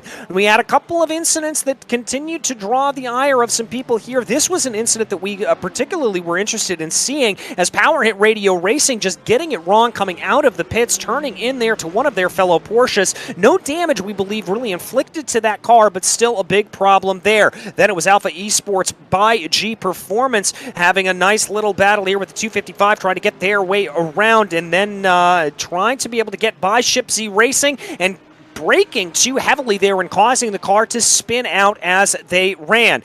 Then Alpha Esports by G Performance continued to just have a bad couple of laps here as then they came into contact with Power Hit Radio Racing, and Power Hit Radio Racing sending them spinning off to the inside. That was a penalty incurred for Power Hit Radio Racing. Riding High got things wrong coming down into Agua Minerale as that car got turned around with a little bit too much of the inside curb. And then Local Autosport Black with a little bit of a strange incident. We weren't entirely sure what happened on this one. They just seemed to understeer wide off in the corner and a little bit of damage picked up there. But as we focus back into real-time pictures, it's a pleasure to welcome you back into the booth here. We're still back in replay here at this point. There we are into live pictures. My name is DJ Clark, joined in the booth by Joe Peak. And well, Joe, we've got a surprising name up at the top of the running order right now. It is the GT3 AM leader, 100 Force, with Nicholas Maynard behind the wheel of the car. They're categorized as the leader of the race overall. Yeah, so the way this happened is essentially the pro guys all pitted, whereas 100 Force had already taken their stop. So they stayed out, and so they get the overall lead because of it. But Over the Limit Racing Blue is the one that's trying to chase them from that pro class. Fordzilla's 66 car has fallen to third. They've repositioned Roadster Racing back to seventh, it looks like. So I think we still don't have official confirmation, but I think that should put him back to where they wanted him from the penalty. But the next car down for the AM category, you have to go all the way to 9th in the GT3s. RK Foundation has a lot of cars to make up to catch 100 Force, but at least they're on the same lap. Yeah, at least they're on the same lap here at this point, and that wasn't the case when this race restarted after the last yellow flag period, so definitely going to be a little bit of an interesting situation here, but that battle that we are going to be keeping our eyes on, the one thing that I have my eye on, however, is where Power Hit Radio Racing has ended up at this point. They find themselves in 5th place position, directly behind the Team Fordzilla number 98 machine. Due to the safety car intervention, they could very well find themselves back into contention in this race after a very rough first half. Yeah, and they're doing a few wave rounds for those curious right now, so we might have a few more repositioning. Just move over to the right-hand side. Yeah, I think they're trying. I think what they might be doing is trying to get some of these GT3 cars back around the leader here to reinvigorate this GT3 race. So it does take some sorting because, yeah, like we said, not just with the black flag, but all in all, there's a really strange set of circumstances with the back-to-back yellow flags, and it's requiring them just a little bit of manual labor here to try and get everybody into position. As for down in the GT4s, Dilettante Racing is now leading, but MTS GRG's 202 is now in second. They managed to overtake SRB Motorsport because I believe SRB didn't. No, they stopped on the same lap, interestingly. So I thought SRB maybe pitted and got jumped by them, but that doesn't seem to be the case here. So somehow the 202 did manage to pass their rivals, which again, this is important because they came in 3 points behind. SRB Motorsport 2, unfortunately, who was also 3 points behind their sister team, is one of our few DNFs in this race, so they're not going to be able to take part, unfortunately. Yeah, they're not going to be able to put themselves into contention for that battle here at this point, but right now the lights are still on the safety car, so we're at least going to have one more lap of caution here as they work themselves around, and we've got a couple of battles that could play themselves out. Now, granted, we still have to wait and see exactly where everyone is going to shake themselves out here in terms of all of these wave rounds that we are getting. Looks like MTS GRG, the latest car to be given that wave around penalty here at this point, or not wave around penalty, wave around, I should just say, here at this point. You'll have to excuse me, it's early in the morning on the West Coast, as they continue to work their way through right now. And we want to give massive credit here to Race Control. This is one of the hardest things to do in the world, is trying to sort cars out in real time as they are circulating out on track. So a massive, massive credit here to everybody at the OBS World Endurance Cup, sponsored by OPTIBET. They are doing a fantastic job here today. Yeah, we just saw the 292 that was waved by, so they're being sent around to catch back up with the tail end of the field. So we got to wait a little bit for them to do that. But otherwise, I'm trying to see if anybody else is being given a wave around that we need to wait on here. I'm not sure. Dilettante looks like they've been given an end-of-line penalty, unfortunately, so that's not going to be good there for them. That's going to drop them back down the order, and that is big. They are categorized as the leader of the GT4 category. I'm not entirely sure what that is for from Dilettante, but they are going to lose those positions. I think they're trying to separate the classes. At least that would be my guess in this situation, because I haven't seen any stewards' reports about them doing anything wrong. So once they go to the back, theoretically, MTS GRG should also be given an end of line, et cetera, to reorder them and get them back into the right position. I think. I'm kind of speculating a little bit here, but that would be my guess as to what's going on. It's just a little bit of a pain, but it should at least get to the GT3s and the GT4s each on their own for the restart. Okay, that may be what they're doing here. We're just trying to, once again, figure all of this out as these yellow flag periods do cause a little bit of confusion here for all of these drivers and for your commentators alike, but we are getting everything under control here. Once again, just to run you back through a little bit of the order at this point, it is 100 Force that leads the way, that GT3 AM car up at the front of the field. Then it is Over the Limit Racing Blue, Team Fordzilla 66, Team Fordzilla 98, and and Power Hit Radio Racing. Again, the big news here for 100 Force, though, is they've got a good half dozen cars in between themselves and RK Foundation for that GT3 AM lead. So they're in a very, very good position. The one thing that they have going against them, though, is because of all of the wave arounds and the reshuffling here, whereas on the last restart, they were the only GT3 AM car that was on the lead lap. They now have RK Foundation, Locals Autosports, and Amazing Stuff that are going to be on the lead lap with them. So their battle's not going to be as clear-cut as it was. Their lead, rather, is not going to be as clear-cut as it was, but they're still going to find themselves in very good position here with that many cars in between themselves and the second-place runner in the category. Yeah, that's exactly what they needed here, is just that little bit of a buffer to keep them at arm's length for the last half of this race, which I guess the other good news for the 66 is that a decent chunk of time is being sucked up. Obviously, the clock is still running during this yellow while the stewards try to sort this out. So it's playing right into the hands of the 66 team as the longer this goes on. Now, they haven't been shuffling MTS, GRG, SRB, Shipsy, any of the GT4s back behind Dilettante. So my assumption might not have been correct. They were still not done. So we'll sit in a holding pattern for now as we wait to try and get all the information we can so that we give you as accurate info as we possibly can during this frankly confusing time. Yeah, we don't want to speculate here at this point on exactly what is going on. We want to make sure we give you the best information possible. I can tell you that we've had a couple of drivers here at this point have some black flags cleared. I think that was just for passing under the yellow, things like that, so nothing really to keep in mind there about all of that. I anticipate that we should be going back to green flag racing here in about a lap's time, but we will let you know as soon as we see those lights turn off on the safety car.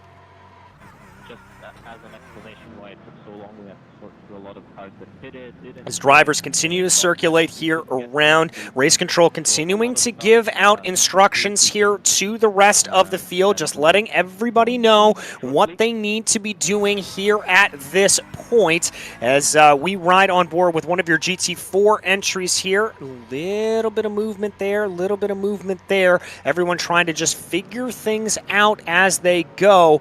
And I've got my eyes on that iRacing Porsche pace car here at this point, waiting to see if that is going to be the indication here on whether or not we will be going back. It looks like the lights are still on, so still a little bit more sorting here needing to be done for these drivers, but we are ticking closer and closer. And the biggest thing here, Joe, for me, the talking point for this is a much longer safety car period than the first one we sat through, which is going to drastically change fuel strategy for a lot of these cars and drivers. Absolutely. I have no idea what the max number of laps are going to be now for these drivers before they have to come in. And there's definitely some that have been out there for quite some time. The number 7, Alpha Esports by G Performance, 20 laps currently. RK Foundation, Locals Autosports, Amazing Stuff. Each of them 18 laps on this stint. Also, our overall leader and GT3 AM leader, 100 Force, has 11 laps. Now, not as many as some of the others out there, but it has been a bit. Riding High, though, has the most. They're 27 laps into this stint. Surely they've got to visit pit lane pretty soon here. I would have to think they would, and I can't imagine that they wouldn't be coming down pit lane here in a short amount of time, but I'm not sure if the pit lanes is closed here at this moment or exactly what it is and what the state of that is. We may see a little bit of a splash and dash here near the end, as we do know there's going to be at least one more lap under yellow flag conditions, so that could change things around here. We ride on board with Roadster Racing, one of the stories of the race here. Alejandro Sanchez still behind the wheel of that car. We haven't seen a driver swap quite yet. They are mandated to take a driver swap, so we know that that has to happen here at some point. And one of the problems here for Sanchez as he tries to move his way up through the order is he's got a couple of GT4 cars in front of him that he's going to have to clear when this green flag flies, and that's undoubtedly going to slow him down a little bit. I believe that he has until about the 3-hour mark to swap drivers, so they could go until the next pit stop. Might have to do a little bit early, as it looks like the pace car lights have gone off, so we are going green. All right, yes, we are getting that confirmation here from Race Control. We will be going green with about an hour and 35 minutes left to go in this race, and that means that it is going to be a mad scramble to the finish here to be able to see what is going to happen. Can 100 Force be able to hold this out? Will they be able to keep everything ahead? What is going to change around for these drivers? How is everything going to play itself out? We only have a couple of laps here to find out, as 100 Force and Nicholas Maynard behind the wheel of that number 171 leads the field around here through Ravazza 1 and down into Ravazza 2, slowing everybody back a little bit, waiting for that green flag to fly, as here they come onto the start-finish straightaway right now. The number 171 leading the way, and there early on to the loud pedal is 100 Force, and we are back racing again here from Imola. It looks like a pretty single-file start. I see Over the Limit Racing Red there trying to make some moves in the background, and now as cars get up to speed, this is where moves are going to start happening. That's a move there from Over the Limit Racing Blue trying to get by one of those slower lapped cars, as everybody is now trying to sort themselves out into the order that they want to be in. Who's going to be fastest? Who's going to be not? This is absolute pandemonium coming down here into Tamburello. Yeah, there's that GT3 car that's a lap down with Locals Autosport Black just trying to stay out of the way as they all weave past there. And we're watching Fordzilla give chase as their two cars, separated by just a little bit of traffic, currently hold down third and fourth. Coming up the hill now, the leader of the GT Pros, Over the Limit Racing Blue, trying to stretch that gap as much as they can to keep away from Fordzilla, knowing they've got quicker pace. Yeah, they certainly want to try to pull that out as much as possible. And here, as we focus in on that team Fordzilla number 66, we see what they are able to do as they try to move their way up ahead and try to be able to get themselves ahead. Roadster, something's happened to Roadster Racing. They disappeared briefly and reappeared in pit lane, checking to see if it's a connection. It's a connection issue. Sanchez connection dropped due to upload packet loss. That is a problem there that can take. Oh, as we've had some contact. That's the 202. That car can't catch a break today. Unbelievable. So, not sure when exactly that happened, but they're now in fourth position. They're still running, but that was another big hit, and SRP Motorsport is back up to the lead, so it's the worst case scenario for them once again in this race. But yeah, Roadster Racing is back out. Incredibly, because of the timing of that disconnect being during the yellow, they're back out on the lead lap, but just barely. Yeah, they find themselves about 1 minute and 4 seconds behind the leader here, so they've got a lot of room to try to make up, but if we get another yellow flag, that'll be able to catch them right back up and get them right back into the mix once again. We watch a little bit of a battle of the Porsches here on your screen right now, as that's the 133 machine trying to hold off a little bit of an attack. Here is some side-by-side action in the GT4 category. I believe that's still Atante Racing in the 223, working their way on by the 202 of MTS GRG, and that is obviously precipitated by a little bit of that damage. And there again, we see one of those local Autosport Mercedes just getting things wrong going through Tamburello, and there's another one. We're seeing a lot of drivers here. Joe, I got to think this is an issue because that was such a long yellow flag period. We are dealing with cold tires, cold brakes, and drivers just scrambling to get them up to temperature. Yeah, you got to remember that's modeled in iRacing, so you can't push the car too hard as soon as you come back to green. You got to get everything up to working temperature as we got this battle coming down into Alta between the likes of Amazing Stuff and RSV Motors by OBS. This is actually not for position. This is Amazing Stuff in 10th, and it looks like the 192 is a lap down from them as they plunge into Ravazza. But right now, 100 Force is still holding on to that lead about 14 laps in. The other interesting thing about that disconnect, remember how we talked about how Roadster Racing still needed to do the driver swap?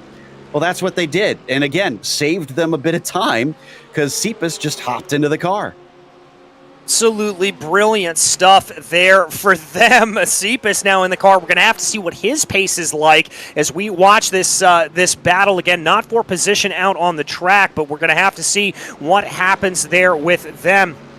But yeah, I'm going to have to keep my eye on Marius Cepas to see what that Roadster racing machine is now able to do. Remember, Sanchez was the black stripe, the professional, one of the best drivers in the series here, and he was able to keep up that pace. Is Cepas going to be able to match that pace of his teammate, or is this Team Fordzilla machine going to absolutely stomp their way up towards the front? There you can see the leader off in the distance right now as they find themselves behind Over the Limit Racing Blue here at this point, trying to close in behind. They haven't really had an opportunity to get a good overtake done, but that doesn't mean that they're not going to have one here coming up shortly. Yeah, and if you're Over the Limit Blue, you got to be just a little bit nervous here because you know the pace of the 66 car, and so they're going to be eager to try and make up for this. This is for class position. It might be for second overall in the GT3s, but this is for class position. And Over the Limit Blue, I expect, is going to fight it as hard as they can for as long as they can, because this is the win on the line here. Yeah, it is. It's the win on the line. They are under no obligation to get out of the way, but here comes that Mercedes coming on like a train with a full head of steam. They're going to poke their nose to what will be the inside going into Tamburello. And remember, this track does curve. There's the move. They have been able to get the move done. That is going to be the lead there of the GT3 Pro category. They are able to hold on to that, and now look at the gap. They're already starting to build. It's 0.5 of a second. They've got 100 Force in their sights. I mentioned earlier Riding High had been 27-plus laps on their stint. They finally pitted in now and are taking their service. Not going to get them to the end of the race. They'll need at least one more stop. In fact, I think it's going to be close for them to be able to do that one more stop. I think they're going to have to really stretch the fuel from here. Yeah, I think you're right about that. They're really going to have to push it here at this point as we've watched William Chadwick in that Team Fordzilla machine. Remember, they've made their driver swap here at this point. They're already able to close this gap down. It's now under a second, up to 100 Force as they run, so they've got plenty of time to be able to try to pull this in. And this really isn't a battle that 100 Force needs to be fighting. This is not for class position. It's frankly just for bragging rights. And I wouldn't be surprised if Chadwick shows his nose here a little bit and Maynard kind of hops out of the way and lets him go on by. And there's 6 laps difference on fuel strategy as well between these two cars. So 100 Force is going to be getting out of the way sooner rather than later. Plus, remember, Roadster Racing is right now 1 minute and 5 seconds behind. So yeah, I think Team Fordzilla can afford to be a little patient here and just kind of let this race play out. They're not really under tremendous amounts of pressure to try and overtake as quick as possible. Yes, a lot of race is still yet to happen, but considering you always have to play according to the situation that you're in and not try and predict what's going to happen necessarily. You can use statistics to try and predict what's going to happen and go by that. But in this case, it's like, okay, well, right now everything looks pretty good, so taking a risk doesn't make any sense. Yeah, exactly. You don't want to put yourself into a position where you're going to find yourself running into trouble. You don't want to put yourself into a position where you're going to find yourself getting things wrong and throwing away what could be a good result here in this race. And I think for Team Fordzilla, that is going to be what is on the forefront of their mind. They do not want to be in a position where they can lose it all here at this point. That is not what they want to be doing, as we see them working their way around, slowly, methodically, pulling in that gap as much as possible, working their way around and just honing in. That's a very, very slow Ferrari. That is that Riding High machine. I'm not sure if that was them just staying out of the way. Ooh, a little bit of a mistake there from 100 Force as well, as that moved them out of the way. Can't tell. There's some damage on Riding High, by the way. That is why they were so slow and off to the right-hand side of the track. I hope that they're not too damaged to keep carrying on and can try and at least finish this race here at one of Ferrari's home circuits, as we watch the battle for the lead come on to the main stretch. That was a decentish run from Chadwick. Will he try and do anything up into the first turn? You can see we're getting pretty dark. We're about an hour away from losing sunlight completely here. Sunset officially going to be at 8:40 something, and here we go. Fordzilla with a bit of a hard dive, but it pays off. They're now your new leader. They are your new leader indeed. And Joe, I've got to be honest with you, I forgot what time of day it was and that we were going to be running into the night here, as it were. We've had so much action on track. That's one of the storylines that's just kind of slipped my mind here as we keep going around. But Team Fordzilla up into the lead of the race here at this point. The other Team Fordzilla car trying to work their way up ahead on Over the Limit Racing Blue, who currently holds on to what is second position in that GT3 Pro category, so that battle still able to be fought out on track. Still plenty of good battles here starting to play themselves out a little bit more. We've also got a train of GT3s farther back in the pack. And a good inter-class battle between RK Foundation and Alpha Esports by G Performance. But right now, plenty of good running here. Chadwick, though, has to deal with a little bit of lap traffic in front of him. Yeah, and he's right up on top of that bumper. He does not want to sit around behind Porsche Club Lithuania too much longer. He's given, just about enough space into the grass, and that's not going to make him terribly happy. In fact, a little bit of contact with the 111 now. Again, this is a lap-down car, so I'm not sure why they're fighting this hard. In fact, they're 13 laps down. Yeah, remember, this is one of the cars that we saw having a big incident earlier on in the race. Not sure why they're fighting this as hard as they are, but now here comes Team Fordzilla. They're going to move their way to the inside of Tamburello. This is the move that they made move work, and there's a little bit of how you doing just getting in the way. Oh my goodness, the 111 getting very squirrely, and I think that was contact there with 100 Force as they came down into Tamburello. Everybody survived it, thankfully. They're still running. Now they're going to pull off to the side and allow 100 Force through. Who still has a handicap back to the 112 car. So again, it's you gotta make sure and just try and keep the car whole in this whole situation. And in fact, RK Foundation just got passed by the 7 car, so that's going to put another bit of buffer with the Pro class getting between themselves and their main rival. So there's Chadwick coming up over the crest. Love the shots of the sun when you get late in the day at that portion through Piratella. It just looks beautiful there at the rise. Yeah, it certainly does. This is one of the more majestic circuits that has been scanned here in iRacing, and it's a relatively old scan and still very, very much holds up on the service. So always good to be able to see just how well it's working. And now that Chadwick has been able to get himself into some clean air, get himself ahead, you can see that gap starting to develop. We're going to focus back down into the battle here into the GT4 category. Dilettante Racing leading over Tramos GT4. The gap just over 1 second here at this point, and so they are going to try to be pulling their way ahead here a little bit as they run. Not sure here if Dilettante is going to have the outright speed to be able to pull this out, but it looks like they do at this stage in the race. Yeah, this is really the only battle that we've got. Although MTS GRG does seem to be closing in, the 202 car making up for that mysterious slowing down that they had a bit ago, currently in 5th position. So they could get 2 spots here, but SRB Motorsports is pretty far up the road at this stage. It's going to take some phenomenal pace for the 202 machine to catch our GT4 class leader.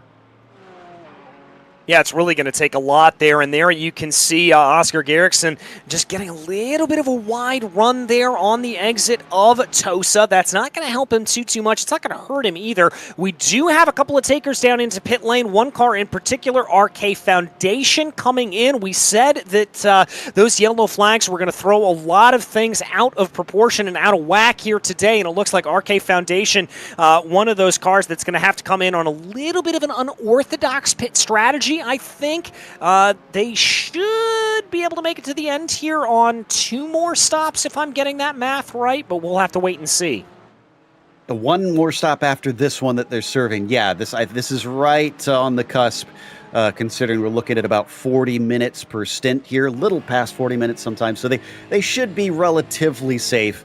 And again, I think that's making the smart decision in this, just in case we do get more yellow flags, be the first to pit last. So they're setting themselves up by counting backwards from here. And that is a good strategy to take into consideration here at this point. You've got to be able to count yourself back. You cannot take any sort of chances here when it comes to this pit strategy. You've got to absolutely do what you can to make sure you can make it to the end of the race, because, Joe, you know as well as I do that there is nothing more disappointing than coming to the end of the race and running out of fuel. By the way, we've got a pass here going on for P2 rather, in the GT3 Pro category. Team Fordzilla now holds on to P1 and P2 as the number 98 has been able to get by over the limit racing blue. Still, they're on the podium for the pro drivers, but Power Hit Radio Racing is back in it once again. They're directly behind the 47 now. We'll see if they can get by, as there you can see our Fordzilla car just taking off up the hill. And the number 66 going past the Tramos GT4 machine, who was in the battle with Dilettante, but man, have they separated. And MTS GRG has the same problem. They lost a lot of time up to the 244. Yeah, they certainly did, and that's one of the problems here when you get a little bit sideways, when you get a little bit side-by-side with another competitor around you, that you lose a lot of time here at Imola, more so, I would say, than other tracks because of the narrow nature of this circuit and many of these corners being really single-lane areas. But we watch right now Power Hit Radio Racing coming back here. We thought that they were done and dusted earlier on in this race, but the yellow flag's absolutely coming to play them to perfection. We're going to take a look back at a replay here. This is the 111 machine. That's not a traditional line through Variante Alta. Yeah, that's going to be a slowdown penalty as they try to make up ground there for their 13 laps down. Also, the 113 car, Locals Autosport, was given a black flag for contact there. So they're going to have to serve that. They are, actually, is that, that's second in GTM. So that's horrible news for the 113 team. Oh, it certainly is. That's going to send them down to the order, most certainly. You absolutely hate to see that, but I'll tell you who doesn't hate to see anything. That is Power Hit Radio Racing there, as Dukakis has been able to get by Stakiokas. Oh, that is Dilettante going for almost a little bit of a spin there coming out of Villeneuve, but they're able to hold it together. We've got more drivers coming down into pit lane here at this point, though. Locals Autosport, Alpha Esport by G Performance, and Amazing Stuff all coming down into the box to take their pit stops. And as we suspect, if they come in now, they should only need one more stop to make it to the end of the race. So clearly these teams all starting to count backwards here at this point. So watching the number 10 now back onto the podium for the first time in a long time in this race, and within range of getting by the number 98. We'll see if they can catch and overtake them. But it's about 6.5 seconds up to William Chadwick right now. So I don't know if Power Hit has suddenly turned over a new leaf, because it's still Dukakis in the car. In fact, he has not handed it over this whole time. And let me see, who is he sharing this with? Bumbulis, it looks like. Bumbulis should be trying to get into the car here up next. And we'll need to do so, I believe, within the next 17 minutes. Yeah, he's going to have to make that swap over here, and we've talked about that is a thing that needs to happen there for them. They need to make that switch over before the time runs out on the clock. You've got to make that switch and give the driver enough time in the car to not run afoul of the rules here in this series. As we continue to watch here, looking this way, looking that way, there is Power Hit Radio Racing. This is Tramos GT3 that we follow right now. They find themselves, this is a nice little battle that we've got starting to develop right now. This is for second place in that GT3 AM category, but we believe that 113 is going to have to come into pit lane to serve that penalty, so this battle will be null and void here in probably just a few laps' time. Yeah, the black flag is still out. I thought they had served it, but I guess they just took a pit stop on that last lap. So again, they need to come back through. It's for a drive-through penalty, and you cannot stop in your pit stall when you serve that penalty, that drive-through. It has to be just strictly going in and out of pit lane without going to your team. So let's see if he does that here in unleashes RK Foundation. No, they're going to stay out. Well, they are entitled to do that. They can make themselves work a little bit longer here. They've got 3 laps to serve that penalty. A little bit of a squeeze there, though, for Local Autosport. Almost banging doors between themselves and RK Foundation, but RK Foundation not taking no for an answer. They're going to look down to the inside there of Tamburello, and they're going to be able to get that move done. 100 Force, by the way, coming down into pit lane here at this point. And this battle continuing on side by side. Locals Autosport not wanting to let this one go, but they're going to have to give up the ghost going down into Villeneuve. Yes, and Tallis is willing to take a few risks here, including him looking up the inside. That wasn't Zentalis. That was Locals Autosport being very ambitious. They've got nothing to lose. They got to serve their penalties still. Unfortunately, I don't think they won a second one by making contact with that 112 car, but they got away with it this time. Yeah, they got away with it this time, but they got away with it just barely as they worked their way around and through. They don't want to pick up another penalty, by the way. That's riding high that you can see there behind them. I've got to tell you something here, though, Joe. Powerhead Radio Racing's on a little bit of a charge right now. They're moving their way up through the field. They've been able to get by over the Limit Racing Blue. We saw that pass take place, but right now they are closing in on Team Fordzilla number 98. They're in podium positions for the GT3 Pro category, and they're looking like they want to make a move here and try to move their way up into second. I wouldn't doubt it. I think as they got a little bit of traffic, we didn't see it on screen. Lap traffic definitely holding up Roman as we come over to, serving the penalty here for the 113. So they're finally going to pay the piper on that one. This is the battle we were just talking about with Javier just barely ahead of Dukovkis, who will need to pit soon, but both of them are on the same strategy here. They pitted 17 laps ago. I think the Porsche's got a good opportunity, though, if they really want to try and make the move into Tamburello. No surprise, there's the defense from Roman. Oh, but he switches back to the racing line, sold him a dummy, gets down to the inside, and Dukovkis takes the spot. That was brilliant stuff there from Dukovkis, selling him the dummy, moving back onto the preferred line and being able to get himself ahead. Now, the only problem is that all of that stack up there has cost them about 2 seconds in running up to Team Fordzilla number 66. And so now Powerhead Radio Racing has got to absolutely put the pedal to the metal here and try to get themselves ahead the best that they can and move their way up forward. They've already taken a little bit out here. At this point, the gap is now under 7 seconds, but the battle could very well still be on for P1.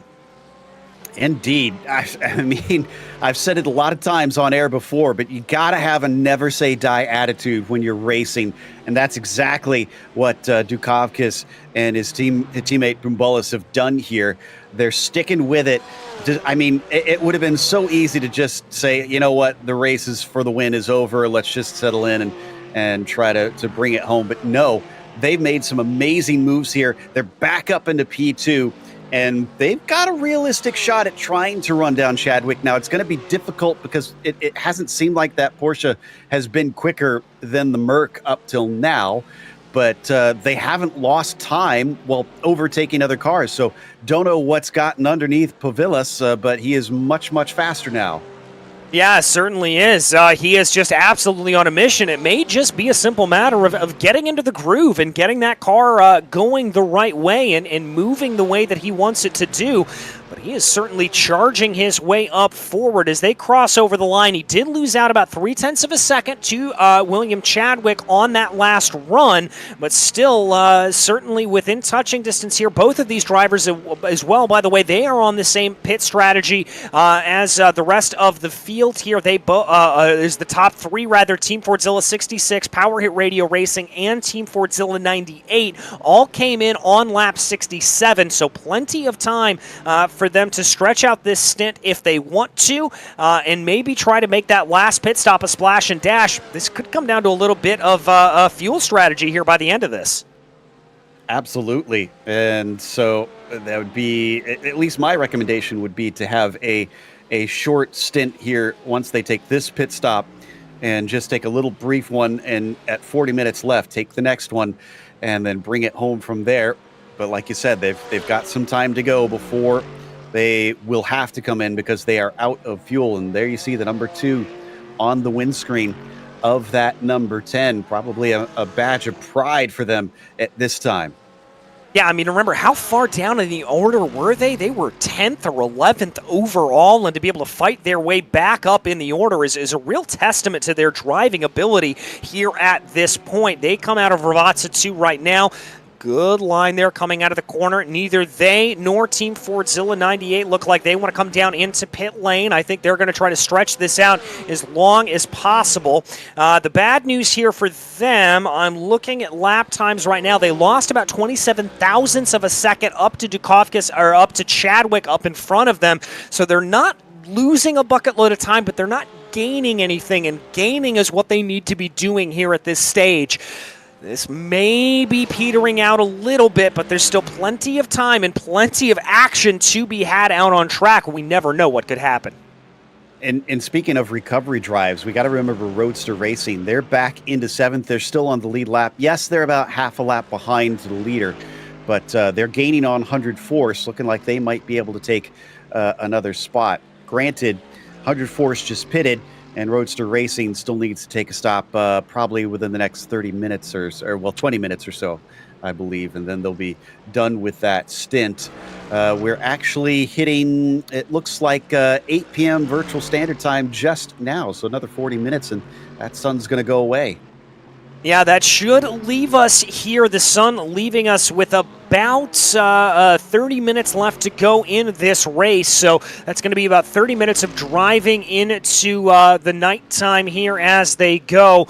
But plenty of time here, still about an hour and 8 minutes left to go for this. We're going to jump back and check out a replay here. This is the 255. Ooh, catching that inside. Woo-hoo-hoo-hoo. That was some close running there, almost running into the side of RK Foundation. Did they hit the right-hand side, or did something break on the car? Because that was very strange how it hopped. Yeah, I guess they did kind of catch the curb, but probably gave quite a scare to RK Foundation, who just want to bring home the second place in GT3 AM. Yeah, they certainly do. I think we've had a little bit of a problem here potentially for Power Hit Radio Racing, as they looks like they lost about 0.8 of a second in the final sector of the lap, and that has now allowed for Team Fordzilla number 98 to pull back in within touching distance to them. They're within 0.7 of a second, and the gap up to the leader has grown to about 8.6 seconds, so lots of time there in between all of them. As we said, this is still a very dynamic race. Plenty of things still to play out here in this final hour. So what happened was Hertzai, that we just saw go off in that GT4 Aston Martin, was returning to the track on the exit of Hrvatsa 2, and that's what slowed up Power Hit Racing, just caused them to have to hesitate. And with that being on the longest straight of the track, well, it hurts the most because you need to get on the throttle as soon as possible out of that turn. Yes, indeed, you do. As there we take a look at your GT3 AM leader, 100 Force, holding on to a gap here of about 30 seconds over their closest competitor, which is RK Foundation. That should put them into relatively good position here, considering it looks like the majority of the GT3 AM categories, there you see RK Foundation on your screen, locked into a, that's not a battle, excuse me, that is some lapped cars there behind them, and actually your leader, who's hoping to put them a lap down here at this point. But they are on the same, relatively the same pit stop strategy as 100 Force, so that should see all of them coming down into pit lane at around roughly the same time as all of those three Mercedes break down into the corner. Everybody just trying to figure out where the other one's going. Yeah, and I think Chadwick wants to try and be careful with this. Yeah, he's going to now manage to get to the inside of SRB Lint Vega, who's going to give way into Villeneuve, so there's one down.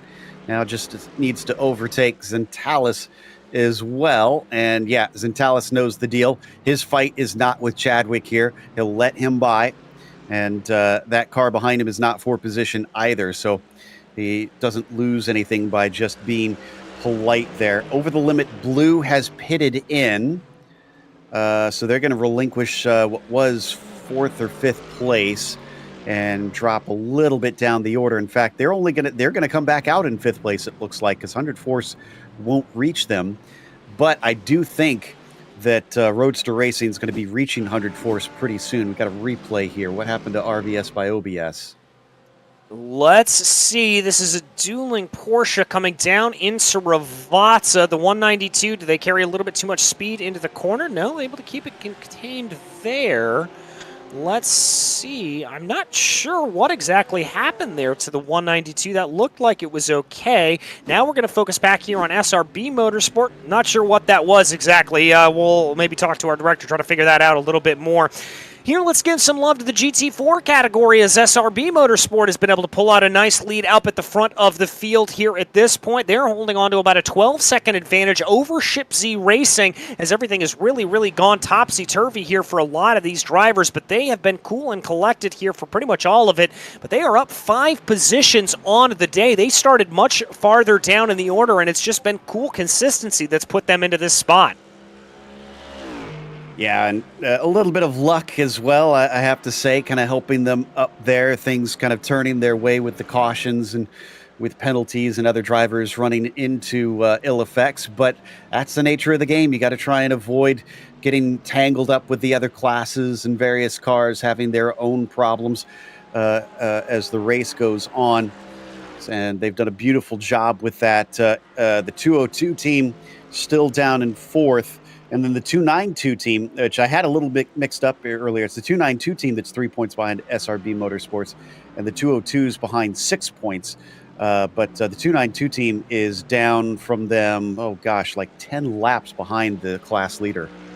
Yeah, a lot down there for them. So they're going to have probably no real hope to be able to move their way back up forward here at this point. But can also tell you here that it looks like 50-50 Racing Team. They've been in pit lane for a long time here at this point. But SR Technic 135, they are coming down into pit lane here on what is lap 89 for them. So that means that they are going to be pulling in and taking their penultimate pit stop here at this point. Shipsy just pitted too. Yeah, Shipsy's down into pit lane as well. Looks like there's a driver change actually going on for Shipsy as Azalis is going to be stepping into that car. I saw them disconnect for a moment, which is normally that sign that there is a driver change. And here comes Power Hit Radio Racing. They're coming down into pit lane here. Your third place car, or your second place car rather, coming down into the pits. So this is going to be that moment, and I believe this will be the driver swap there because Dukakis has been in the entire time. They are up onto the jacks here at this point, and indeed the driver swap is taking place. Justinas Bambilis jumping behind the wheel of that car. Yeah, so they're trying to maximize the time with Dukakis in this.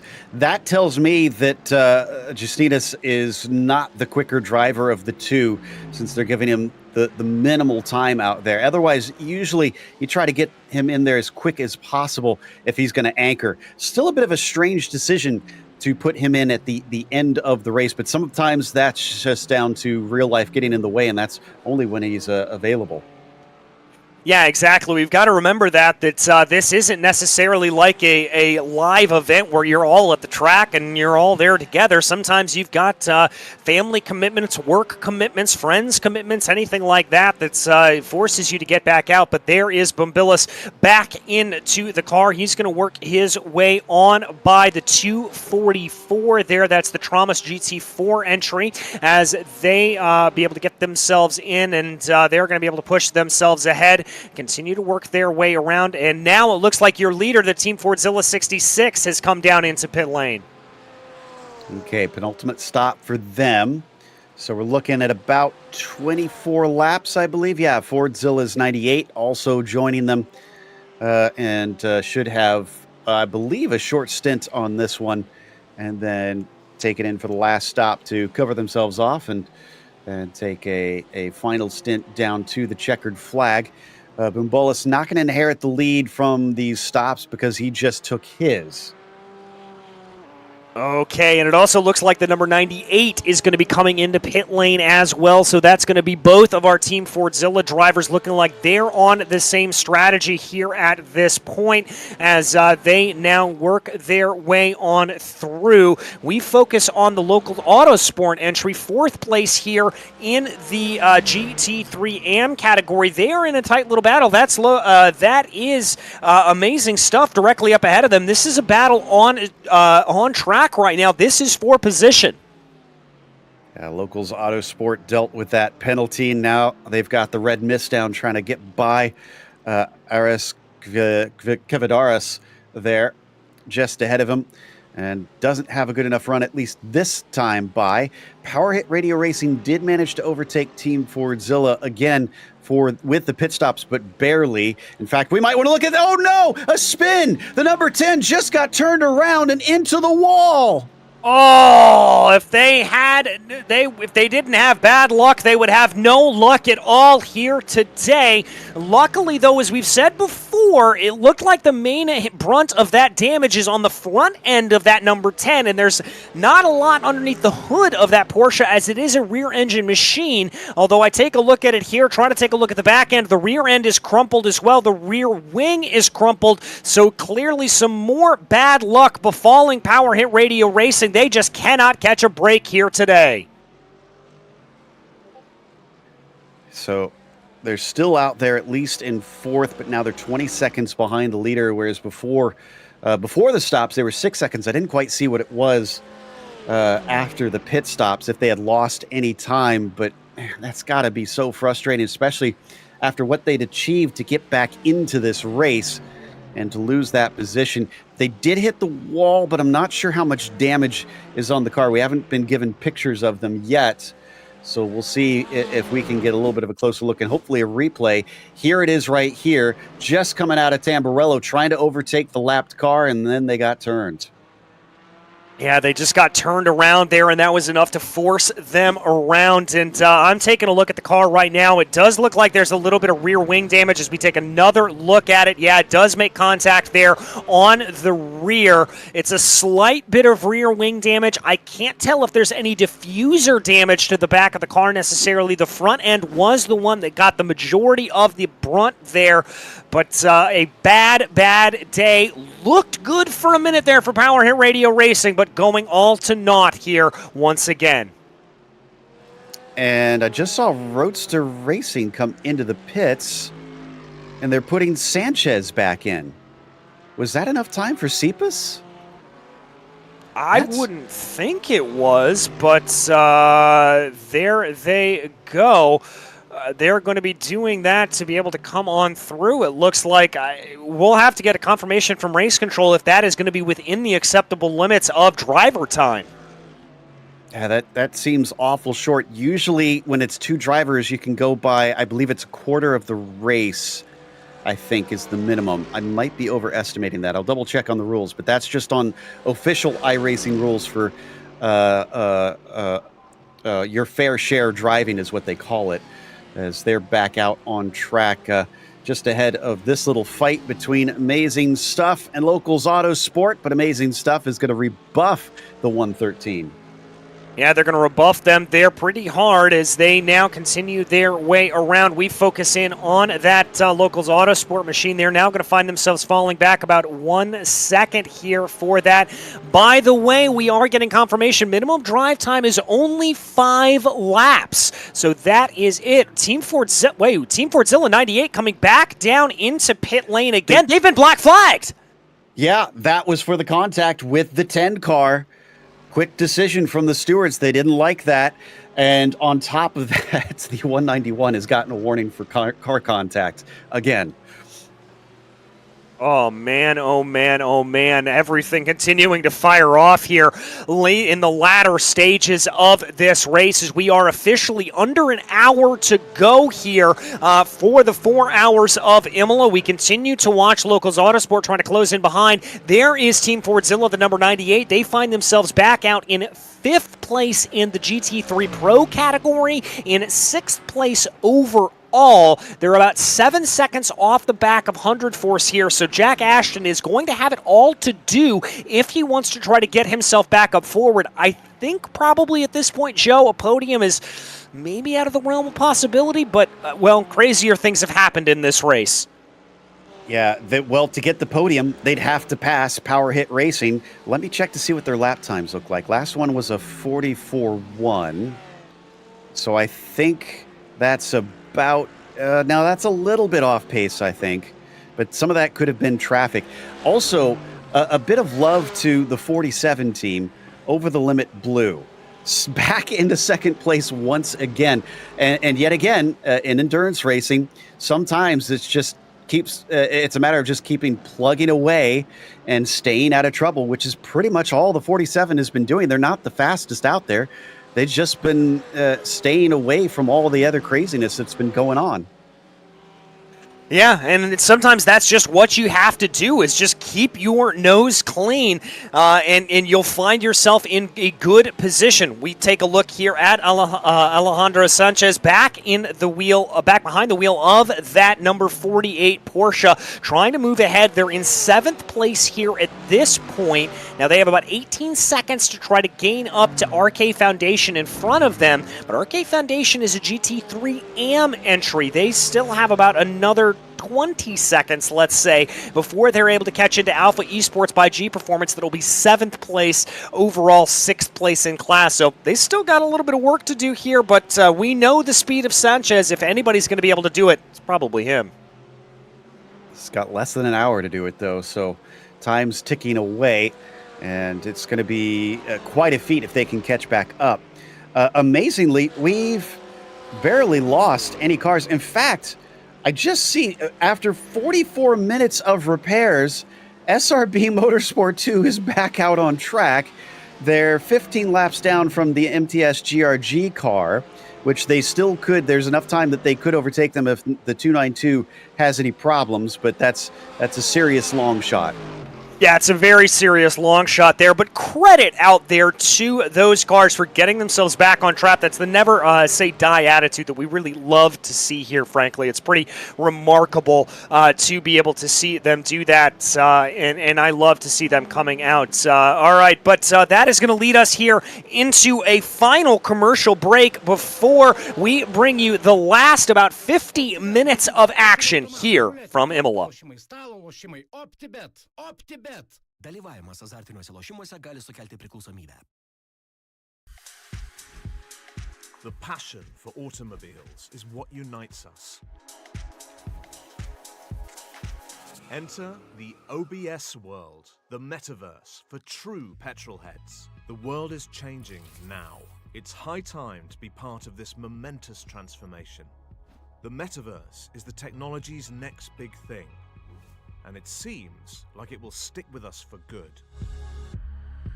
Finally, a new digital world emerges, giving us endless possibilities to fulfill ourselves, meet like-minded people, play games, and earn money.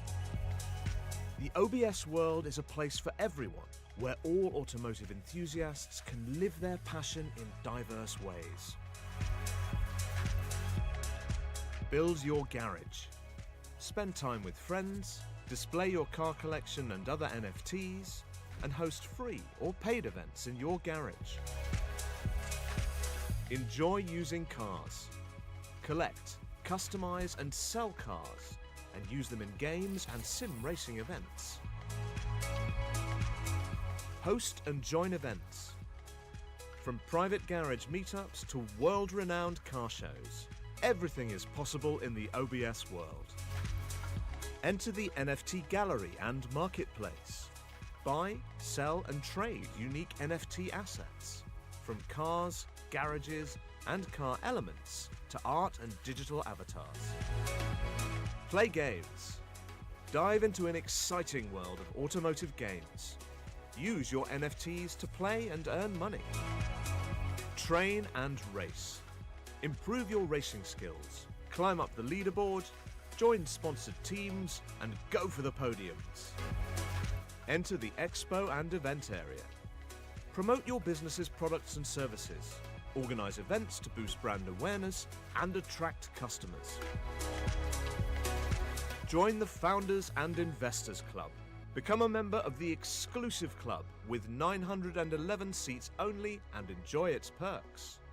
Each seat is backed by a particular founder's or investor's NFT with robust benefits and opportunities. Take a metaverse ride with the OBS world. Pursue your automotive passion, thrive, and make money.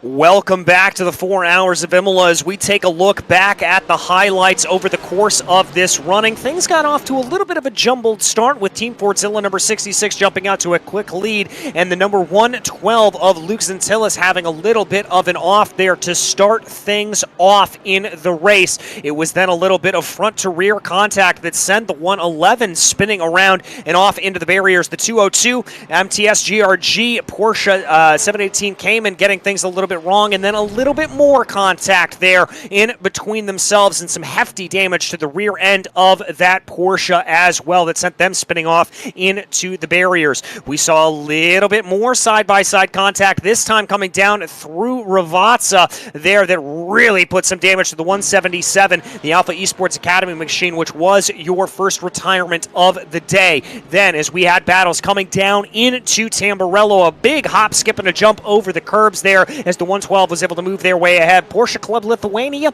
got things wrong, unfortunately, all by their lonesome going down into the first chicane, and that was enough to send them into the outside wall. We then had a little bit of class-on-class passing here, but Skardinsis getting things wrong for SRB Motorsport 2 and touching the outside grass on the run into Tamburello. That's really been the flashpoint all day. And then, unfortunately, this was really the beginning of the bad luck here for Dukovkis and Power Hit Radio Racing, having contact after exiting the pit lane earlier on in the race. We then saw a little bit more action starting to develop as cars worked their way up through Tosa, a little bit of side-by-side, and then here again, Alpha Esports by G Performance getting tangled with the number 10 machine as they have been in the wars here today. The 10 received a drive-through penalty as a result of that incident. William Chadwick, though, was up in the front of the field pretty much for the entirety of the race when the first yellow flag flew.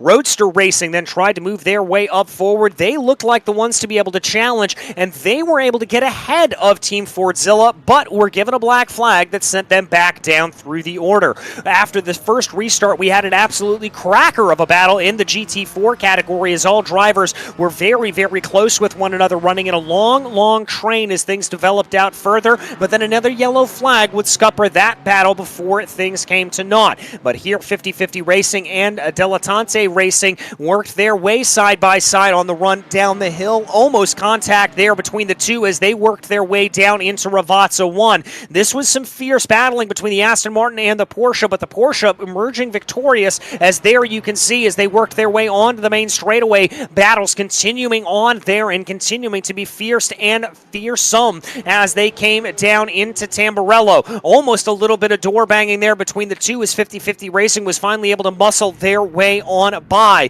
Then some problems farther down in the order here for one of the Mercedes there as they worked their way on through, and this is indeed the Team Fordzilla number 66 machine as the yellow flag flew once again. They then were cycled around over the course of pit stops and had to work their way back up through the field as the 171 Force, that's the GT3 AM entry, were then able to get their way forward. The 202 suffering another spin, this time at the exit of Agua Mineral, and they're losing their rear wing one more time. We then had a nice little battle here as you saw Dilettante Racing able to get by that 202 machine and work their way up into a better position in the class of the GT4 entries. We then saw not too long ago everyone's continuing to play themselves out, and that brings you up to where we are right now, and that is focusing in on Roadster Racing. One of the fastest cars we thought, Joe, we thought they were going to be able to challenge Team Fordzilla here today, especially with the black stripe driver behind the wheel of the car. But the racing gods were not on their side, and it has been Oliver Stepanoff and William Chadwick that have been able to just pull out in the front of this field and absolutely dominate. Well, if there's one thing I've learned over the years of getting to call a lot of races, it's to win races and to win championships, you have to be a complete package. Yes, he's a black stripe driver, and I'm sure he's honestly very skilled and knowledgeable in a lot of areas. But we saw a lot of mistakes out there today, a lot of things that sometimes silly little things can really trip you up. And really the beginning of it was that crossing the white line into the pit entry. You got to know all the rules. You got to pay attention to that stuff because sometimes each league has their own little idiosyncrasies. This league in particular is very stringent on everything being as realistic as possible. So you can't, while iRacing might be okay with you entering across a certain line, these stewards are not okay with it. And that's what sent them back to where they eventually wound up now. It just all kind of snowballed. Yes, they got the pace, but pace alone does not win races. No, it certainly does not. Being able to avoid mistakes, that is what really and truly will win you as many races as possible. As we focus in on your leader now, Oliver Stepanoff in that number 66 Team Fordzilla machine. They have a 22-second gap on the rest of the field here at this point. Over the Limit Racing Blue find themselves in second. All these drivers we do anticipate owing us a pit stop here before the end of this race. There's about 45 minutes left to go here, as you can see on the top left of your screen. As we're going to jump back to check out a replay here. This is slow and confused. Catching the curbing wrong, coming through in contact with the outside barriers. They've been having a good, solid race out there today, and a little bit of damage is going to hurt their egos, I have to imagine. That was a pretty big hit, too. So they're back out on track, but currently they're ways down the order. I think they're somewhere around 7th or 8th in the AM category right now. They're kind of on their own, though. RSV Motors by OBS is about 11 seconds back. So hopefully they can limp it home from here in the last 45 minutes and maybe get some repairs on the last pit stop, which the window should be opening up here soon. Now, here's where things get interesting. Remember I mentioned about Power Hit Radio Racing on their pace not long ago? It's consistently hovering around 43s and 44s. So yes, they are damaged. They're a little bit off of what they potentially have been doing earlier on. And that means that Over the Limit Red has run them down, and Power Hit might slip off the podium yet again. Oh, and that would just be insult to injury there for that number 10 machine. As indeed you are right, Joe. That gap has come down to under 0.7 of a second here as we run in the final stages of this race. A little bit almost of an off track there for Oliver Stepanoff there as he moved his way off through the exit of Tamburello, coming up behind 4SR Racing. That's going to be a good move out of the way there for the 4SR machine, just letting them out and on by, as now Stepanoff is going to be able to set his sights up ahead. That's going to be the 17th placed overall Porsche, the RSV Motors by OBS, the number 192 that they will have to clear next. There, you just got a beautiful shot of the sun beginning to set in the background. As you said, the sun should be setting here in a few minutes' time. It's not too long away here at this point, so things are going to get a little bit darker here in these final 42 minutes or so, and that's going to be a change for the drivers here, most certainly. They're going to have to figure things out,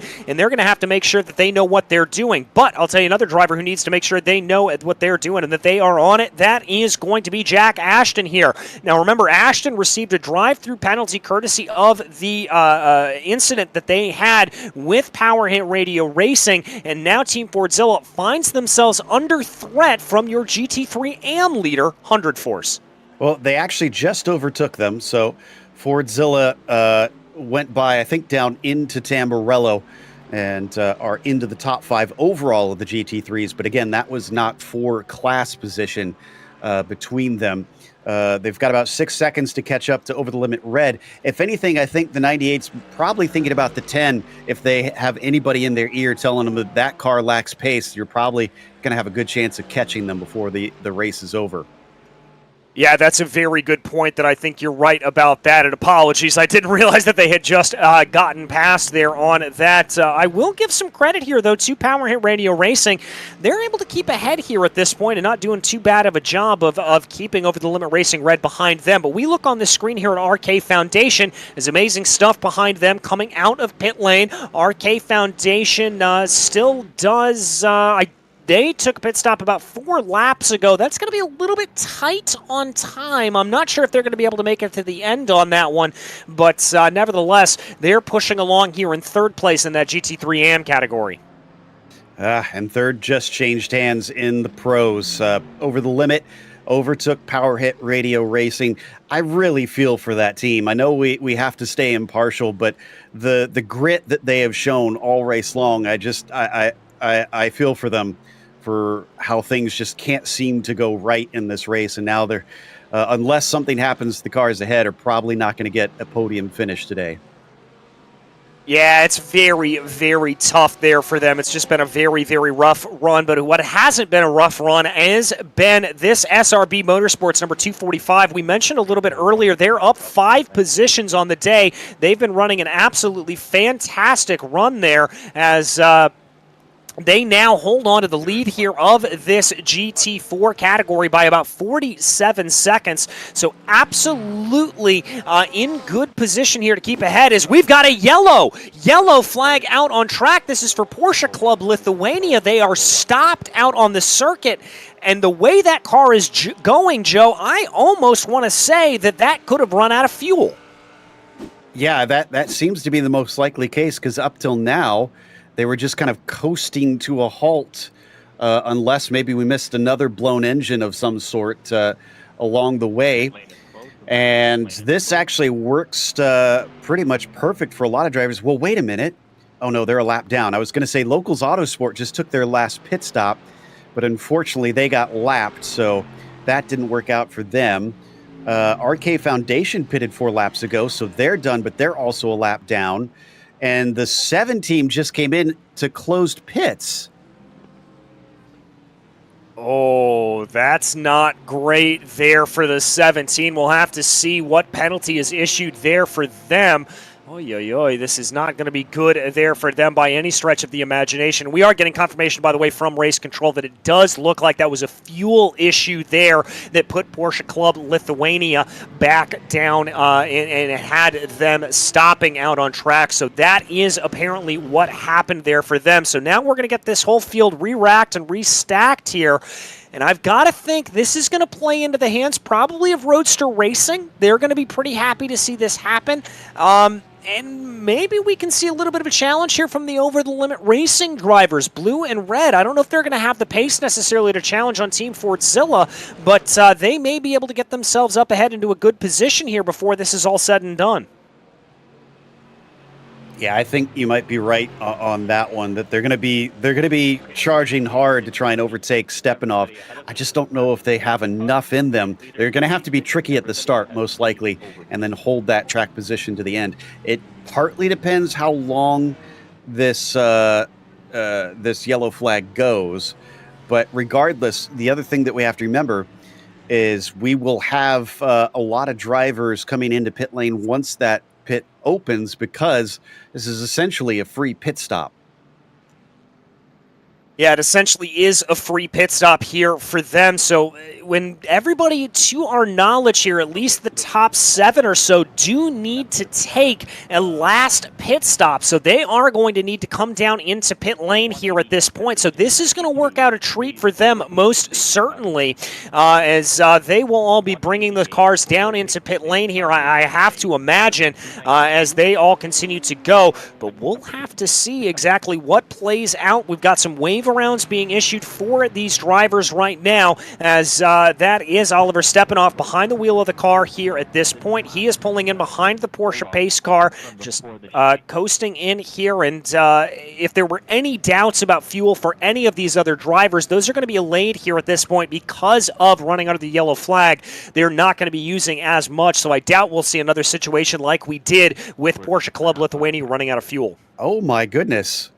We might just. The 245 team has just sent a request to the stewards to be allowed to pit to take fuel. Now, you can do that, but you have to go to the end of line.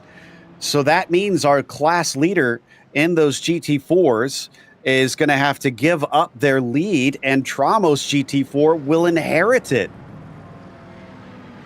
Oh my goodness, the drama continues here as SRB is going to have to come down into pit lane, as you said, and Tramos will take it back, and SRB, now the interesting thing about that, with Tramos taking it over, is Shipsy is directly behind them, so we're going to have a battle here for the GT4 lead when this thing gets going.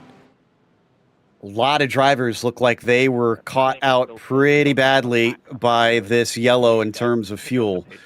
And again, it's one of those things where sometimes it's simply the luck of the draw, where it can work in your favor. You get a free pit stop, and other times, when the pit closes, and everybody knows that's the rule for the yellows, that when you get towards the end of your pit window, you run that risk that if you come in, it's an end of line penalty, as the lights on the cars now come on, because we're 10 minutes away from official nighttime.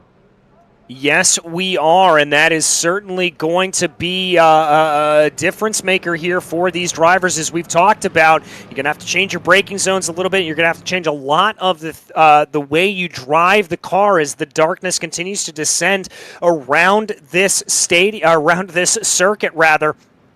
The caution length is extended for race control to be able to sort this all out. And there we go. Race control giving instructions to drivers, giving lots of wave arounds here for everybody. Everyone being issued those moments so that they're going to be able to get themselves out and get themselves in order. And we'll be able to present the best racing action that we can for everyone here. And we will have to see how it all shakes out, because this is going to be pretty fascinating here, Joe. Can confirm the 245 just went into pit lane. So we'll see. Well, the thing is, I think they're a lap ahead of the 244 potentially here. So I'm not sure what exactly the end of line will do to them, because they're not going to get caught by the leaders in time. And I think they're also doing a driver change while they're at it.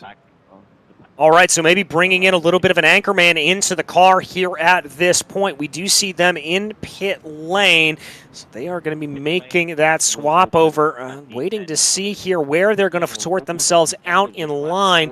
Are they indeed a lap ahead? It doesn't appear that they are, but nevertheless, looks like that's going to be able to come its way back around. We keep our eyes focused on the Team Fordzilla 66 entry up at the front of the field. Now that car directly behind them, that is the RSV by OBS Porsche. That is not for position. Indeed, you got to go a couple of cars back there to find Over the Limit Racing Blue. That is going to be your first car that is on the lead lap with Team Fordzilla. They have only been able to lap all their way around to about 8th place. Only 8 cars remain on the lead lap here of this entire field. This also, as they just announced that pit lane is open now, this also works out pretty well for Power Hit Radio. Because now, if they've got damage they feel they can repair and will find them some pace or handling in the car, they can take care of that under yellow. Now, they're going to have to give up a little bit of track position, but better to have that under yellow than to give up extra pit stop time under green. Maybe, just maybe, they can fight back through if the car gets back in pretty close to good working condition. You read my mind on that. My question for them is going to be just how much damage is on the car. Now, they're not going to have any required damage because they haven't been issued a meatball flag necessarily, which is to come into the pit lane and fix required damage, but they can take a look at any optional damage that they had. And remember, they were able to hang there for a little bit with Over the Limit Racing Red when they were able to get past them. So maybe just that little bit that they're able to put onto the back of the car is going to be able to help them. Got to imagine here with pit lane being open. Yep, there we go. Team Fordzilla coming down into pit lane. The majority of the GT3 cars, I think, are going to be coming down in here at this point and get that final splash of fuel that they need to make it about the last 30 minutes of this race. Yeah, all the cars that you see carrying on are either a lap down, trying to get a lap back, or they are from a different class here. So, but yeah, pretty much everybody, a very straightforward strategy call here for most of the GT3 cars, pitting in this lap, trying to get whatever service they can done and get back out onto the circuit. Question is, it is a battle of the pit teams. So the pit crews. So who gets back out first? Alpha Esports 7 stayed out. They are on the lead lap. Why did they stay out? They pitted 4 laps ago. Oh wait, they pitted in just as the pits were closed though. Yeah, and that's going to put them up into the lead of the race here at this point. So they called this strategy absolutely brilliantly, as now they're going to have a bunch of cars in between themselves and Oliver Stepanoff, who comes out in second place of the race. This is exactly like the last situation that we saw when we saw 100 Force coming out into the lead of the race in that GT3 AM entry. So this is certainly going to change things around there for them, but this could be a pretty decisive here for Alpha Esports by G Performance. My goodness. We're checking with race control right now to see if there is a penalty that will be issued, potentially, because they could have come down into pit lane while it was closed, but we're going to have to check and see what that is. Yeah, I'm going to double check, see when the lights turn on, because as soon as the lights turn on the pit lane, or on the safety car, yellow is out, and you're not allowed to come down pit lane. So theoretically, that should mean that pits are closed, even whether or not the stewards announce it. So I'm going to double check and see what the timing looks like. All right, while he's doing that, we're going to keep our eyes focused here. That is the number 66. It does look like, yes, he was given an EOL penalty. The Alpha Esports by G Performance was given a end-of-line penalty, so you were correct there, Joe. They're going to drop back to the end of the line. They will find themselves in about 8th place here, I believe, maybe even a little bit more. I think it actually may drop them all the way down even into 11th position here, because that'll be the last car on the lead lap after everything is said and done. Okay, so I'm glad I wasn't going crazy on that one, because I saw that happen. I thought, oh, for sure, that is beyond the limit, and it was in the end. But they would have really gotten away with murder if they managed to take the lead from taking a pit stop during the closed pits there. As well, things just got very interesting between Fordzilla and Roadster Racing, because Roadster Racing is now into second place. Oh, very interesting indeed here. This is the battle that we saw playing out over the course of the first part of this race, and now it's going to play itself into the second and final stages of this race. Does Roadster Racing have the response here? Remember, we haven't seen a direct battle between Stepanoff and... Oh, yes, we have. Stepanoff started off in the car, excuse me. This is the exact repositioning of the battle that we saw at the beginning of the race, so it is back on here at this point. Roadster right where they need to be, right where they want to be, and look who's in third. It's Power Hit Radio Racing. Yeah, so they made it back out with, well, let's see, it was a 17-second stop. Roadster Racing's was 11 seconds. They must have taken short fuel, but maybe they were on a different strategy because things had gotten all weird with their penalties and everything. So they're back out with a short one, but Power Hit didn't take a terribly long stop. I don't know if they got the damage fixed or what, but yeah, they're in third, so they've got the track position. Maybe they figure that's more important over anything else on this one.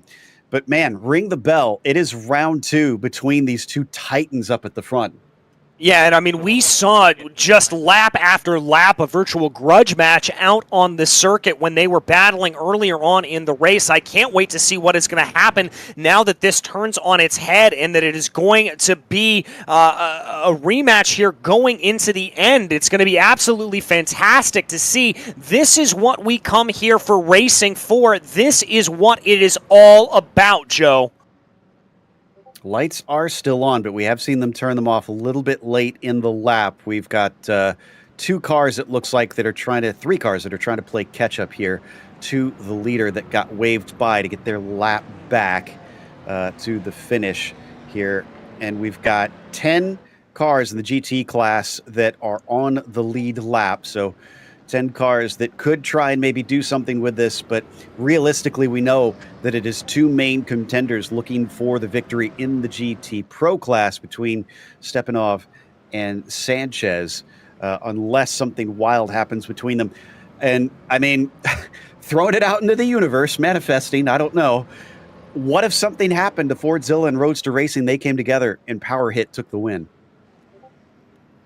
It's not out of the realm of possibility. Anything that can happen in this race has happened. So what's to say that we can't see a little bit more starting to fire itself off here at this point? Who knows what can happen? Who knows what's going to go down? I am absolutely rubbing my hands together to see what is going to happen in these last 25 minutes. Joe, I don't think it's out of the realm of possibility that we see the two of them maybe come together a little bit. I mean, we've seen some aggressiveness out of them. We've seen the fact that they want to get their elbows out. Maybe they're going to get into a little bit of a fight here. Who knows? The one thing that is going to come into play here is that I do see that the number 112 is going to be splitting them right now. Now, that's the RK Foundation machine. They're going to be in the middle of that battle, so it's not going to be a straight fest between the two of them. They're gonna have to fight their way a little bit up to head, Will Roadster Racing, to try to be able to close in. But I've got to also think here that the 112 will probably want to get out of the way and not be a part of that battle because, well, who knows what could happen. Lights are still on, so I'm guessing maybe this next time by, because everything looks like they have sorted it now, and they're just waiting on, I believe, the 292, looks like the 250 catching up. In fact, the 250 is just now caught up. So everybody should be back into the crocodile and be able to take the green flag with the group at this point. Also, the battle for the GT Am lead is sort of back on. There's a couple cars between 100 Force and Locals Autosport, but this is about the closest we've seen it for many laps now. And there is at least a glimmer of hope for the 113 team. Yeah, they're on the same lap, which is a big thing for them. As you said, it's been a little bit of a harder run to be able to try to get themselves back up forward after the laps, and they found themselves down for so long. But as of right now, I think all eyes have got to be on the battle at the front of the field. It's a good run here for that battle in P3. It's a good battle for the GT3 AM category. It's a good battle, not a good battle, rather, probably, well, I say that, and it's only about 2 seconds separating SRB Motorsports from MTS GRG, so we may even see a battle back in the GT4 category here at this point. So everything's still potentially to play for here. Once again, it comes back to that 245 team and that 202 team. MTS GRG, didn't they lose their rear wing twice in this race? And they're still up in second place somehow. And are going to try and see if they can get up to SRB's 245 team. That said, they do have... SRB's being sent to the back? What's going on here? I'm not sure exactly why, but you are correct. They are being sent to the back of the line here. That is SRB Motorsports. I wonder if they maybe made the same mistake that we saw... Yes, they did. I remember now. Yeah. They had to ask for fuel. So MTS GRG is in the lead now. Oh my goodness. Losing your wing 2 times here today, and then all of that happening. And by the way, lights are out on the safety car. We're ready to go green flag racing here live from Imola in the last 20 minutes of this race. Folks, this is going to be fast and frenetic. You are not going to want to turn away here from the 5th round of the OBS World Endurance Cup, sponsored by OPTIBET. You see lots of drivers there weaving back and forth, getting those tires up to temperature, making sure everything's going to work as the sun continues to set here on the Italian countryside and lets this track cool down a little bit. It will be Oliver Stepanoff leading off here, leading the field around to the green flag right now. It is going to be on his control when we start this field up again, so we'll have to see when he decides to get on the loud pedal. And again, remember that 1-1-12 machine separating him from Roadster Racing's Alejandro Sanchez, and immediately gets on the loud pedal coming out of Ravazza 1. Sanchez is going to be caught a little bit napping as a result of the 112 not being able to get on the loud pedal as well, but he's going to get a nice little hint of the draft here to try to pull himself ahead. But Team Fordzilla clearly eyes on the prize. They are trying to pull away as they cross over the start-finish line. This is going to be critical that they clear this lapped car. They're to the inside, and they're going to be past Zentalis now. So it is 0.8 of a second to get up to the leader. Do they still have the pace in the car? Power Hit holds on to third for the time being, but Fordzilla's all over them. You can see them in the background taking a bit of a look as Power Hit defends. Yeah, Power Hit trying to defend there, but here comes the battle up for P1 as they work their way now down through Tosa. The rest of the field looking relatively clear. Looks like the 112 trying to get out of the way there of the battle in the back. Bombillis is able to get by, and now it's going to be Team Fordzilla able to get by. Over the limit racing blue, over the limit racing red. They are absolutely swallowing up the 112. The gap up at the front of the field has come down a little bit. It's 0.8 of a second here for Roadster Racing. The race is on. Oh, and Locals Autosport, who is second and right behind the GTM leader, has just had some sort of incident. The 4SR car is off as well. I'm going to guess that that's related. This happened in Tosa. We'll see if we can find some sort of replay. Oh, it was for the lead. That is 100 Force that they made contact with. Oh my goodness, and all of them spinning off there. It looks like 100 Force able to get everything back up underneath them, but still, nevertheless, a very, very rough run there for the 113 of Locals Autosport. You absolutely hate to see that coming to blows. And the drivers that really capitalized, 133, amazing stuff, are now into second place in GTM and less than a half second behind 100 Force. So 100 Force, who looked like they had this thing wrapped up, are now suddenly in the thick of it. Well, and if you thought that this was going to be an easy battle for Roadster Racing, you were wrong, because the fastest lap of the race has just been set by Team Fordzilla.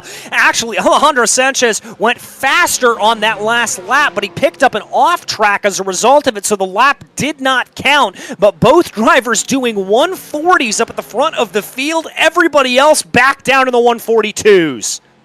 I got to think the gloves are off now. These guys are ready to duke it out all the way these final 20 minutes out there. And we saw that Sanchez was willing to take some risks earlier on in the race. So what's he going to do now that the win is on the line and he's had to claw his way back up multiple times back to the front two spots? I mean, who knows what's going to happen here? We know that he is aggressive. We know that he is willing to put that car on the line, as it looks like, Joey, we've had a change for the lead in the AM category.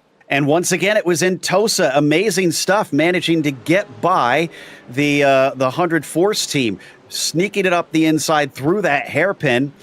So this would be just one of the most amazing upsets if 100 Force does not win this race. Yeah, it'll be a massive, massive upset if that is what will happen here, but we still have plenty of time to let it play itself out, and we will have to see what ends up happening. There is amazing stuff up into the lead of that AM category. We thought 100 Force was untouchable an hour ago, and now look, they're in second.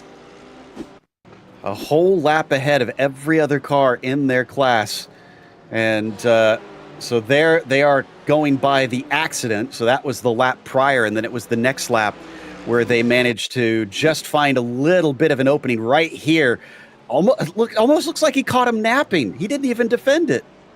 No, he didn't. I think you're right. I think 100 Force just wasn't expecting that move to be thrown. I mean, so many times we have seen drivers not be able to get a move into Tosa because of its proximity to Villeneuve, and now we're seeing that come into play, as now we've got, that is, I believe, Team Fordzilla holding off here. This is up at the lead of the race. A good battle behind, side by side behind them between Power Hit Radio Racing and Team Fordzilla 98. Barely able to hold off there was Bombillis, and it looks like here at this point that Jack Ashton's thinking about trying to make a move around the outside of Piratella. Is that going to work, or is that going to come to tears? He's going to get forced off wide, but he's going to keep his foot in it, as now they make the run down into Agua Minerale. Talk about bravery from Jack Ashton.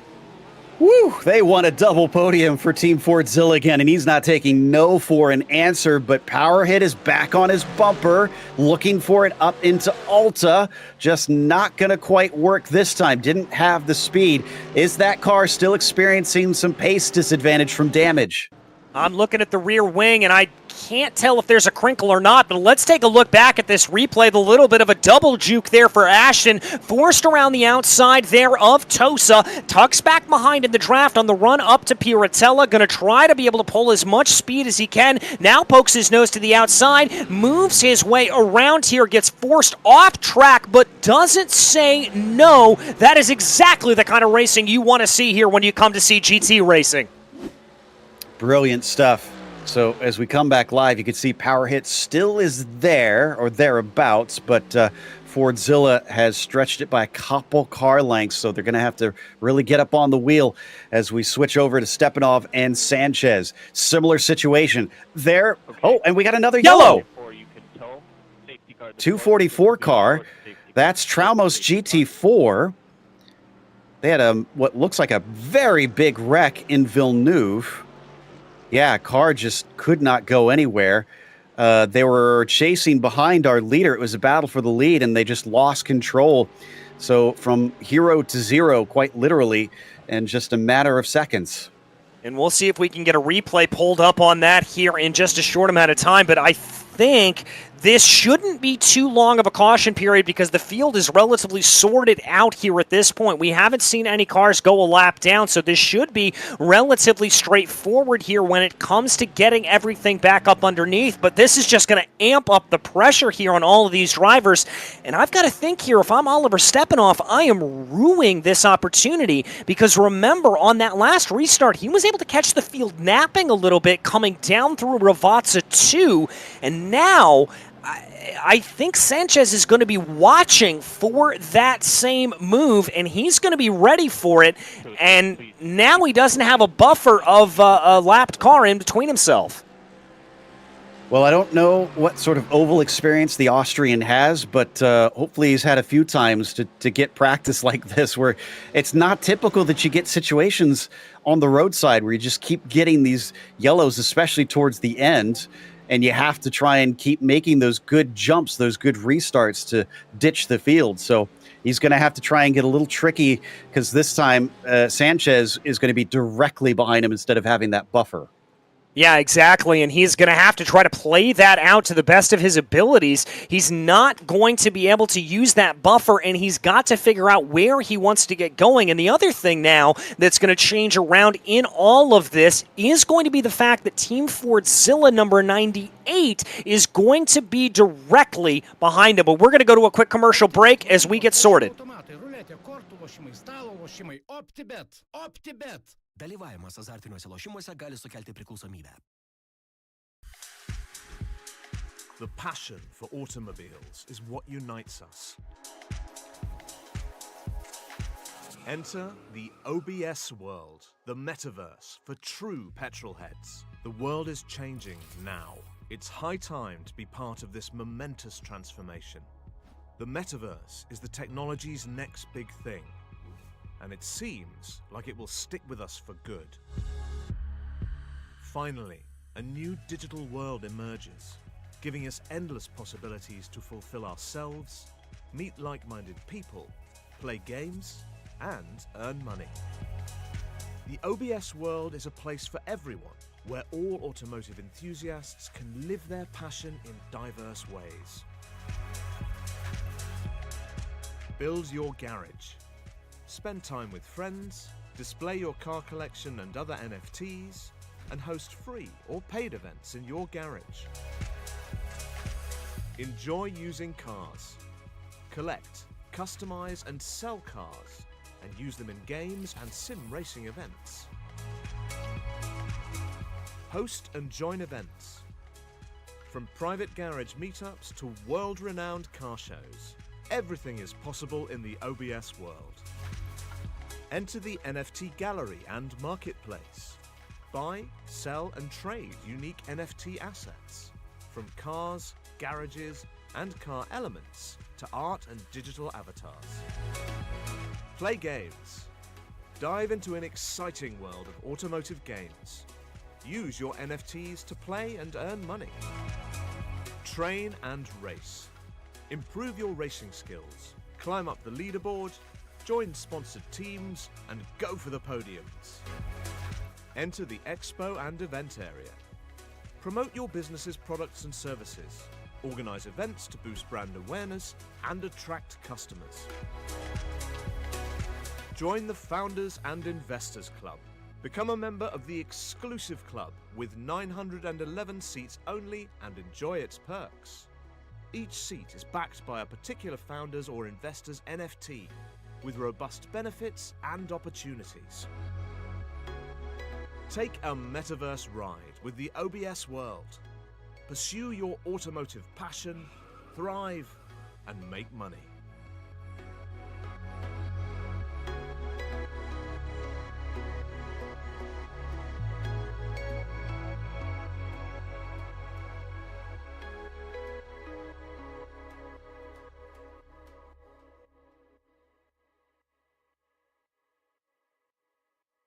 OPTIBET lažybos lošimo. Welcome back to the 4 hours of Monza, or as we should call it now, the 10 minutes of Imola. We're not at Monza, we're at Imola. Excuse me there, I'm confusing my Italian racing circuits, as we are ready to go back to green flag racing here with just under 10 minutes to go. DJ Clark joined here in the commentary booth by Joe Peak, and this is going to be an absolutely bonkers shootout to the end. Your GT3 Pro leaders up at the front of the field. 1, 2, 3, 4. They run in a line. It is pretty much anybody's race here, Joe. And consider, in each of the classes, it looked like a foregone conclusion in a number of situations throughout the race. Fordzilla 66 looked like they had it very comfortably, and now it's very much up in the air with Sanchez right behind them. We've even had a change for the lead in the AMs, when the 171 team, 100 Force, led by an entire lap over the rest of the field. Things got worked back around with the yellow flags, and then eventually in this last one, the 133 of Amazing Stuff passed them, and I think that's the first time anybody other than 100 Force has led in the GT3 AM class. And then now MTS GRG, who looked like they were just miles behind and had constant wrecks. They've been hit into the wall by various drivers in this race, are suddenly leading.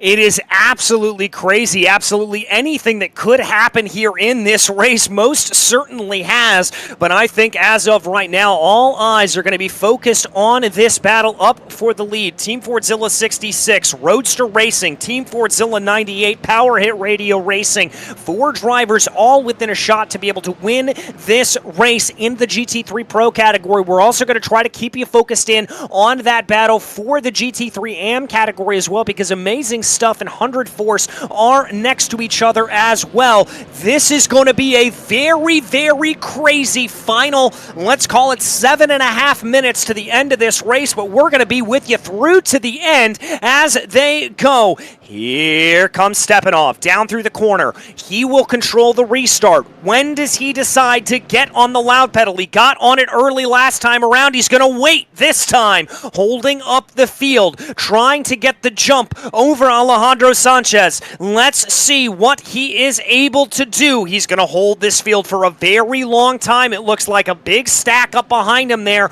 as they come down this curving main straightaway. There he gets on the loud pedal about halfway down it, and we are back under green flag racing with just about 7 minutes to go here from Imola, and it looks like Team Fordzilla 98 is the one that got the good jump. They're going to try to make a move on Sanchez going down into Tamburello. It's not going to play out, and now it's all a game of who's going to be able to close in.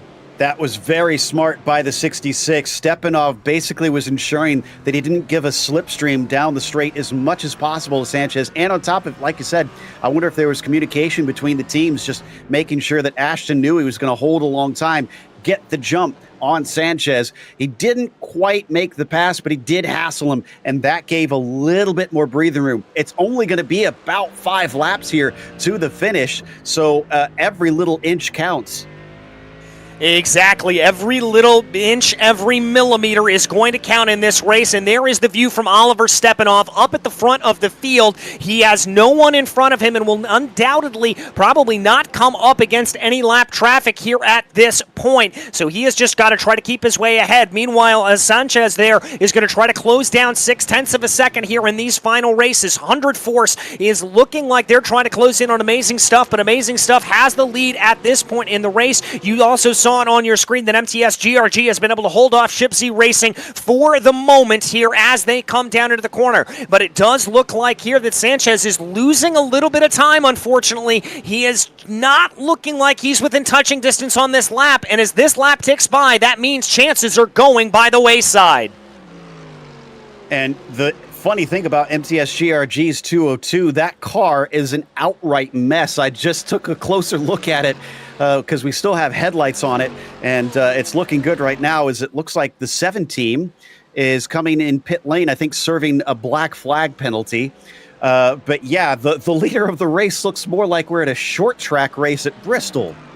Oh, yeah, there it is, and that's going to be the car coming down into pit lane to serve a penalty, but that car is certainly dinged up to the extreme there without question, as now we follow on Oliver Stepanoff. That removes one battle here really from the field, although Shipsy Racing now has 50-50 behind them, so that's certainly not out of the equation here as well, but I've got to give credit here to Oliver Stepanoff. He's been able to pull out about 2 seconds of an advantage here over Sanchez here as they run down into the corner, trying to be able to hold on here. It looks like he's got the upper hand at this moment, but who knows what can happen here as it continues to play along. Man, the pace of those two are just incredible. They're already 1.5 seconds ahead of P2 or P3 and P4. Power Hit, unfortunately, looks like they've not been able to try and fight back against the number 98 as they're starting to stretch away there. So a little bit of sadness for the 10, but I think they should take heart that they drove an incredible race to get the result that is looking like is on the cards right now. But we continue to keep the cameras on these two with now all of, I think, 4 minutes left on the clock. My goodness gracious, it is absolutely coming down to the bitter end for all of these drivers. Is there just to prove a point. Team Fordzilla 66 going off and putting the fastest lap of the race down, and it looks like we've had the AM leader off, Joe. Yeah, the 133, Amazing Stuff, has had some sort of issue. And I'm trying to see who that was with. Oh, they got punted off by 100 Force. Oh, no. Oh my goodness. I wonder if we'll see a penalty. It's very late. I don't think they can serve a black flag. I wonder if there's going to be a time penalty for the 171 team for that one. I can't imagine they're going to get away with it. It was a straight front-to-back punt to the car ahead. That's usually a pretty slam dunk thing. I can't either, but we've got to go back to the battle for the GT4 lead. Oh my goodness, Shipsy off into the gravel there. Shipsy has had a big coming together through Tamburello. This is with 50-50 racing contact, and that forces the Porsche off, and that is going to end their hopes of winning this race in the GT4 category. I have no idea who is going to wind up winning this GT4 class because it's swapped around constantly in the last half hour. 50-50 Racing Team now leads, but Dilettante... Oh! Now, and look at that, even more carnage coming out of Tamburello, as that was RSV Motors by OBS getting into the side of one of the other GT4 cars. My goodness, everybody is just losing their minds at this stage in the race. Late yellow, everybody's crunched up together. They're trying to make aggressive moves. Thankfully, it hasn't brought out another yellow because that would pretty much end the race from here, I'm pretty sure. Let's hope this can stay green all the way to the end as our leaders cross the line. Now down to 2 minutes left, so 2 laps to go. 2 laps to go, and crucially here, Team Fordzilla continues to pull away at the front of the field. The gap continuing to grow. It's now 1.4 seconds for Oliver Stepanoff. He's doing exactly what he needs to do to stay in front. He is doing exactly what he needs to do to win this race. Still with that 1.5 second back to Roadster. Man, did he turn up the wick or what happened? Because Sanchez looked quicker than him for good portions of this race, but it seems like something in Stepanov has just clicked, and now he's trying to run away and has put some good distance between himself and his rival at just the critical moment. Yeah, it's exactly what he needed to do when he needed to do it as he rises there out of Agua Minerale for the penultimate time. 1.5 seconds the gap. Crucially also as well, Team Fordzilla 98 not able to close in on the back of that Roadster Racing machine, so that's going to be a little bit more running there that they're going to have to deal with as we continue to watch here right now. I'm going to jump back to take a look at a replay here. This is Shipsy trying to move their way forward past Dilettante Racing. Shipsy may have been off into the wars, but they are certainly not done with the battles. There you can see the scrapes and bruises on the right-hand side of that car from their trip off into the outside wall, as indeed the white flag is in the air for Team Fordzilla 66. I mean, Shipsy pulled a NASCAR move there. They basically rode the wall as they went off course, and I think they got away with very little damage from it. I don't know how, but it's going to get them a second place potentially. Meanwhile, Fordzilla's number 66 continuing to pull away 10th at a time over Roadster Racing. Yeah, and they're doing exactly what they need to do here at this stage. Roadster just doesn't look like they have a response, and Team Fordzilla continues to just grow that gap. It's now 2 seconds as they exit out of Tosa. This is a fantastic run here for Oliver Stepanov, and rest assured William Chadwick is cheering him on. No doubt. He helped his middle stint to try and get him into the right position. He did all he could. Ran a fantastic race here in the darkness now as we've gone from late in the afternoon now deep into the night. It looks like Stepanov just has a few more corners to go to beat Sanchez to the punch, despite things suddenly getting tossed up into the air late. He rolled with it, and the 66 is not going to be denied. No, the 66 will not be denied whatsoever, as now he comes down into Ravazza 1 for the final time, comes down through the corner, hits it perfectly, now down through Ravazza 2, out onto the main straightaway here, and here he comes. There's a little bit of contact farther back down in the field. That's going to be Dilettante Racing getting spun around, but that's going to be of no concern to Team Fordzilla 66 as they come out of the final corner and take victory here for this race. The 4 hours of Imola, you could not have asked for a more dramatic finish. And with that, unofficially, they are the GT3 Pro champion with that win. What a drive to finish the championship today.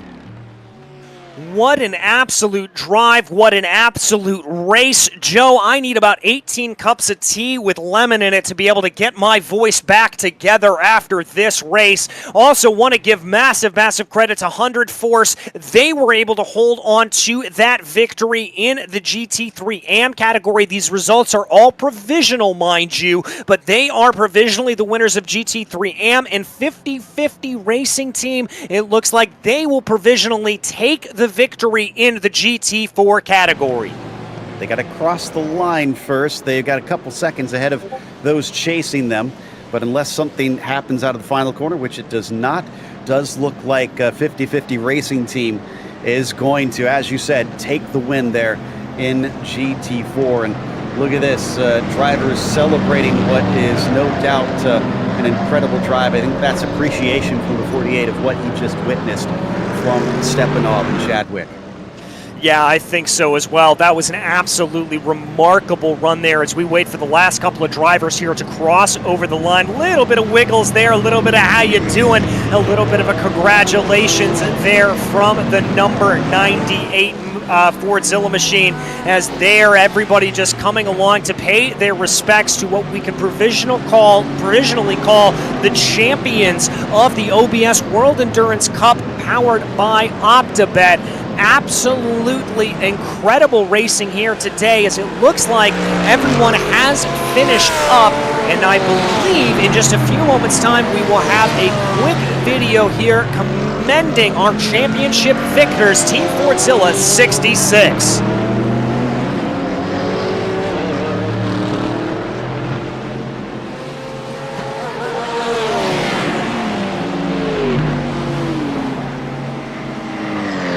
start-finish straightaway, weaving back and forth in joy. He knows he is going to take victory here, and indeed crosses over the line to take the checkered flag.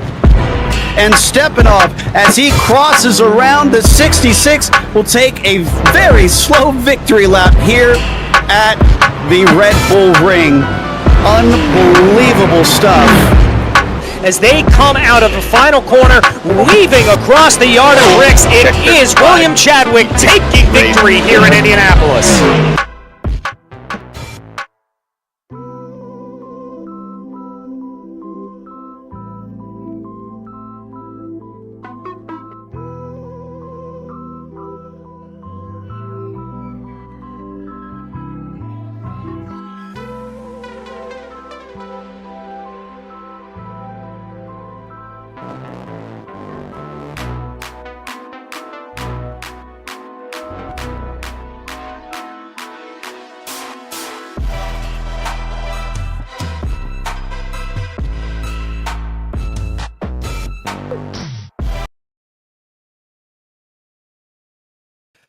There it is, another massive congratulations given over to the number 66 machine. We'll be talking with them in just a few moments' time, but let's run you through the final finishing order here.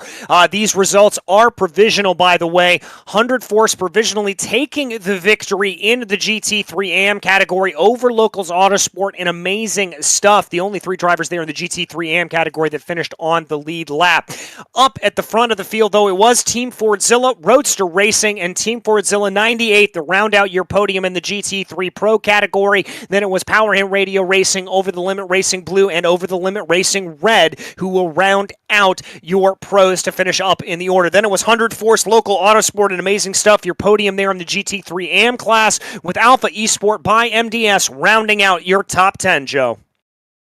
OBS Motorsport was a lap down in 11th. The 191 had lots of action today out there. RK Foundation were behind them in 12th, as Tramos GT3 was 13th. Then you've got Transport Engineers by Vilnius Tech, followed by SR Technic 135. Slow and Confused, unfortunately, had to settle for 16th, a lap down.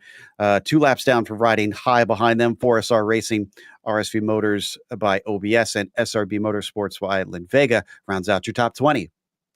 In 21st position, we get down into the GT4 category with 50-50 Racing Team taking a provisional victory over Ship Z Racing and SRB Motorsport. And then it was Dilettante Racing, MTS GRG, Local Autosport Black. We now get down into some of the drivers that had a little bit of problems out there today. Local Autosport Black, Tramos GT4, Porsche Club Lithuania, MTS GRG, the number 292, SRB Motorsports 2, and Alpha Esports Academy, who round out your runners there. But now we are pleased and happy to be joined by not only your victors here today, but indeed your champions of the OBS World Endurance Cup, sponsored by OPTIBET, Oliver Stepanov, William Chadwick. That one had to keep you guys guessing until the very end. Oh yeah, it did. Yeah. You go first, Oliver. You were going to get today. Okay, yeah, it was a quite interesting race. Long, really hard against Alejandro. He was pushing so hard. I mean, the whole Roadster Racing car, and also like the end was quite interesting. With the safety car, but I think we managed it perfectly. Will? Yeah, well, my race wasn't as good. I was okay on the pace, but Alejandro sent me to the shops into the chicane, and we were able to keep on to him. But huge congrats to Oliver, because he was amazing today. Thank you. Oliver, talk to me a little bit about having to reset yourself a little bit in the way that you had to sort of recalibrate everything for those last 2 restarts. You got a great jump off of that first one. You clearly, I have to imagine, you thought things were done and dusted, and then we see the second yellow flag come out. Talk about the mental reset. Talk about how you were able to get yourself into that position to pull out a 2-second gap to be able to win this race. I mean, as soon as the safety car came out, I just thought, yeah, okay, I will just do it like qualifying laps till the end, just pushing, just do everything what you do in practice, you know. And yeah, from there on in, I thought, yeah, let's do it. let's see what happens, and pushed to the max, and yeah, it worked. Well, it clearly did. And guys, I've got to ask you the obligatory question. Obviously, the championship is now decided. That has got to feel amazing, and massive congratulations to you. So what does the 6 hours of Road Atlanta look like for you? Is it going to be business as usual and you're just going to go out to try to win, or what's going to happen for you? Oh, I think we're going to go last to first. Maybe. We might go off the back of the grid and have a nice final race from there. But we'll see kind of what happens and how it goes. But just huge congrats to everyone else in the championship as well, who gave us such a hard ride and hard fought for the championship. We're really looking forward to the final round at Road Atlanta, and yeah, I think it's been really good driving standards throughout the entire championship. And we can't thank everyone enough who's made this possible. Well, we can't thank you guys enough for putting on what was an absolutely fantastic race. I'm about 5 minutes away from losing my voice after watching all of that. But guys, who else do you want to thank here? Because I know there are so many folks behind the scenes at Team Fordzilla to make this possible for you. Yeah, so I'd like to thank Jose, team manager, as well with all the staff that worked behind him. Also Miguel, the engineer, and Next Level Racing, our sponsors, Ford in general, and Oliver, because Oliver was unbelievable today. He was way above me. Oh, don't say that. I also thank everyone, and also I'd thank Will for doing the best he can. Joking. He did amazing. We won't talk about Indianapolis. Yeah, we don't talk about it. But yeah, no, thank you everyone for making this possible. Thank you for the commentators. Thank you for OpTIBET, One Boy Story for sponsoring this event, and we've really enjoyed this championship. Thank you guys. Well, thank you, and congratulations to you both once again. Thank you. Thank you. All right, that was Oliver Stepanoff and William Chadwick, your victors in the GT3 Pro category. And now, Joe, I believe you've caught up with another victor, David Berniak, who was able to take victory for 50/50 Racing Team. Indeed, I'm curious. Congratulations. I'm curious to hear your feelings on that, because, man, this it was up and down and all over the place in the last hour of that race in the GT4s. What were some of the emotions that you were experiencing as things got jumbled around constantly? Oh, it was wild roller coaster, I could say. But my friend Konstantin, he just dropped down on his Oculus. We had to request tow, so we were 1 lap behind, and I was putting whatever I had in me to get just to unlap us, from the leaders, and that was successful. Then the safety car saved us, and that here we are. Unfortunately, Konstantin in the last stint, he had some door-to-door racing. I'm not sure what Stewart will decide. Yes, nonetheless, very good racing today.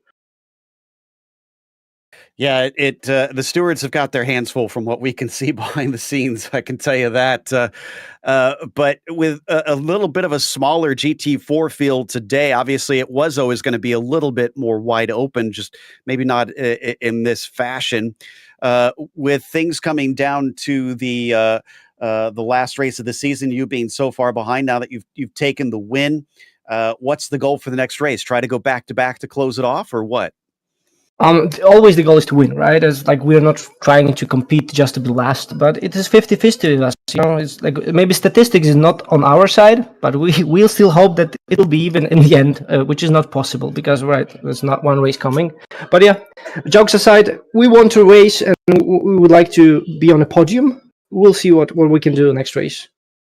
When it comes to the general standing, next time will be better, maybe. Yeah, I can understand. It's a little late to try and catch up on that. Well, next up is Road Atlanta. How are you and Constantine in terms of history there? Have you usually had good results? We have no history in Road Atlanta, but, we have 2 weeks to prepare, so I hope that's enough. I hope that more teammates could actually race with us because they are always having some other duties, and we try to juggle with 2 of us, so it's very tricky. Today he did insane feat with over 2 hours on his own, so yeah. Well, again, congratulations on the win. You guys, I think, definitely earned it, but just maybe not in the way you expected. So go celebrate. Thank you so much. Cheers, guys. Biernack there in the number 250 machine, racing with Constantine for the 50-50 racing team to take the win in GT4. DJ is caught up, I believe, with one of our provisional winners for the GT3 AMs. I have. I've actually been able to catch up with both of them, Nicholas Maynard and Justin Lamelli. Guys, that was a crazy race for you. It looked like you had everything in the bag, and then the safety car kind of went out and jumbled the order on you. Talk me through your emotions in those last couple of safety car periods. Yeah, hopefully that was exciting for everybody because it definitely caught us off guard. We just tried to keep it together, figure out where we went wrong or what happened, and just keep our heads down and try to battle back. I'm sure Justin's going to talk about it. Unfortunately, last corner there, I think it broke way early, and we weren't expecting that. So unfortunate to see that happen, but it was a good hard race. Yeah, good hard race indeed. And talk to me a little bit about some of the differences. We've been used to a little bit more of traditional endurance circuits here, and Imola not exactly one of those. Is that one of the reasons you guys think you were so good around here, that it just suits your driving style, or what do you attribute the good run to? Just I think just practice, because honestly I do not like this track, so I just stuck practicing all week just to get some pace around here, and we felt pretty confident going into today. So yeah. One thing is I like it's like the harder the track, the more opportunity to shine, and if you put in the work, you can gain a lot of time on people. And like Justin said, we just really worked this week, and it paid off. Well, I know you're an American-based team, and we head back to the States here for the final round in terms of Road Atlanta. I know for myself, I find that circuit a little bit easier to drive, but how do you guys feel about it, and what can we expect from you there? That's one of my favorite tracks to race, so I'm excited for that one, and I definitely feel pretty confident around there as well. Well, fantastic. We look forward to seeing you guys there. But from both of you, who would you like to thank who makes this possible? Hey, I'm going to thank my teammate this time, Justin, for making this possible and carrying me to the finish. Thanks to Nick, because he had way better pace than me today, so he actually carried me to just cruise on by. Well, thank you so much, guys, and we'll see you in a couple of weeks' time at Road Atlanta. Thanks, Appreciate it, guys. All right, those were the drivers of the 171. And now, Joe, I believe you've been able to catch up with Marius Cepas here and Alex Sanchez, drivers of the number 48. Yeah, what a battle it was for the lead of the race, but it wasn't for that whole race, guys. You kind of had to get sent back down in the middle of the field and fought your way back. Did you think realistically that you would be up in that P2 by the end of the race? Not really. It was quite a surprise after having a disconnect and everything that happened.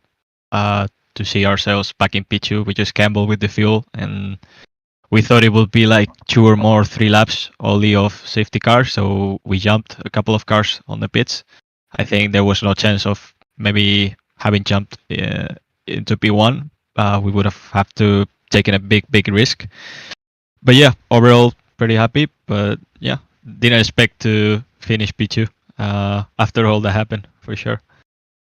Yeah, Marius, talk to me about having to jump into the car. How quickly did you realize what was going on and that you needed to get in and be ready to go? Hello, guys.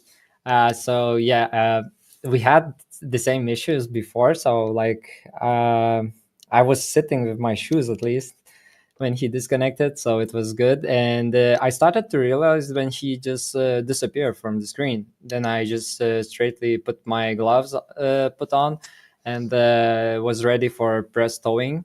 And we had really short towing, which was good for us because it was before the start-finish line. And yeah, I was just driving without practice a little bit, so a little bit toasted driving, but it was fine. Well, and the other thing that I'd love to know is because you guys, man, you had so many unknowns to deal with. You had that black flag right before the caution. We couldn't figure out how exactly that was going to work out because you kind of served it right as the caution came out. Was there any communication between yourselves and the stewards, and how up to speed were you on how that was going to be served and whatnot? We got lucky as well with that because we beat it just for doing for checking the penalty just when the safety car launched. So we just beat it normally and then got an end of line penalty, but we were pretty up to speed. It was my fault because I didn't know crossing the pit entry line gave you a black flag. Didn't really read the rule book, so that's on me. Yeah, that's also on me because I didn't tell him. Always important to go through with a fine-tooth comb. Regardless, mistakes or not, you guys did an amazing job getting back up into second place. Congratulations. Go enjoy it. Thank you, guys.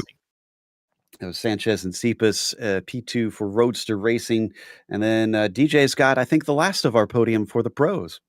I do indeed. Jack Ashton and Javier Roman, an up and down race for you guys there, but able to finish on the podium there behind your teammates. Let's start at the end, though. Talk me through those last couple of laps, having to get the move done on Power Hit Radio Racing, and then maybe thinking about a little bit of a move on Roadster. It had to have been a pretty crazy couple of restarts for you.